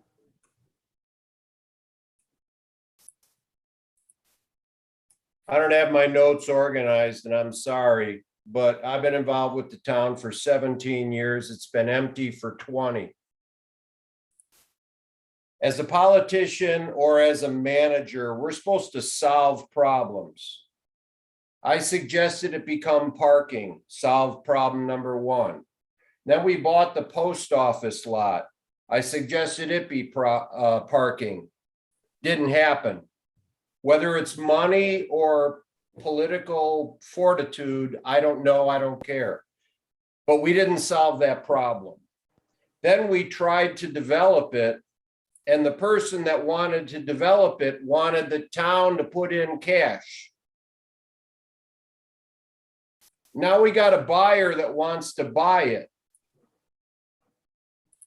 And because some people on the board don't know what's gone on in the last 15 or 20 years in the history of it, we're going to start a visioning process. I don't support that. It should be mixed use, just like the rest of Matthews Station Street. It's what they used to do years ago, and it's with 2 or 3 stories, you can accomplish a lot of things, and the taxation is good. We need to solve the problem. It should be mixed use. It should be flex space. The town hasn't acted for 20 years. It needs to do that. And I support the project. And there's plenty of other options for parking, whether it's a railroad lot or the Windstream lot behind Windstream off of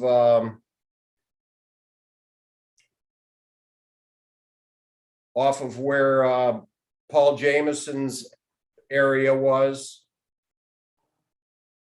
I'm really frustrated with the inability to act on this after I've been on the board 14 and affiliated with the town for 16, and others want to do a vision. We've done plenty of visions. We've had plenty of solutions proposed, and yet we're changing our mind while we wait for an appraisal. Thank you. Well, to Commissioner Miller's point, I've been an elected official for 8 years, and since I've been an elected official, it has always been envisioned that lot beyond the parking would be some sort of mixed use development with retail on the bottom and possibly some residential on top. But beyond that, getting into the real nuts and bolts of what the details are, I don't know that we've ironed all that out, but that has been the vision for that spot for quite some time from previous boards. Mayor Pro Tem Garner. I think it's a little bit unfair to say that I should have been paying attention for the past 15 years. No, you shouldn't have. Well, let me finish, and please do not interrupt me. It is unfair to say that. And I believe that it is also possible for needs to evolve. And when that lot was planned, I think that the needs have changed for Matthews. Now, listening to constituents, I have never heard so many complaints as I have the apartments beside Town Hall. Entering into this agreement as a politician is not going to fare well because I'm not listening to my constituents. I think that the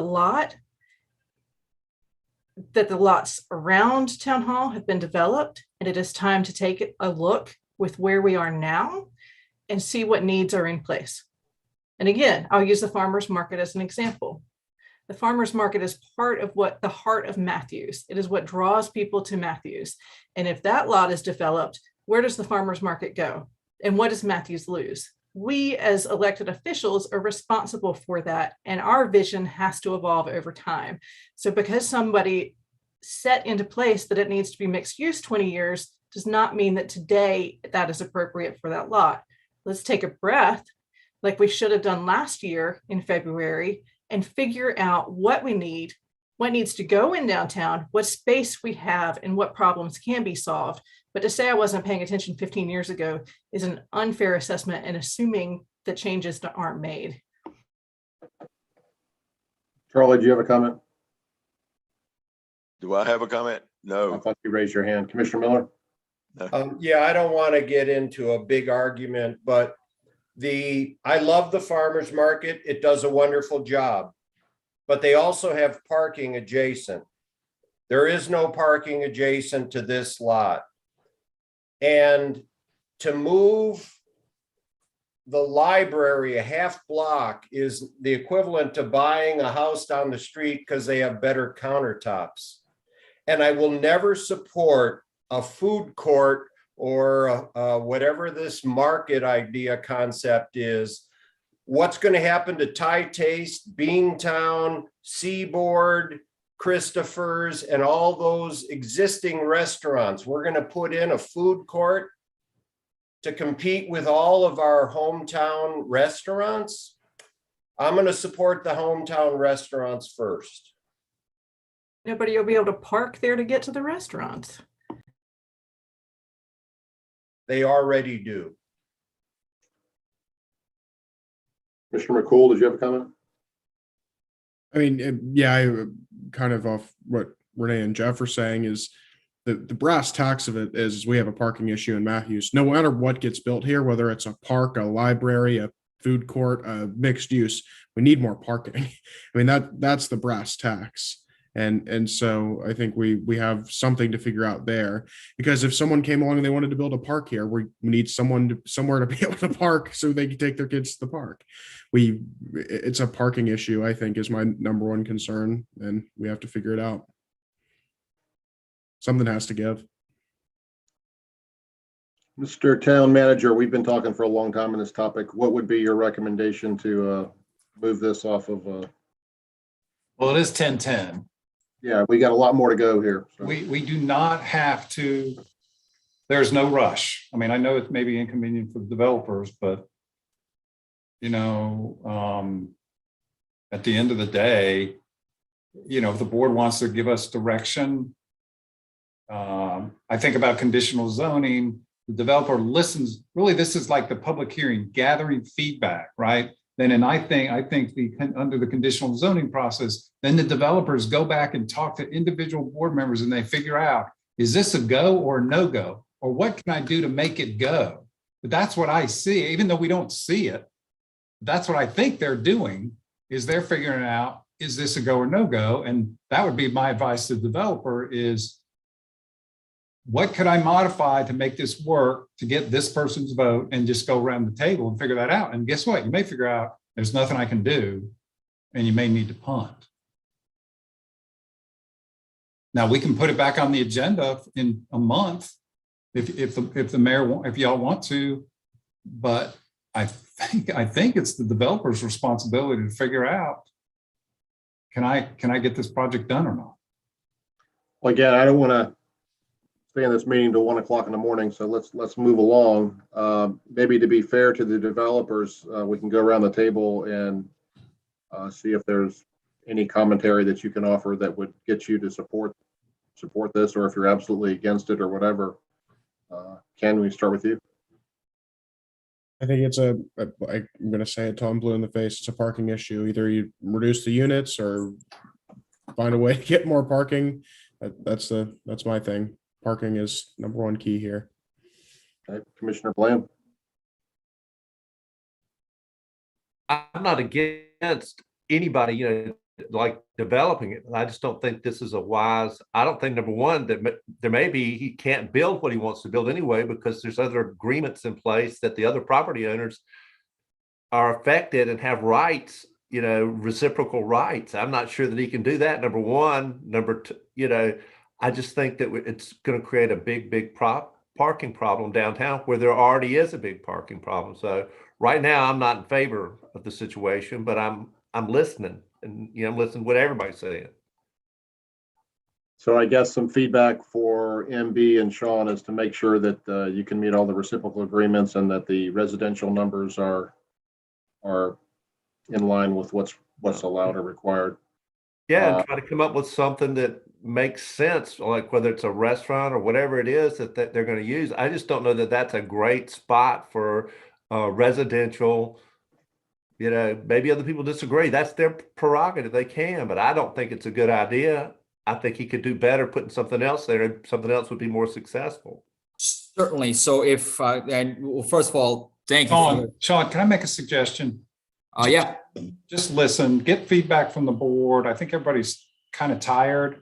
And I think the mayor's doing you all a big service to ask the board what they like and or don't like, and you'll get clear direction. That's the best thing. That's my advice. No, I appreciate that, Hazen, and thank you very much to all the commissioners, Mr. Mayor. Certainly, you know, MB and I have been going around in the circles of this for the last better part of 3 or 4 months, expending all time, resources, and capital. We have no issue having to go back to the drawing board, speak with individual commissioners, get their feedback, certainly, and incorporate as much as possible. But I think, to Commissioner McCool's point, there is only one issue that we actually. Sean, let me. You've only listened to 2 of the 6 commissioners. I would listen to the other 4 commissioners. Thank you. Mr. Miller. Go for it. Yep. Step 1, get the appraisal. Step 2, get an offer, see if there's any competing bids, but don't tell the owner or the future owner he should paint his house blue. We have elevation critique, we have all that kind of thing, all that kind of stuff, but we're talking about whether it should be blue or white at this point. And so appraisal, offer, competitive bid, accept. Mayor Pro Tem Garner.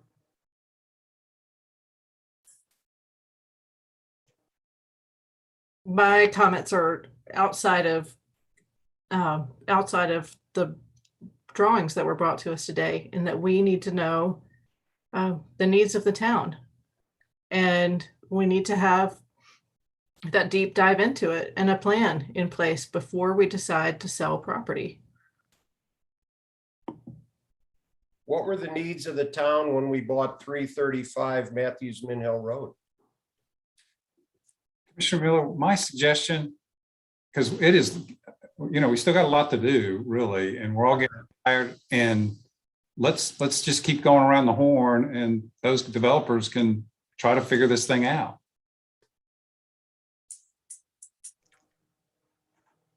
All right, so we've had comments. There's actually only 4 commissioners because Commissioner Whitley's not here and John had to recuse himself. So that's right.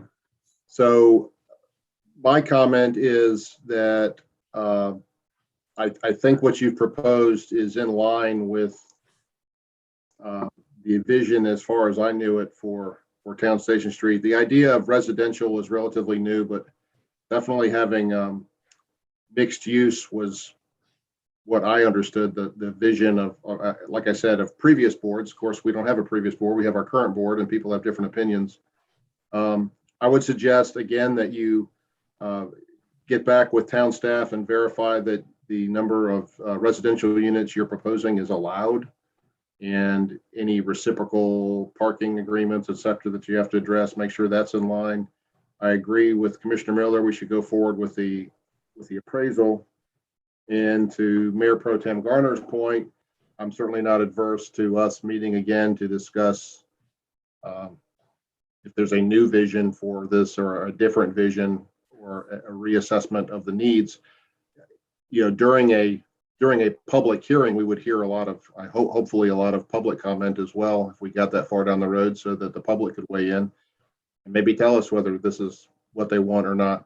I also agree with Commissioner McCool, and Miller and lots of other, and Bland, that we need to address parking issues. We need to come up with some kind of solution, whether it be to do the post office lot or to lease parking from the medical place or park at the railroad track or something, because it's becoming a problem. I hear from a lot of the business owners that it's very difficult, and people do want to park at the front door and walk in. They don't want to walk, but I think we need to access some additional public parking for those visiting downtown and put signage up so people know where to go park.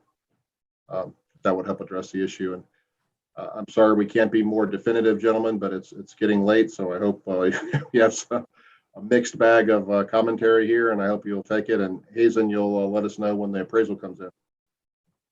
Sir. Thank you all. I appreciate all of your time and the comments. We'll go back to drawing board and we'll talk to the town staff. Jay, Thank can you make a note on Fremont Street, the south side of Fremont Street? All we need to do is stripe it and maybe paint it black. Noted. Okay, thank you. Hey, thank you, Sean and MB, and I'm sure we'll be talking to you in the future. Thank you very much. All right. Have a good night. Thank you. Let's move on to new business. 10A, receive information on fire station number 3. Mr. Kinnenberg. Good evening, council. I'm not going to make you make a decision on anything at this point. If you remember back in February of 2020, at the planning conference, we talked specifically about response times and response capability and our ISO rating. We talked about the impact that a fire station in the Purser-Halsey Park area would have. It would improve our response time considerably. It would allow us to cover almost 90% of the town within 2.5 miles of the fire station, hopefully guaranteeing a minimum response. It would put the furthest point in the town less than half its current distance from a fire station. And just a few weeks ago, you heard information about the Eastern Gateway small area plan, which is the last large area in the town to develop, over 120 acres. So again, going back in time, we acquired the original fire station property in 2005. Again, government moves slowly. We tried everything we could to figure out how to put a fire station on the property adjacent to the park. It's not good land. It won't work. After our discussion, Roger Martin offered us the 4.5 acres across the street from the park. We entered negotiations and purchased that land, and the house on that land is currently rented out. So now it's time to move ahead, figuring out if we want to build a fire station. We've essentially been thinking about it for 16 years. So, and the important thing to remember about building a fire station is it's going to be one of the most difficult projects for this town to undertake. It's a complex building project. It's a 24-hour, 7-day-a-week facility that needs to have modern amenities.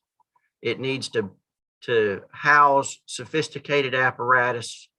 It needs to be a 50 to 75-year building, and it needs to feel like home.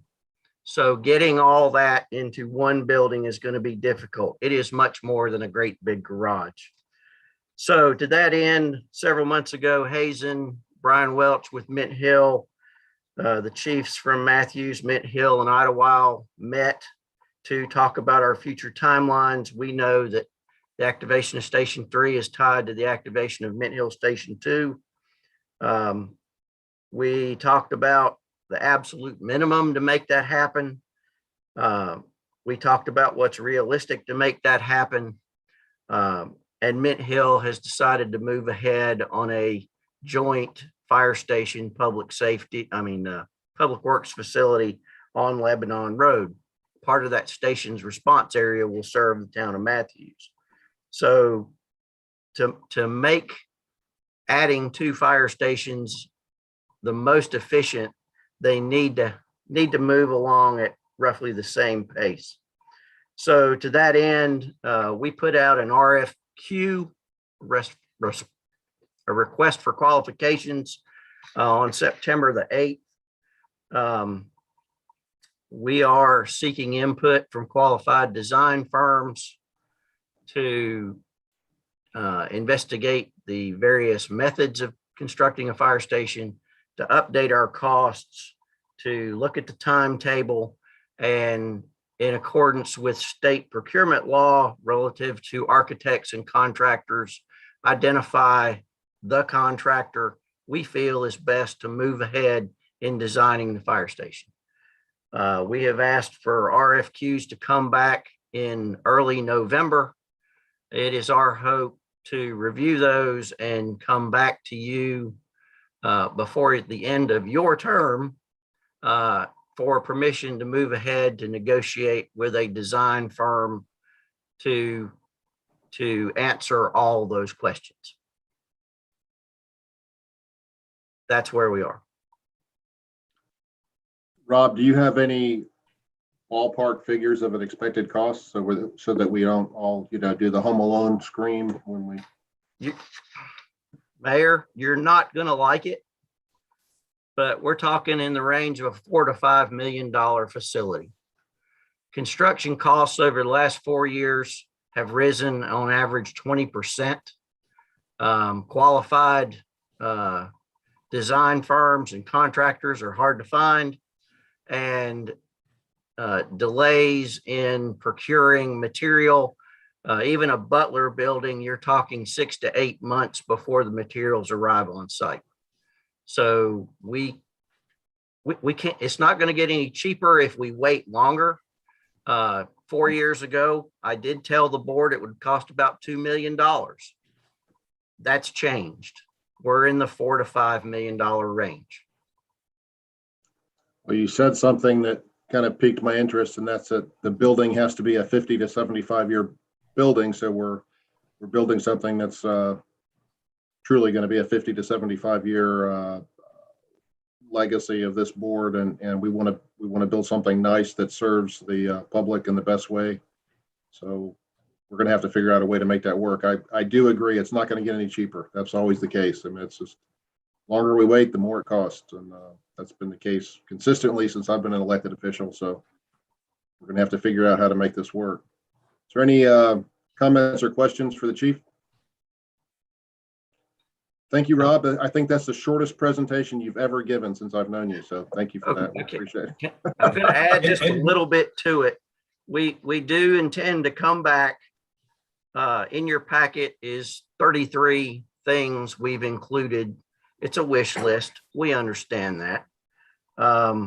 We will come back and, of course, have public input, but we will also get council input before we get very far down the design of this fire station. And of course, it has to fit the neighborhood. Great. Thank you, sir. Appreciate the update. You're welcome. Move on to 10B, consider sidewalk project Moore Road and Marglen Drive. Dana. Can you all hear me and see me? Yes. Awesome. And can you see my screen? Yes. Okay. And just like Chief, I am not asking you for a decision tonight. I will be back, or Susan will be back on in the first meeting in October to ask for a decision on this project. This is Moore Marglen sidewalk project. You heard a little bit about this during my prior presentation. And so there is a call from Charlotte Transportation Planning Organization for these types of projects. It's a competitive project. This is using that DA money that I was talking about earlier. There is a 20% match. We use this GAP project map and our data to try to figure out what would be the best fit for this particular grant. And that's where we came up with the Moore Marglen project. And I will say that this particular project, it would start here at Matthews Mint Hill. This green would be, this is where the apartments are. This green is does not exist, and we would build a 5-foot piece of sidewalk here.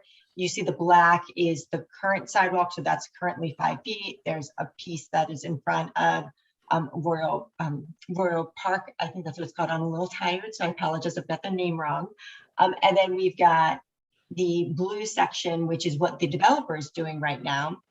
Again, on that, this is all on the, what I'm going to say is sort of the north side of the street. And then there's this green piece here that is missing this at Marglen, as well as here and down here. And so when we get to the corner, this is Mount Harmony Church Road, there's a small section under the bridge that has a very wide shoulder. And so that may need to be a protected shoulder or something so that we can connect with Mount Harmony Church Road and all the townhouses that are here. There is a school right about here. Obviously, Butler is on this side of the project. It has 2 hotels. On the in the project limit, it's got multifamily as well as the townhouses.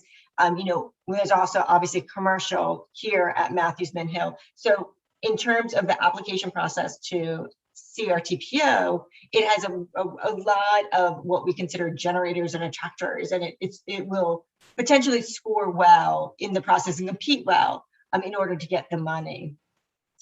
So bottom line, what is the cost of this project? If it's a 5-foot sidewalk, the total would be 1.9 million, with the 20% match at 380,000. And then if you look at your financial impact in your agenda packet, you'll see that I've spoken to Hazen about this and like sort of what those local matches will be each year. So 2023 would be designed, so that's PE, about 60,000. 2024 right of way would be about 46,000, and then 2025 is construction, and that's 272,000. And this is a reimbursement program. So when I discussed it with Hazen, he realizes that we have to pay the entire amount. And then we get reimbursed. But the state is very quick about reimbursement. We do it every quarter. And so we get that money back very quickly when we spend it down. And so basically the recommendations is, this item is only for information. We'll come back to you in October. This grant is due October 15th. So we're running up against a wall. So we have to make a decision on the 15th on whether we want to go after these dollars. In the meantime, hopefully, in terms of evaluating how 380,000 will impact the CIP, we'll get more input hopefully from Becky and make sure that everything seems okay. And then at the end of the day, if this does go through, we're going to need to amend the composite bike and pedestrian plan for Moore Road, Margland Drive, and Mount Harmony Church Road. It's really just a technicality. It has to be in a planning document. It's sort of in the planning document. It's just stated as a signed one road bike lane, and we need it to say multi-use path in order for it to all be kosher, lack of a better word. So anyway, that is what I'm presenting tonight, and I'm happy to take any questions that you all may have. Dana, I mentioned it earlier. It appeared to me that at least a portion of this sidewalk would probably be constructed by a future developer at no cost to the town. So and what piece are you referring to? I'll go back to the map. I'll go back to the map. There's one area that's 2 large tracts that appear to be undeveloped. Okay, I looked at this the other day and maybe I misread it, but it appeared that. It's okay. And I can circle back. Let's see, 2 large tracts. So right now, this is apartments. This is already developed. This is being developed right now, and this part is right. And then this is a pretty steep. Okay, this is pretty steep, and isn't this residential already now? Yes. And then I think you're thinking down in the corner here. I think is the only lots that are potentially. I think it's for sale. I saw some for sale signs down here, but I think the majority of this project is not, we wouldn't qualify that, besides this corner piece. And I'm happy to go back in the next couple of weeks and give you a more fine-grained understanding of, what is development ready, what's not. And like just with Sam Newell, we did carve out sections where the developer has to develop the property, but that was further along in the development process. This is just for sale. I mean, this in theory could sit there for 10 years, the sale property. So, but we can have a further discussion and I can look into it and, follow up with you or Hazen. Yeah, I think 20 cents on the dollar is a great value, but I just want to make sure that we're not building something that would be built anyway for free, maybe in the near future. So that's my only comment. Are there any other questions or comments for Dana? Okay, that was for information only. We'll move on to the next item. Review Greylock Ridge Extension Project. Dana again. Yes, that's good. Let me see if I can, I'm going to stop sharing and share just the board memo. And Jay, could you pull that up for me? I don't have that. Sure, give me one moment. Let's see who can do it first.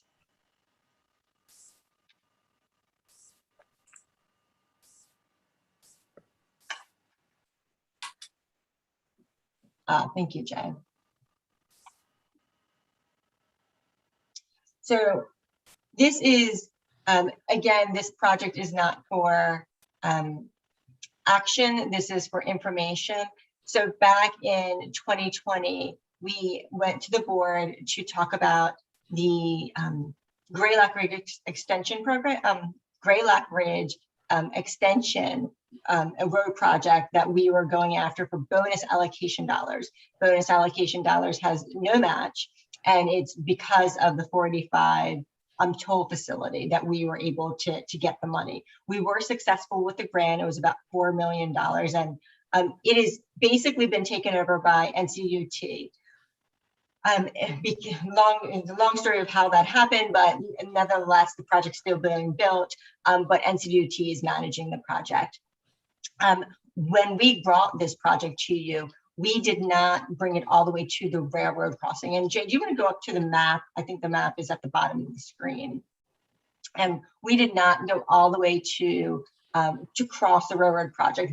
We brought it to you all in sort of different phases. And we, as staff, felt that not bringing over the railroad track, while that was the best solution, we didn't think we had enough money, enough DA dollars, I'm sorry, bonus allocation dollars to be a competitive bid, because there was a cost benefit association. And quite frankly, we didn't think there was enough bonus allocation dollars in the pot in order to go for that additional piece. So in the meantime, there were bonus allocation dollars that were given out over the course of the past year. And then one of the big projects in Charlotte didn't happen. The Charlotte decided with NCDOT that they weren't going to move forward with that project. So it freed up, I want to say about $4 million of bonus allocation dollars that are back in the pot. So we have this fall call that we're applying to potentially for more road if that application happens, but there are also other calls, it's like the big call for CRTPO. So NCDOT really wants to bring this project on the other side of the railroad track to connect it to Tangtown, which again, Susan and I thought that was probably the best solution was to solve the problem there at Tangtown. So NCDOT brought on a consultant, AMT, to do a cost estimation as well as work up a new sketch to go after those additional dollars. While I am helping apply for this money on behalf of the town and NCDOT, again, it would be fully funded. We're roughly costing the additional piece at about $2 million extra dollars. So the total project would be about $6 million. Again, this is not, there's no match with this. We are working with the state. We do have to have a municipal agreement. We haven't, that CJ and Brett Knipe with NCDOT are working through that. And that hasn't obviously been signed yet, or you all would have seen it. So that is basically what this project is. We do have to have a letter of support to support this project for NCDOT. And we just think that the addition of adding the piece across the railroad track is just going to benefit us and the town. That's great news. Do we have any questions or comments for Dana? Commissioner Miller. Thank you. Dana, I might be confused on this. Is this right at the Crestdale crossing? Correct. Oh, yeah. No, not the, I'm sorry, not the Crestdale crossing. This is where Tangtown, this is further closer to jogs. Right. It's a very awkward crossing right now. It's not, it's very outdated, and we, it would be great to be able to modernize this crossing. So, but it's still unrelated to the large hump that we have. Right, that is a completely different crossing. Thank you. Any other questions, comments? Hazen? Dana, one of the things you and I talked about is they wanted us to be responsible for all cost overruns, even though they are managing the project. Are y'all pushing hard back on that? I assume. I'm hoping CJ is. That's what CJ was tasked. I mean, he's working that out with Brett, so I'm not sure where we all land with that. Okay. All right. Sounds like if there's no further comment, we'll move on to the next item. Consider request for exemption from ordinance prohibiting alcohol within park facilities for certain special events. Leanne Moore.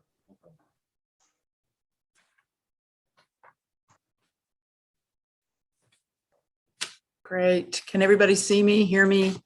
Yes.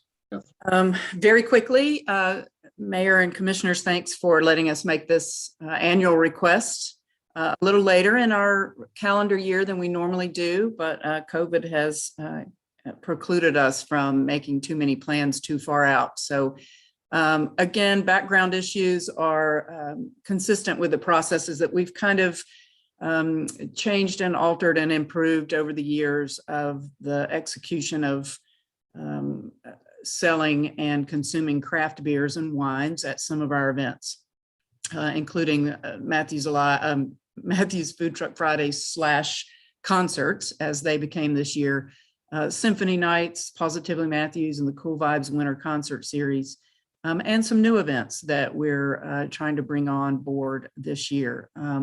We would continue to work directly with the local brewing companies and the wineries and utilize their off-site event licenses and permits. We'd like to request an exemption to the ordinances 9306 and 13002 again this year to allow the sale and consumption of alcohol on town property during Musica Matthews, which is the new event that I referenced, our Positively Matthews event, Food Truck Fridays in the spring or / concerts, depending on what elements they may be, Symphony Night, and then our Cool Vibes Winter Concert Series that Melissa Johnson handles at the community center. Following there are some of the details to those events. Musica is coming up here on October 15th, 5 to 9. Positively, very similar as in past years, November 6th. We are shortening that by an hour, 10 to 3.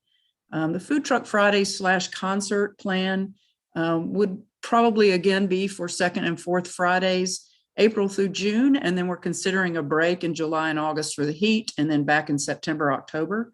Hours will be the same as they have been this year. Symphony Night has been one that there have been lots of requests for and mentions from council and staff and our staff as well to add that to the list. That is always a TBD until the symphony can tell us when they have availability for us, but it's usually first week or two in June. Cool Vibes Winter Concert Series, again, has typically been in the Fullwood Theater and the community center area for the pre-event and intermission beer and wine sales and hors d'oeuvres. I have TBD there. Melissa has, since this memo, secured January 14, February 11, and March 11. And so those concerts will be happening one a month in the winter. So we're really excited about that. There may be a chance for those to be due to COVID and precautions and where that may be when we get to that point, that some of the hors d'oeuvres and possibly those alcohol sales would have to be handled outside in the open air. So we would like for y'all to consider that possibility as well. Bullet points, beer and wine only. Consumption restricted to either the park or the community center building or its parking lot in case of COVID issues. People would not be able to consume outside of those basic areas nor bring in outside alcohol. The ABC permits would be dealt with the brewery and the winery themselves, kind of getting us out of that process, which is nice. And then obviously checking IDs, wearing wristbands, and then the Winter Concert Series, being promoted as 21 and over to begin with. And because it can be controlled at the door there a little more carefully. No financial impact. It's all been accounted for within the budget. In fact, with a revenue split, that would be a positive impact, hopefully. And again, just kind of a quality of life, continuing with the vibrant downtown, cultural activities, reaching that demographic that's very interested in social trends, craft beer, wine, coffees, and continuing to add that particular element to our events that patrons have asked for and wanted us to include in new events as well. So I'd like to recommend an approval for those requested exemptions above and allow the sale and consumption of alcohol on town property at those particular events in Stumptown Park and the Community Center building. Musica, Positively, Food Truck Friday / concerts, the Symphony Night, and the Cool Vibes Winter Series. Thank you, Leanne. Do I have a motion? I would like to make a. Oh. For you Mayor Pro to, Tem Garner, go ahead. was somebody else going? I'd No, like to go ahead.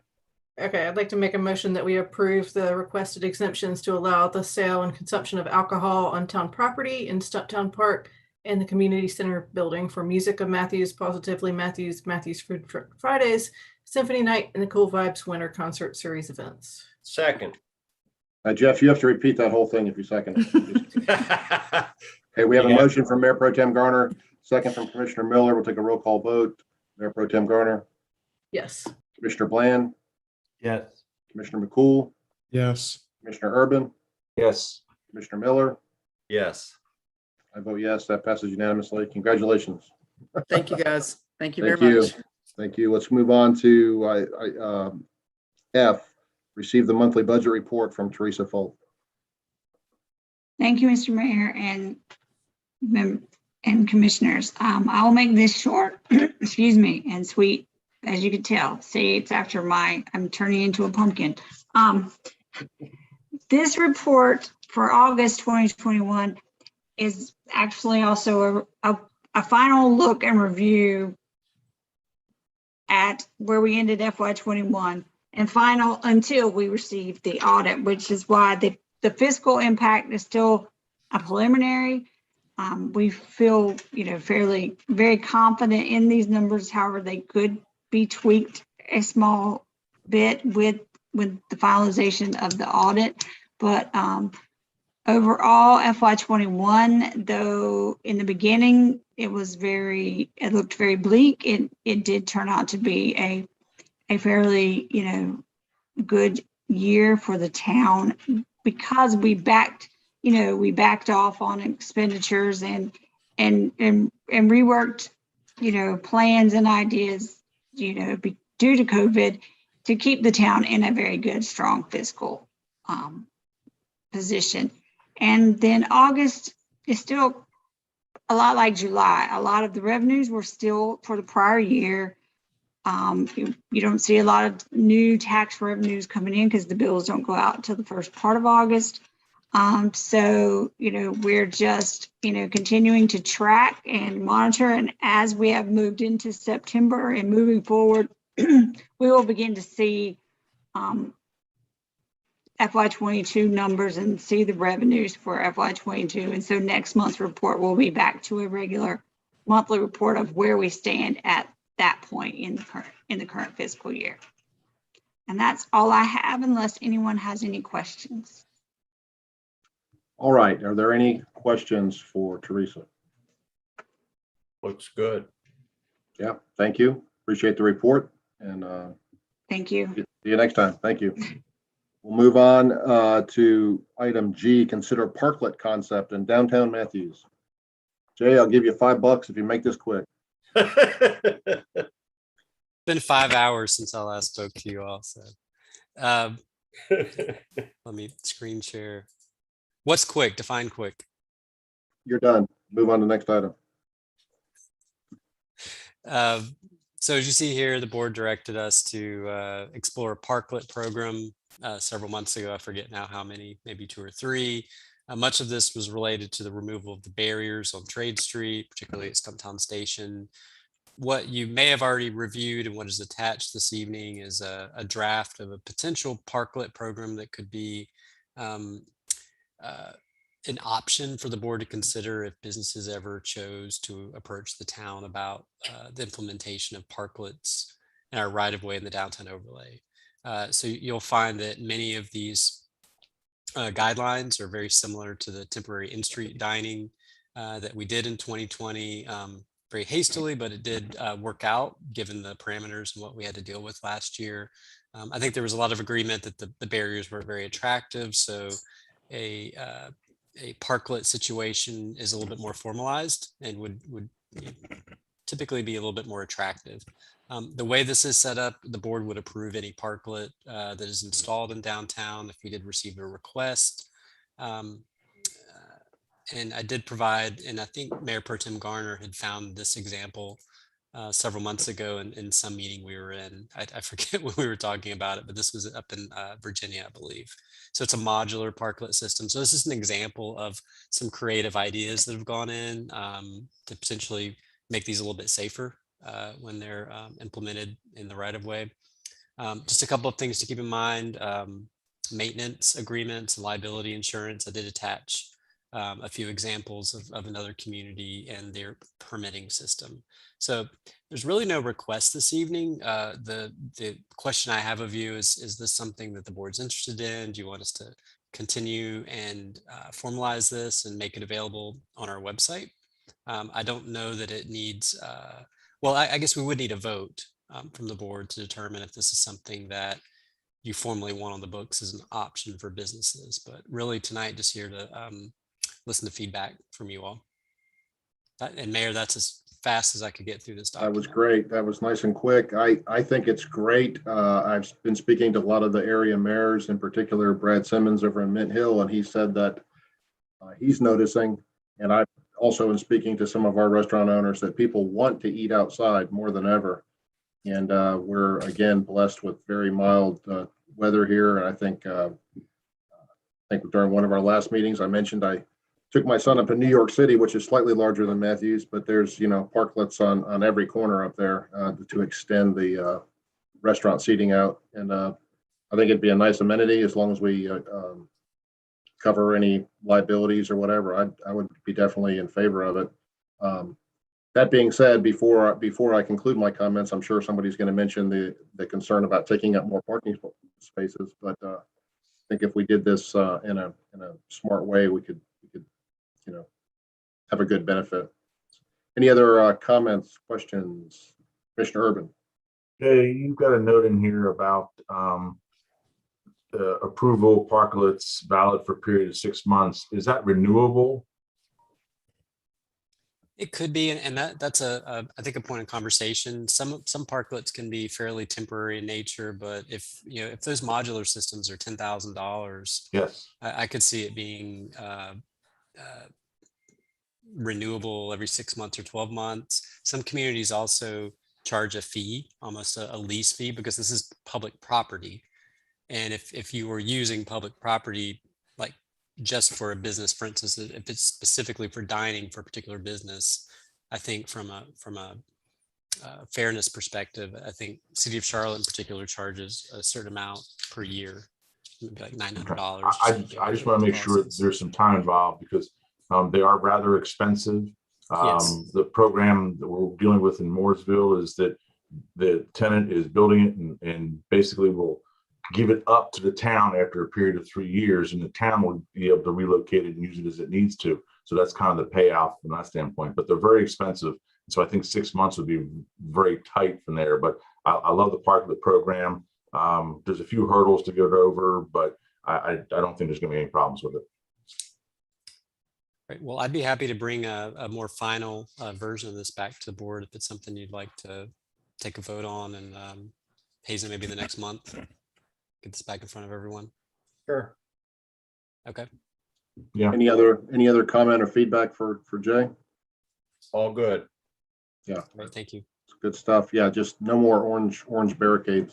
Kind of make it a little more attractive. Just painted orange. Noted. Yeah. We'll go on to the next item. Consider recognition of Stumptown Festival organizers. And Ms. Garner, were you going to present this?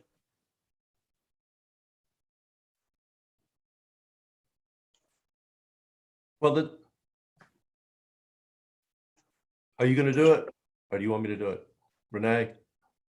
You're, she's, Okay, I'll be glad to do it. muted. Mr. Bland, you can start. Go ahead. Go Talked ahead. about before. Okay. This is something that I talked about before when I ran. It was basically, I just felt. You turn your that video people off that again. ran You're the, breaking up. what was You're called breaking up. Stumptown Festival for years and years. Okay, sorry. Can you hear me now? Yes, sir.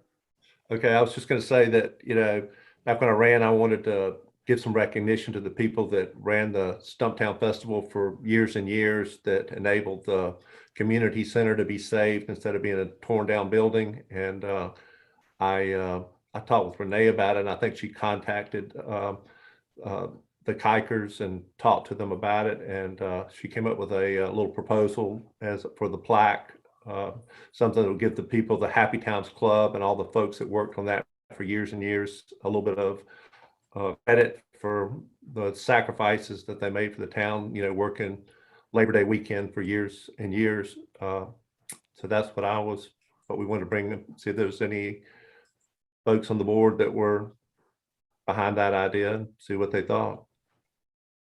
Renee, is your internet unstable? Are you able to talk?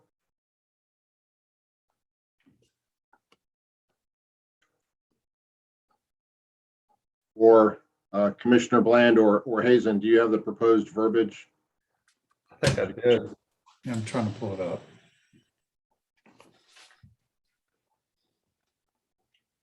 I think it's a fairly generic verbiage. Yeah. Hold on. Got a hand up from Leanne.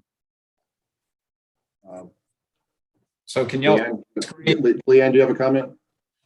Well, and I was going to wait and see some of the details, but it did, and I don't know a lot about this, these points coming, but it did make me think that we have mentioned something similarly on the Matthews Alive board. Some of our members last year would like to institute somewhat of a Hall of Fame. We had a desire to kind of recognize folks a little more than just saying, hey, thanks, as they roll off the board. And so that idea has actually been brought up with us. So if what's getting ready to be presented can kind of fall under that, or if that can assist this idea in some way, it sounds like it might be an interesting match. So I'd be glad. Okay. Yeah, I like that idea. I think we need to recognize all the people that have contributed over the years to the Matthews Alive and the predecessor. Hazen, well, I guess I can read it. It's up on you can see it now.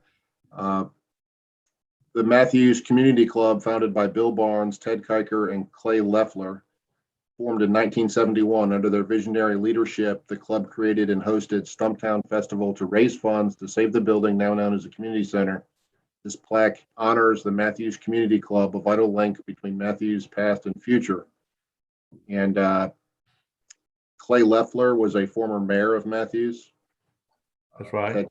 I'm sorry, I don't know. Dave, do you want to mention Mr. Barnes? I know Ted Kiker's still around. Yeah, I don't believe it. I didn't know Bill Barnes, I don't believe, but I knew Ted Kiker, obviously Clay Leffler, and they were both instrumental with respect to the, like I said, raising funds to all the funds that were raised by the Happy Time Club and putting on the Stumptown Festival went to renovating and keeping the community center from being torn down. So I wanted to, I just felt that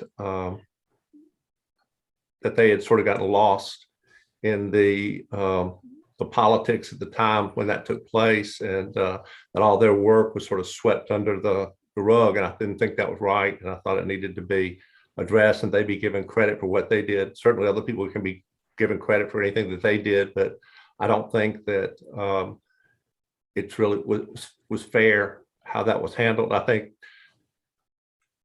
my feelings were that I thought that it would be better if they had an individual thing that honored the people that did that work.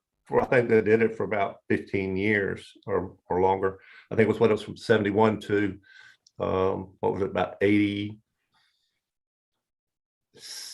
or I think it was about 1986, I think, when it switched over to the Matthews Alive. So between that period of time, the long period of time, they basically ran the show, ran the festival. And I think that the town profited greatly for it over those years, and they should be given some recognition and respect for the things that they did. Renee, are you not, can you speak? For some reason, my computer is frozen, but somebody very nicely texted me that I have a workaround. So, Okay. So would you like to add to the conversation? a little bit, yeah. I appreciate what Dave has said. And to me, when he brought this up at the planning conference, it's meaningful because Stumptown Festival was a large part of my childhood and a large part of the childhood of like a lot of my friends who have either left Matthews or still live in Matthews. And I think it's important to recognize that history, that there's not a gap there. When I talked to Dave about it and I started looking around to find out some of the details on it, it was really kind of tough to find some of that information, even though there's not much on the plaque. And so memorializing that in some way seems really important. So the idea, I guess, would be for us to authorize a plaque tonight, and I don't know if we could also take Leanne's suggestion at the same time, or Hazen, do you think we should do that separately? Well, I think it could be, I think what Leanne, it's maybe like a Hall of Fame. And Well, I mean, a totally separate plaque. I think the plaque should be separate, but we could authorize both of them tonight so that we could, Leanne's group could start there. Well, I would let Matthews Alive do their thing. I think what this board should do is this plaque. And I think in my conversation with you, Mayor, we're not talking about a plaque that hangs up on the wall that's 18 inches by 24 inches, but we're talking about a bronze. We are talking about a bronze plaque. Bronze plaque that are expensive. I mean, I'm sure everybody knows that, but you see them around town for buildings and stuff like that. That's what I understand your vision of this would be. And I think we just need more direction to move forward. Mayor Pro Tem Garner, do you have a comment? I think it's so late. I already forgot what it was, but that was what I envisioned. Oh, I know what it was.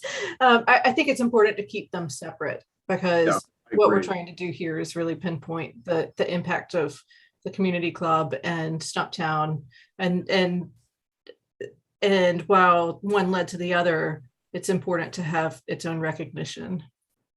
Would you like to make a motion? Before you do that, Hazen, what do you said the cost is of this approximately? Oh, is Corey on here? Those bronze plaques, they're cast. I guess they're bronze. They're several $1,000s. I have a question. 2,000. Is it 2,000 or 5,000? Well, yeah, several $1,000s. You know, Mr. Miller. Just a question. Will it be at the community center or on the side of Stumptown stage? No, community center. Community center. That's what they did. Because that's the building that was saved by their effort. Okay, all right. So, Mayor Dave or Mayor Pro Tem, would you like to make a motion? Yeah, I would like to make a motion. I'd make a motion. Can you hear me? Yeah. Yes, sir. Okay. I would like to make a motion that the town authorize a plaque along the lines of what we just read out that was on that item about the people that made the effort. You're breaking up again. Over save the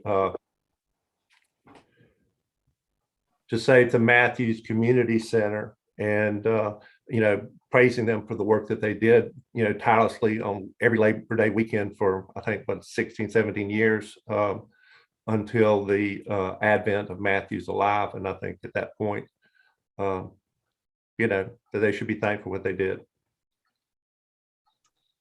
I'll second We that. have a motion from Commissioner Bland, a second from Mayor Pro Tem Garner. We'll take a roll call vote. Mayor Pro Tem Garner. Yes. Commissioner Urban. Yes. Commissioner McCool. Yes. Commissioner Miller. Yes. Commissioner Bland. Yes. I vote yes as well. That passes unanimously. So, thank you. Let's move on. Discuss the hometown holiday special event. Commissioner Miller.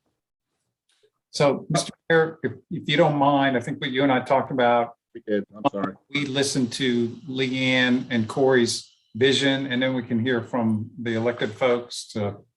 Sure. There's some beefed up plans already in the works. Okay. So we'll start with Corey then. Go ahead, Corey. Yeah, so we were very excited to have that conversation a couple of weeks ago when the board brought up using the money, we did not spend with the cancellation of Matthews Alive. We actually used some money at the end of FY21 to buy some additional lights to improve the look of Stumptown. And then this additional money, I guess in our minds, really took it over the top, so to speak. And literally the next day, we sort of ran with that idea to improve lighting around, definitely around Stumptown, and also looking at Matthews Station Street. Leanne certainly took the lead, met with some vendors, and secured some amazing decorations for Stumptown Park. And now I'm gonna let Leanne sort of talk through the details about what she has already purchased and sort of the thoughts of revamping the Hometown Holiday around Stumptown. Go ahead, Leanne. Yeah, we, once Corey kind of let me know all that was happening, have reached out to our couple of sales reps and our rep with Mosca, who does a lot of our pole lighting and decorations in the town, Phil Hensley. So we took a look at the park. We had already purchased a few items, lighted characters, the outdoor commercial characters. We have a few in town. There's one in front of the community center. I think there is one now currently, or that has been placed in the park before. So we went about purchasing that first little small batch of things like snowmen, elves, deer, that type of thing, that kind of think about winter and the holiday time, nothing in particular, just wintertime fun stuff, with the idea of creating kind of a walkable experience in Stumptown Park, utilizing the sidewalk and then the flower beds and areas on the outside of the sidewalk, and trying to fill those full of lighted things that families can enjoy, walk through the park. It's usually warm enough for people to sit at the picnic tables, maybe if they even want to in the evenings, or take a stroll through the park and see the lighted characters before they go uptown and have dinner. Obviously, knowing that that first purchase wasn't going to get us where we wanted to be, we'd kind of like for it to be it's not going to look like McAdenville, but we wanted it to look a little more full. So Corey charged me with adding some of that to it in this kind of second round, if you will. So we are now wrapping tree trunks, putting lighted nets over some of the bushes there. And then we've probably ordered, oh gosh, I don't have the number in front of me, 15 to 20 total characters and photo ops, if you will, for the park now. So there will be lighted bushes, lighted tree trunks in various colors. There will be snowmen, snow families. There will be elves.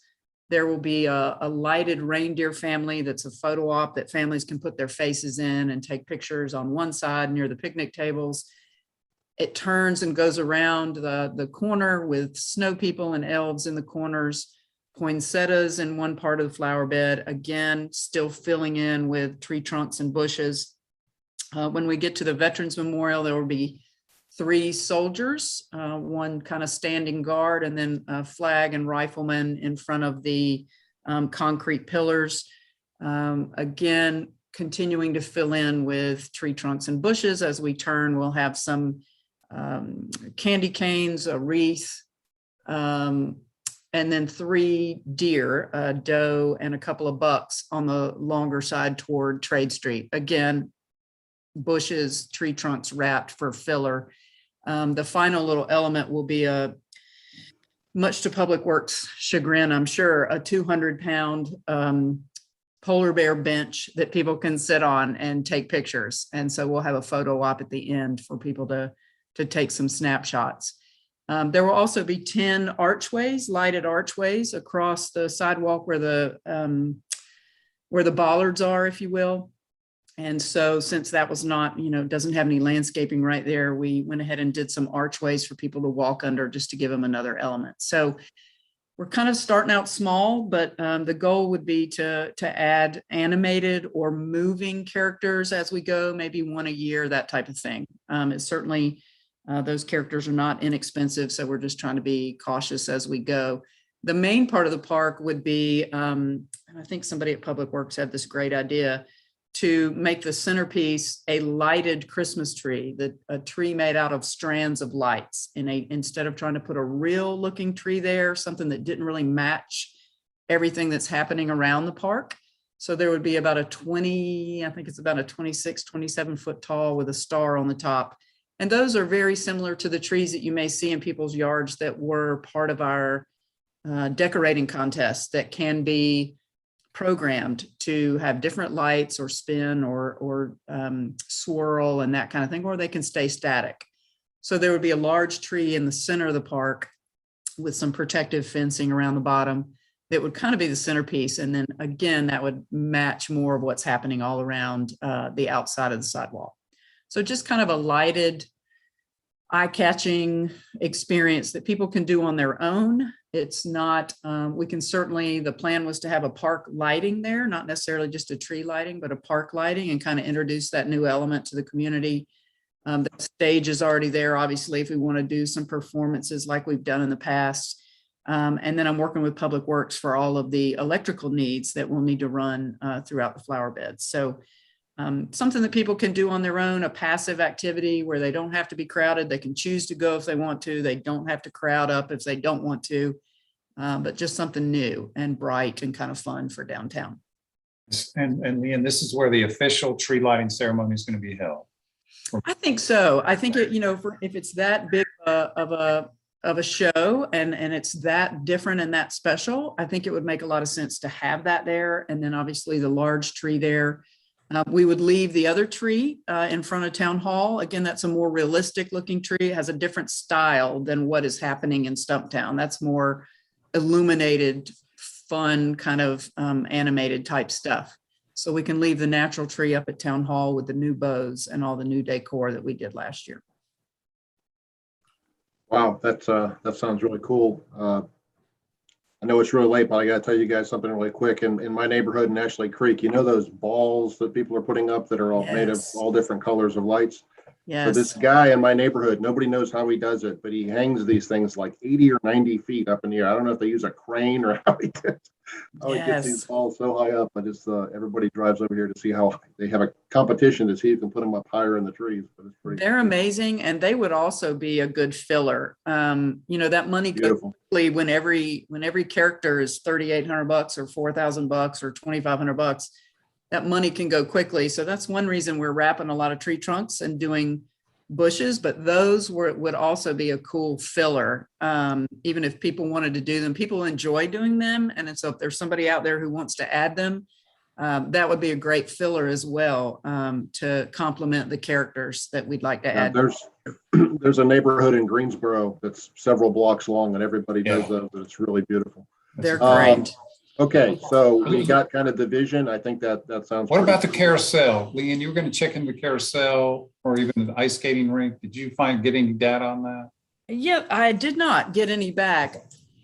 Bess Brinkley wrote me back and said she could quote me on it, but we probably needed to talk about it first before she sent anything. I did not hear back from another vendor that we use quite frequently for mechanical rides here that is in Charlotte, which would be better. There was kind of a secondary question that Corey passed along to me about adding lights in downtown in general. And I will say quickly that I spoke with our sales rep about that, and we stopped uptown and also met with Life at Public Works about the same issue. Lots of options, putting strands of lights, and they would require cables because of the width across Matthews Station. Outlining those buildings in lights. I thought they had them already, but they don't. So we mentioned that. We looked over at the grassy lot that we've been talking about earlier tonight.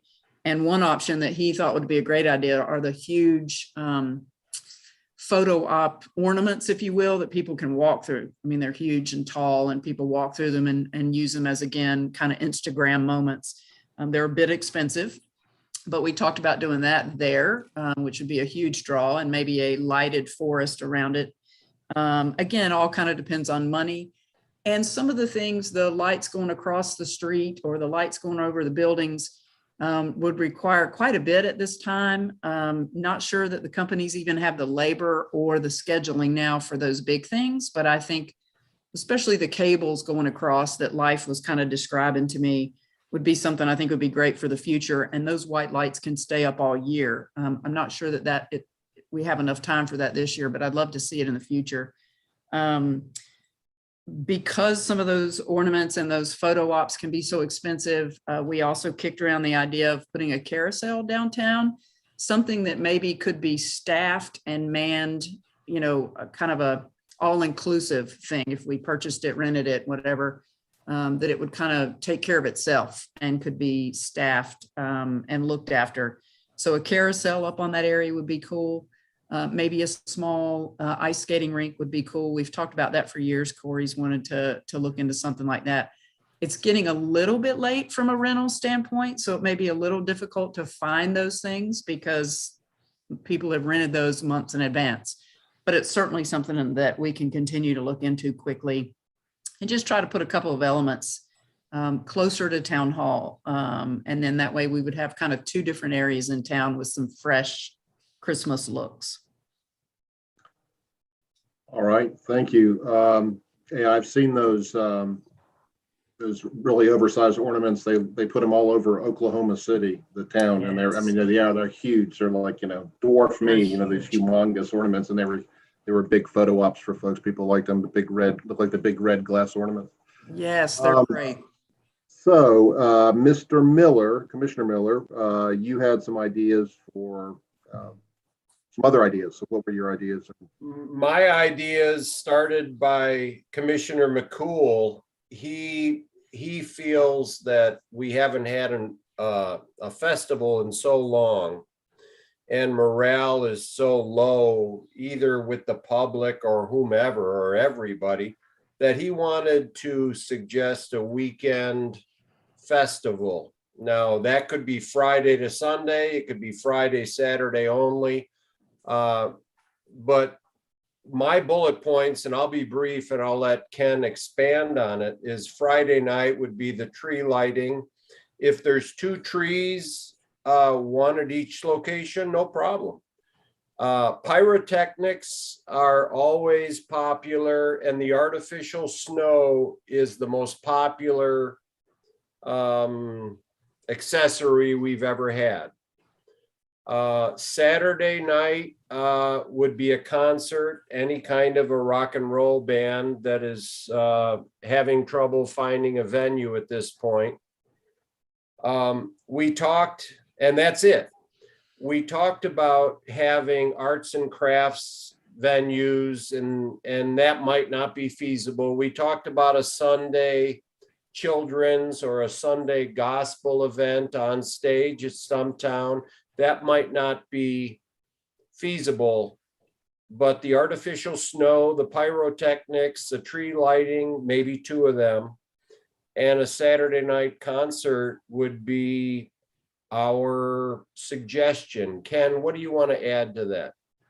I think we're on the same page, you know, maybe get some food people out there, hot chocolate stand, something like that. Just, you know, the nitty gritty details. People can get hot chocolate or cider or whatever they want, a hot beverage to enjoy it. Maybe even task some of the local schools to get some school children to sing carols or go caroling through town. I think that would be fun. Task the choirs or any of the bands, but just maybe a Friday, Saturday event. Everything Jeff mentioned, build a little bit of morale. We're not trying to put on Matthews Alive 2.0, if you will. We're just trying to give the community something to look forward to and something to enjoy. I think Jeff did a good job of laying it out. And get the restaurants involved as well. And in the past, the Chamber of Commerce had their little walkathon or whatever they called it, where you'd get a scavenger hunt, I guess is what they called it. But if we could promote it with the restaurants, it could be a fun event.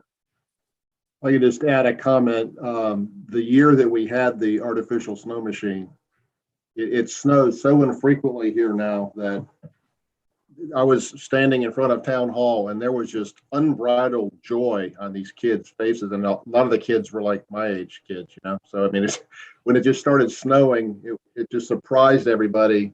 And they were just, I mean, I just heard, you know, shrieks of joy and laughter. People just love that. So I will second that snow machine was probably the most popular thing we've ever done. You know, all the little kids, it's snowing, and they're running around. They were just really happy. I would say, I mean, I understand, you know, staff's limitations on putting all this stuff on. So, but if we could do some limited versions of this stuff, I think it'd be great. I really like the idea of maybe getting some kids to do something out on Stumptown stage that's outdoors. If they could go up there and sing some Christmas songs or whatever, that would be fun. I like the hot chocolate ideas. I mean, and Mayor Pro Tem Garner, you and I were talking about, is it the Artist Guild or somebody that was able to kind of on their own without staff involvement put together a small pop-up event or something? It's the farmer's market. And I was a vendor at it. It was very successful. It was packed the whole time that it was open. And it was just local artists? Mm-hmm. And that was done without town involvement? That was organized by the farmer's market? Yeah, it was organized by the farmer's market, and it was during the same hours as the tree lighting. So people went through the market. There were some baked good vendors, but it was mostly arts and crafts, and people would go through the market, purchase their stuff, go to the tree lighting, and then after the tree lighting, there was another crowd that came through. That's kind of like the German Christmas market idea, right? So I don't know, Leanne or Corey, what do you have any comments on that, on these ideas? Yeah, and I will say that I've heard from the farmer's market has reached out a couple of times and has said, do we know what's going on? Do we know what's going on? And I know there's going to be some type of ceremony to light the park now, if you will. So I knew what that day was, but I wasn't able to give her any information about the stroll or any of those things that, that aren't really that part of our evening. So I think that's a neat idea. We purchased actually 2 snow machines. So we no longer have to borrow the ones from the Playhouse and then rush them down the street for their matinee performance. So that snow machine was snowing all over town, usually during that evening. So we have our own 2. I think if we wanted to do something dramatic with snow, we would need more than just 2 of those little machines shooting it out like that, because in that big of a space or whatever, it'd be nice to have that look a little more dramatic, I would say. But snow machines, hot chocolate, couple of vendors, and then a few performances on stage has always been on the list. Now, most of all that is going to happen within the tree or park lighting, if you will, this year anyway. So if somebody wants to add a second night or a second activity, or if we want to include, obviously the farmer's market thing is going to be happening, and I'm assuming the stroll. We could put them on different nights if that makes it feel more like a longer period. I really like the idea of a gospel event. You mentioned that, Commissioner Miller. I think maybe if we could get some area church choirs to sing or something, because I go to Matthews United Methodist, and it's amazing how talented those folks are. I don't want to volunteer them for a concert, but if we could get a couple of church choirs to come sing a couple songs each or something, I think that would be really nice. Well, we get requests for that. Actually, every so often, everybody's like, well, whatever happened to the church sings? And of course, some of our festivals have kind of outgrown that a little bit, if you will. No disrespect intended at all, but maybe that is a kind of place that would make sense, and it could be on a Sunday afternoon of the same weekend, or it could, our thing is probably going to happen on a Saturday. Maybe that could happen on a Sunday if they could organize quickly. Yeah, that would be, moving quickly now would be kind of part of it. So it doesn't sound like there's a huge ask in addition to what you've already planned. Just a few things maybe that we could enhance it. Am I misspeaking, Ken and Jeff? Well, I just add, certainly looking at what we've got in mind for Stumptown, I think that's realistic, for our staff. I think getting out to looking at the business part of it, some of the things that were sort of on that plan, I think we would certainly enlist the help of the chamber, maybe even Red Brick if they're still meeting, and get some hands from those organizations to really work with the businesses And, we'll handle Stumptown and I guess the things related to that and work with them, the farmer's market, and just sort of let it be a bigger team, putting this thing together. And it sounds like the Stumptown event's going to be awesome. I bet you're going to have a huge crowd for that. That sounds like it's going to be really neat. Well, I hope so. It's certainly the first time I've ever done that. So Life has been, and Public Works, I'm leaning on them a lot. And again, we hope to add to it each year. It's certainly not going to be McAdenville yet, but it would just be a nice passive thing to add. But a lot of those elements you guys mentioned will be there anyway. And then maybe I can reach out to a church partner and see if there is somebody who could kind of spearhead that organization and that concert on a Sunday. So it sounds like it's Saturday night. That's the tree lighting. It's December 3rd, right? 4th. I believe. December 4th. I mean, December Yes. 4th is the Saturday. So it sounds like Saturday, trying to work on maybe Sunday.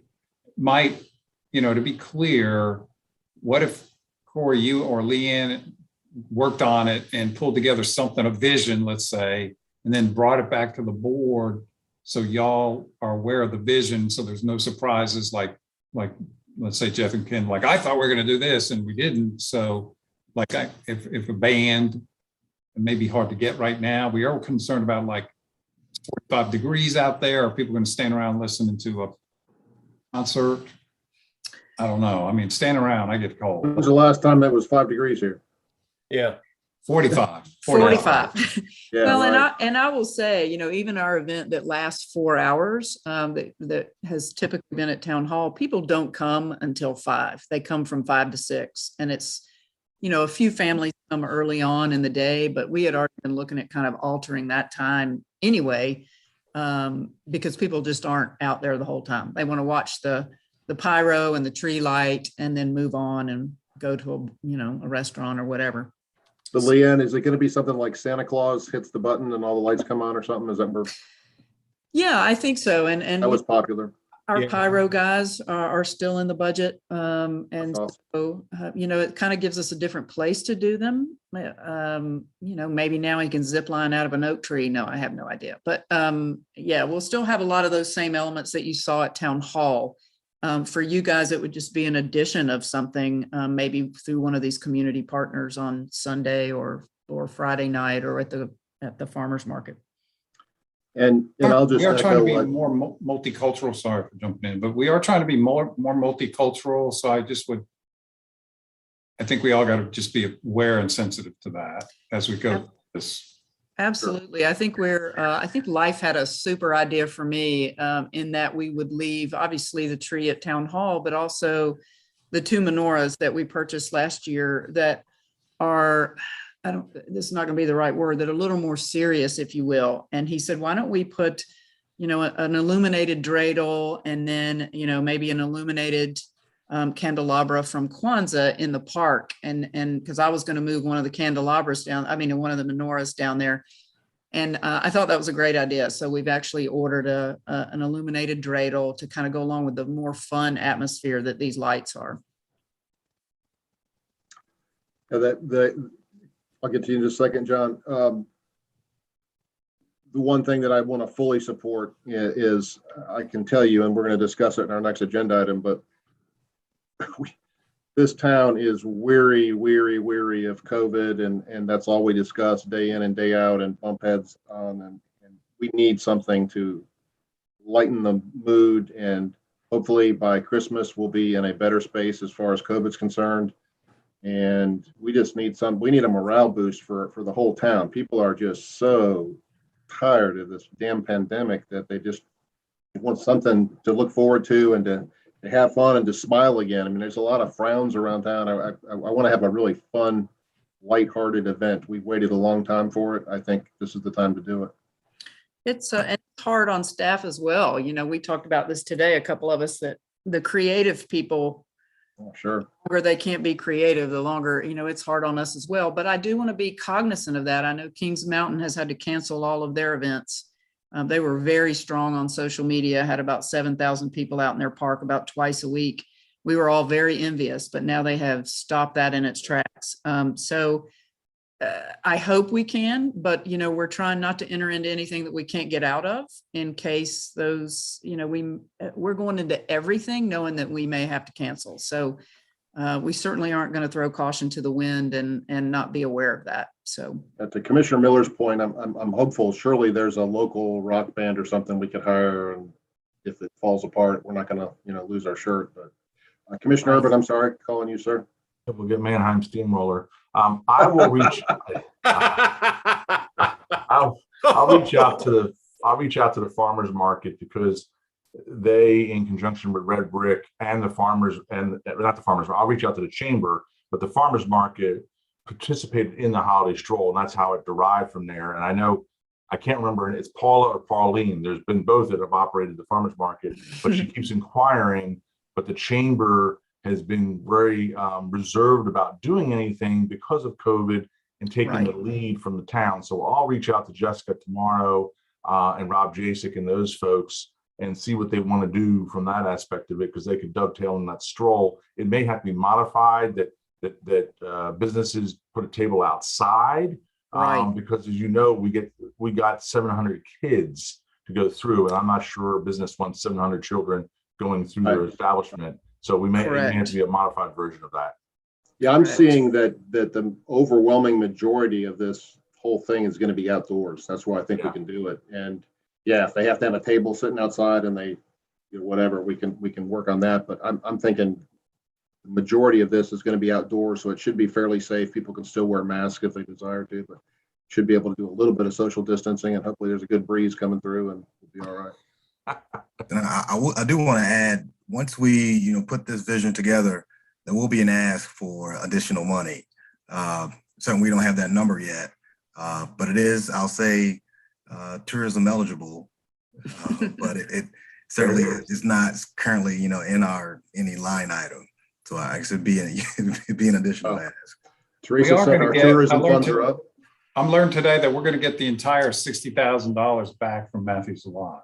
So, okay. All right. That should. We may be able to do it for that. Commissioner Miller. Thank you. I would like to suggest that we do it on a Friday, Saturday, rather than a Saturday, Sunday. For those of you who work Monday through Friday, you may want that one day of respite. The summer concert and movie series used to be on Saturday. Now it's on Friday, and that's all fine. But if we're going to have a tree lighting, can't we have it on a Friday with the celebratory, all of the above, and then a concert for the adults on Saturday? And if we get gospel, that's great, but otherwise nothing on Sunday, so people can go to church rather than Saturday, Sunday. Couldn't we have it Friday, Saturday? I mean, short answer, yes. In my mind, I do see the lighting as that, you know, climactic, you know, event.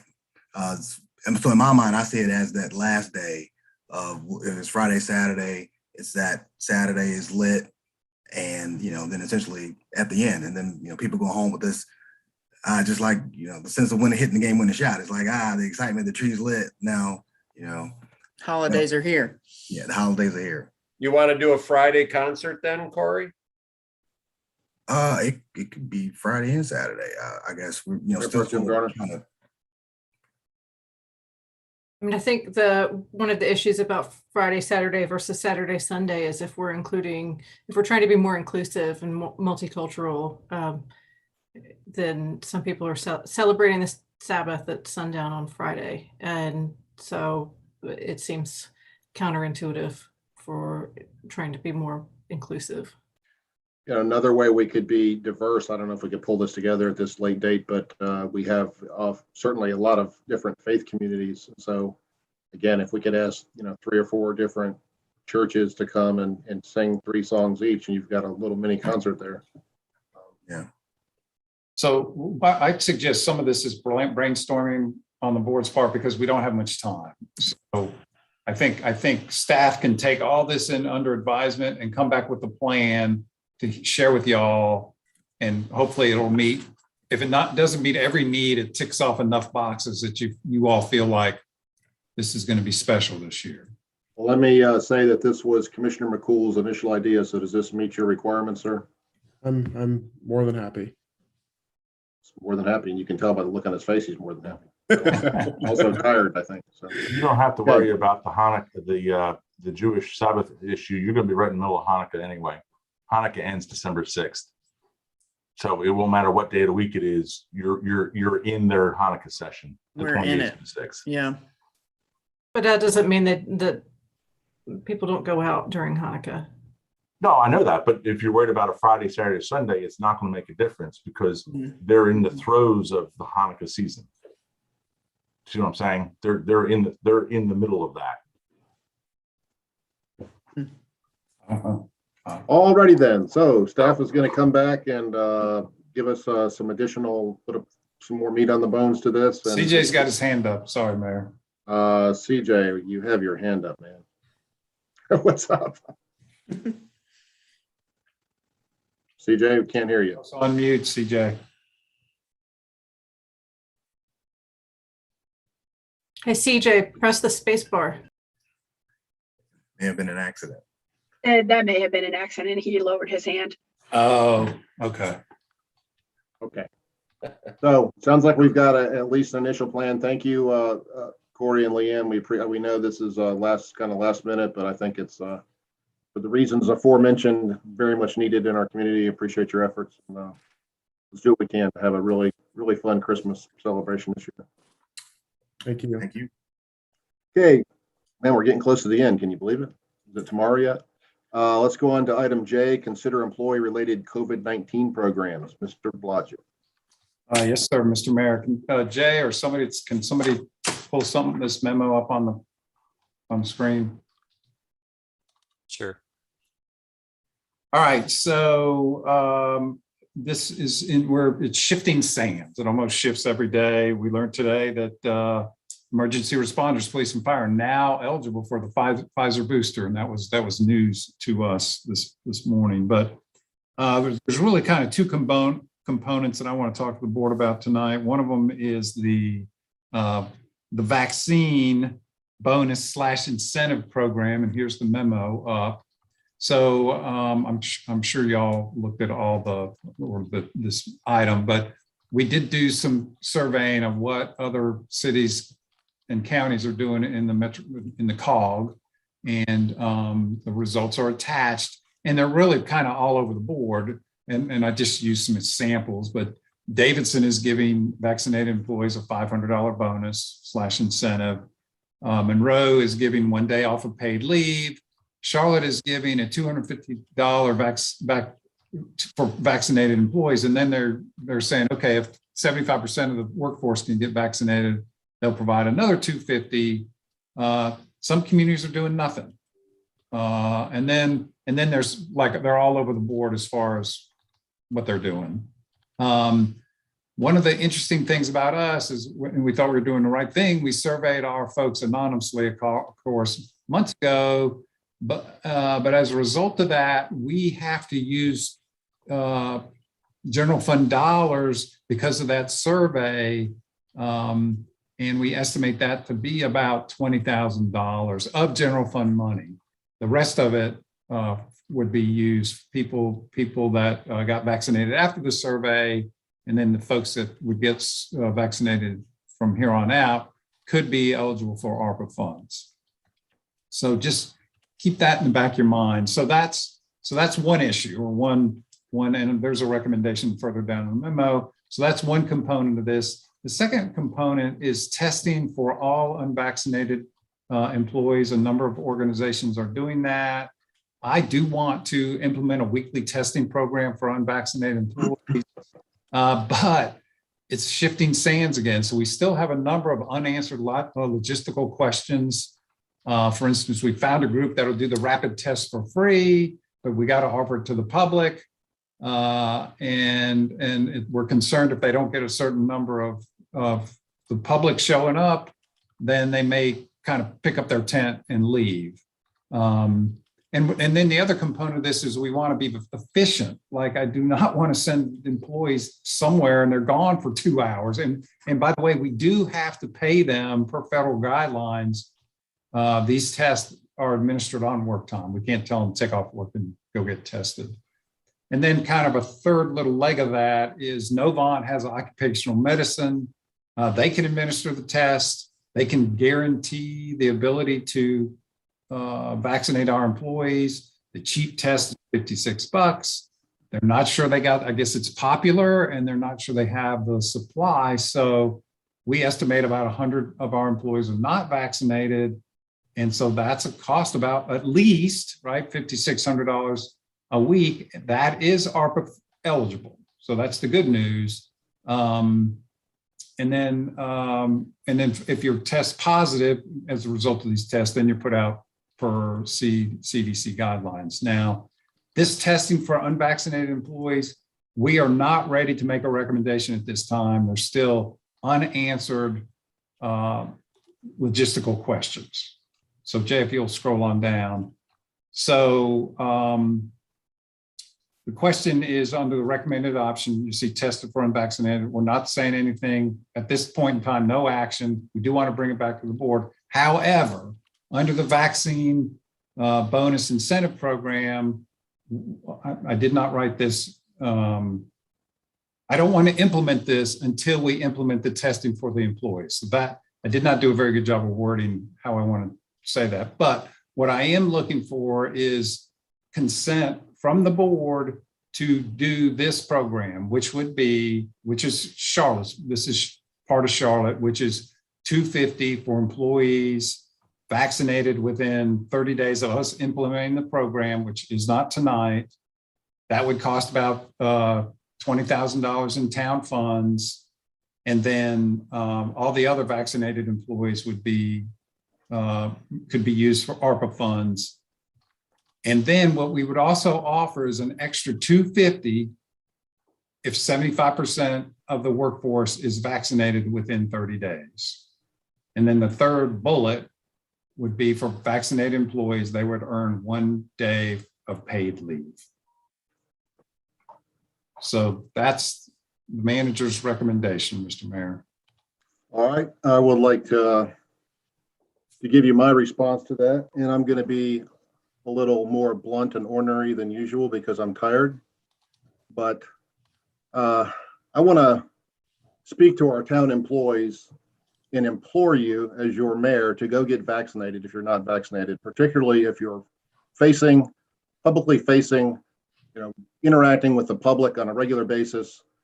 I don't know why you're not vaccinated. Everybody has their own reason. I don't support a vaccine mandate, but I, for the life of me, don't understand why you're not vaccinated. We just had a fireman, Mr. Jeff Hager, up in Huntersville, 46 years old, father of 4, contract COVID, we think on the job, and he died, and his wife died as well. And so they leave 4 children behind because he didn't want to get vaccinated. So I'm wondering how many people find themselves laying in a hospital, gurgling on their own bodily fluids, dying from COVID, and saying, boy, I probably should have got vaccinated.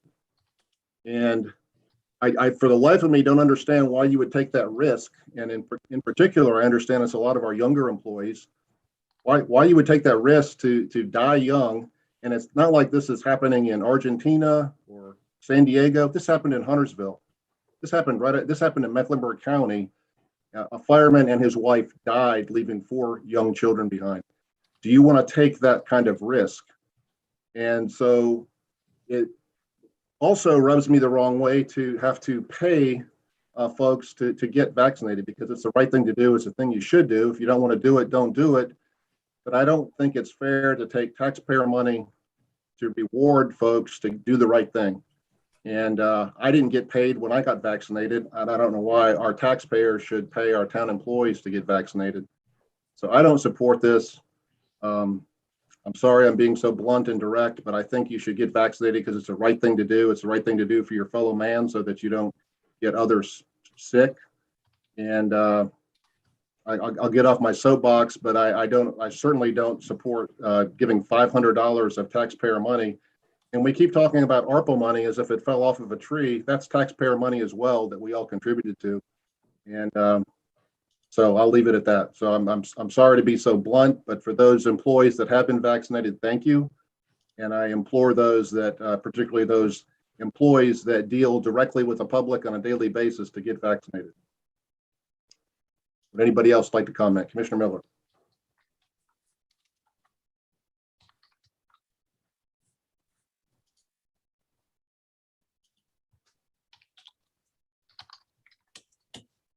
Thank you. Welcome to Jeff's world, Mayor. Hazen, what do the already vaccinated employees get? So the already vaccinated employees would get two right now. You mean today? As proposed on this, if you're going to pay $250 to the people who didn't get vaccinated, what do the people who already got vaccinated get? $250. So it's a $250 bonus to every employee? Every vaccinated employee.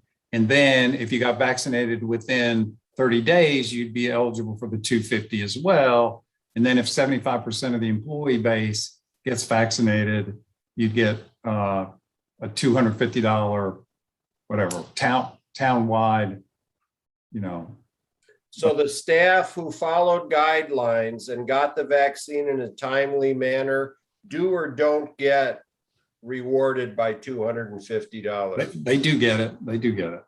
Okay, is that ARPA funding? No, it's not. It's taxpayer? It's town general fund money. All right. My personal feelings is this is rewarding bad behavior. We're in a free country, free choice, and over 90% of those who are hospitalized or unvaccinated. It's good to motivate them, but I do not support this. Commissioner McCool. I'm in the same boat as the mayor and Commissioner Miller. I don't feel like we should be rewarding the behavior of waiting to get vaccinated, but I got vaccinated as soon as I could get it, and I didn't get a check to do it. It's the right thing to do. I don't, we're in the business of mitigating risk. Don't risk you or yourself or your fellow coworkers. I think it's irresponsible. I think it's wrong. So I'm not going to give free money out for something that you should have already done. So get vaccinated, and you shouldn't expect anything for it. It's the right thing to do. What a smart man.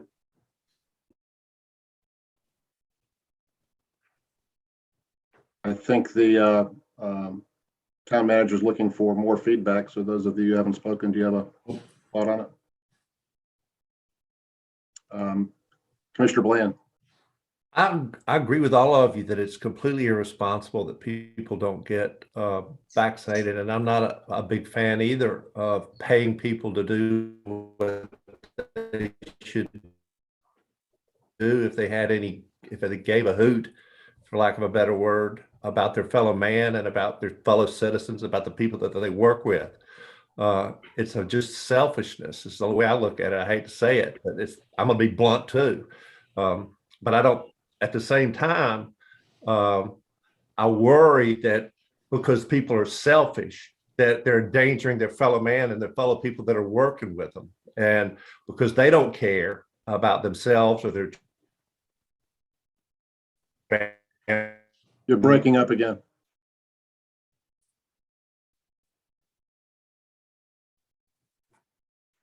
Dave, you're going to have Can we do something to say, if you're going to work for the town, you need to get vaccinated? That's a You man. may not be able to do it, but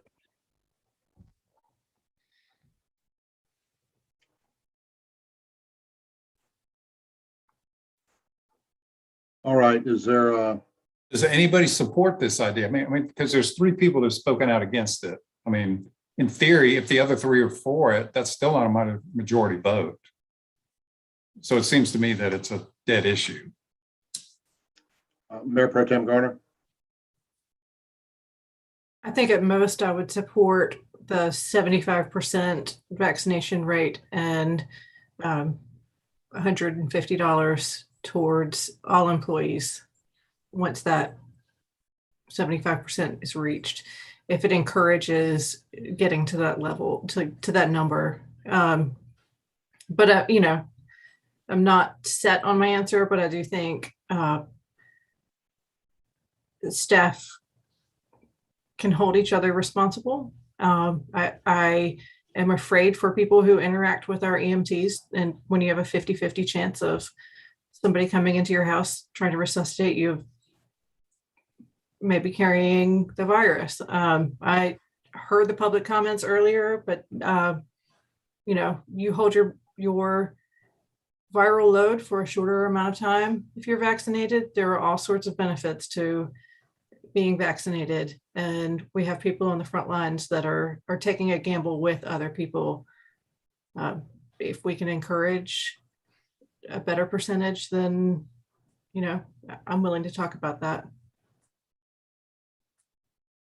Mr. Miller. Thank you. Renee, I understand your point of view, but I would question, do you and I and the mayor get $150? Does the town manager get $150? We're managers in the town, we're paid employees. How do you define that fine line? And I still don't support it. Well, that's okay. We don't have to agree. I think that it's clearly defined that we are not considered staff, right? So the town manager could get it. We as a board, an elected board, are not considered staff, so we would not get it. But we did have opportunities where when we got vaccinated, there were opportunities through the county where they were giving away $100 Visa gift cards. So there were opportunities before to receive a payment for getting vaccinated. Commissioner Urban. Yeah, I mean, if it helps to tilt this conversation so Hazen can go to bed, I'm in the camp of the mayor. I don't want to talk about the vaccines and testing. It's been so politicized, it's ridiculous. But I'm in the mayor's camp, so that's 4 votes. Okay. Commissioner McCool, did you have a comment?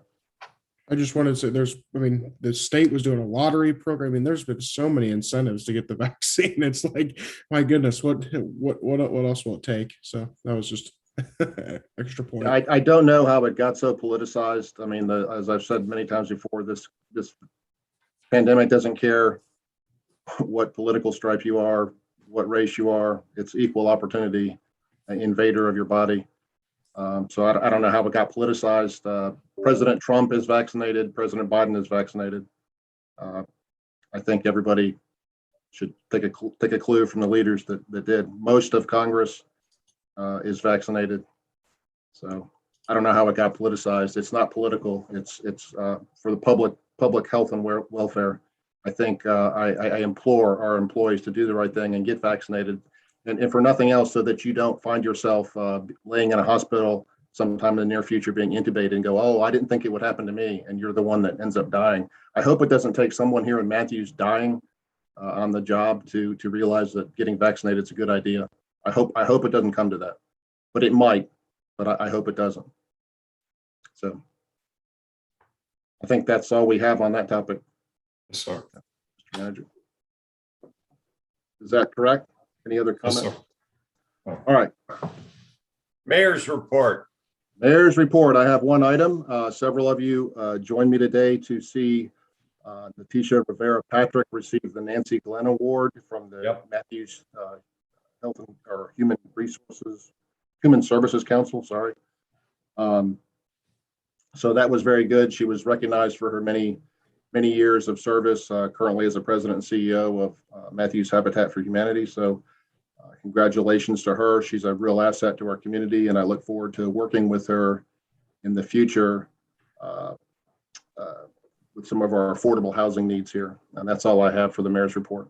She's great. Move on to the attorney's report. Not a report, but just wanted to inform the board that beginning October the 8th through October the 25th, I'll be out of town. Craig Bowie will be in attendance at that first meeting in October. Okay, thank you. We'll move on to the town manager's report. I got 2 quick things, and I'm sorry for keeping y'all, but I talked to the owner of Southern Spirits today. He's the guy that drives, or the plane that has the banner going around. And I told him we were not impressed. I didn't say it like that, but he is committed to doing this. He says he's following FAA rules. He flies on Thursdays and Fridays from 8 to 10, and then Wednesdays and Thursdays from 4 to 6. And the route is 45, 74, 277 South Boulevard. Is that the loud plane going over? That's the loud plane. They need a new muffler. They do need a new muffler. He, you know, I haven't had a chance to talk to Maureen about it, but I do not know. Maureen's been giving out the FAA website. It's not Charlie. We talked to Charlie about whether it's a noise ordinance complaint. We got no authority in that area. So I think it's got to be some kind of campaign like, dude, cut it out, will you? But It goes by every day and it's way too loud. There's literally hundreds of complaints on social media. I've received probably 10 or so directly as mayor. So my suggestion would be to folks not to patronize the store that's being advertised. That's all I can say. Doesn't he take off from Monroe Airport? I have no idea. He's just very proud that he's got more liquor than we do up here in North No, Carolina. I got more liquor. But I have driven down 485 with my radio on in my truck, and I can hear when he passes over. It's incredibly loud. It's When I'm disgusting. at home, it vibrates the windows of my house. So he's really, really loud. Wow. All right, ready for number 2? I just sent you all a notice or whatever, a little letter.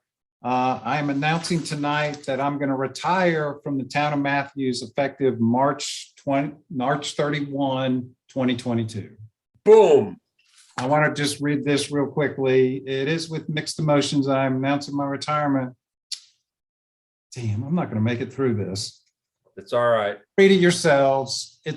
I love this place. It's time to retire. That's all there is to it. So, Yeah. so anyway. Hazen, we love you.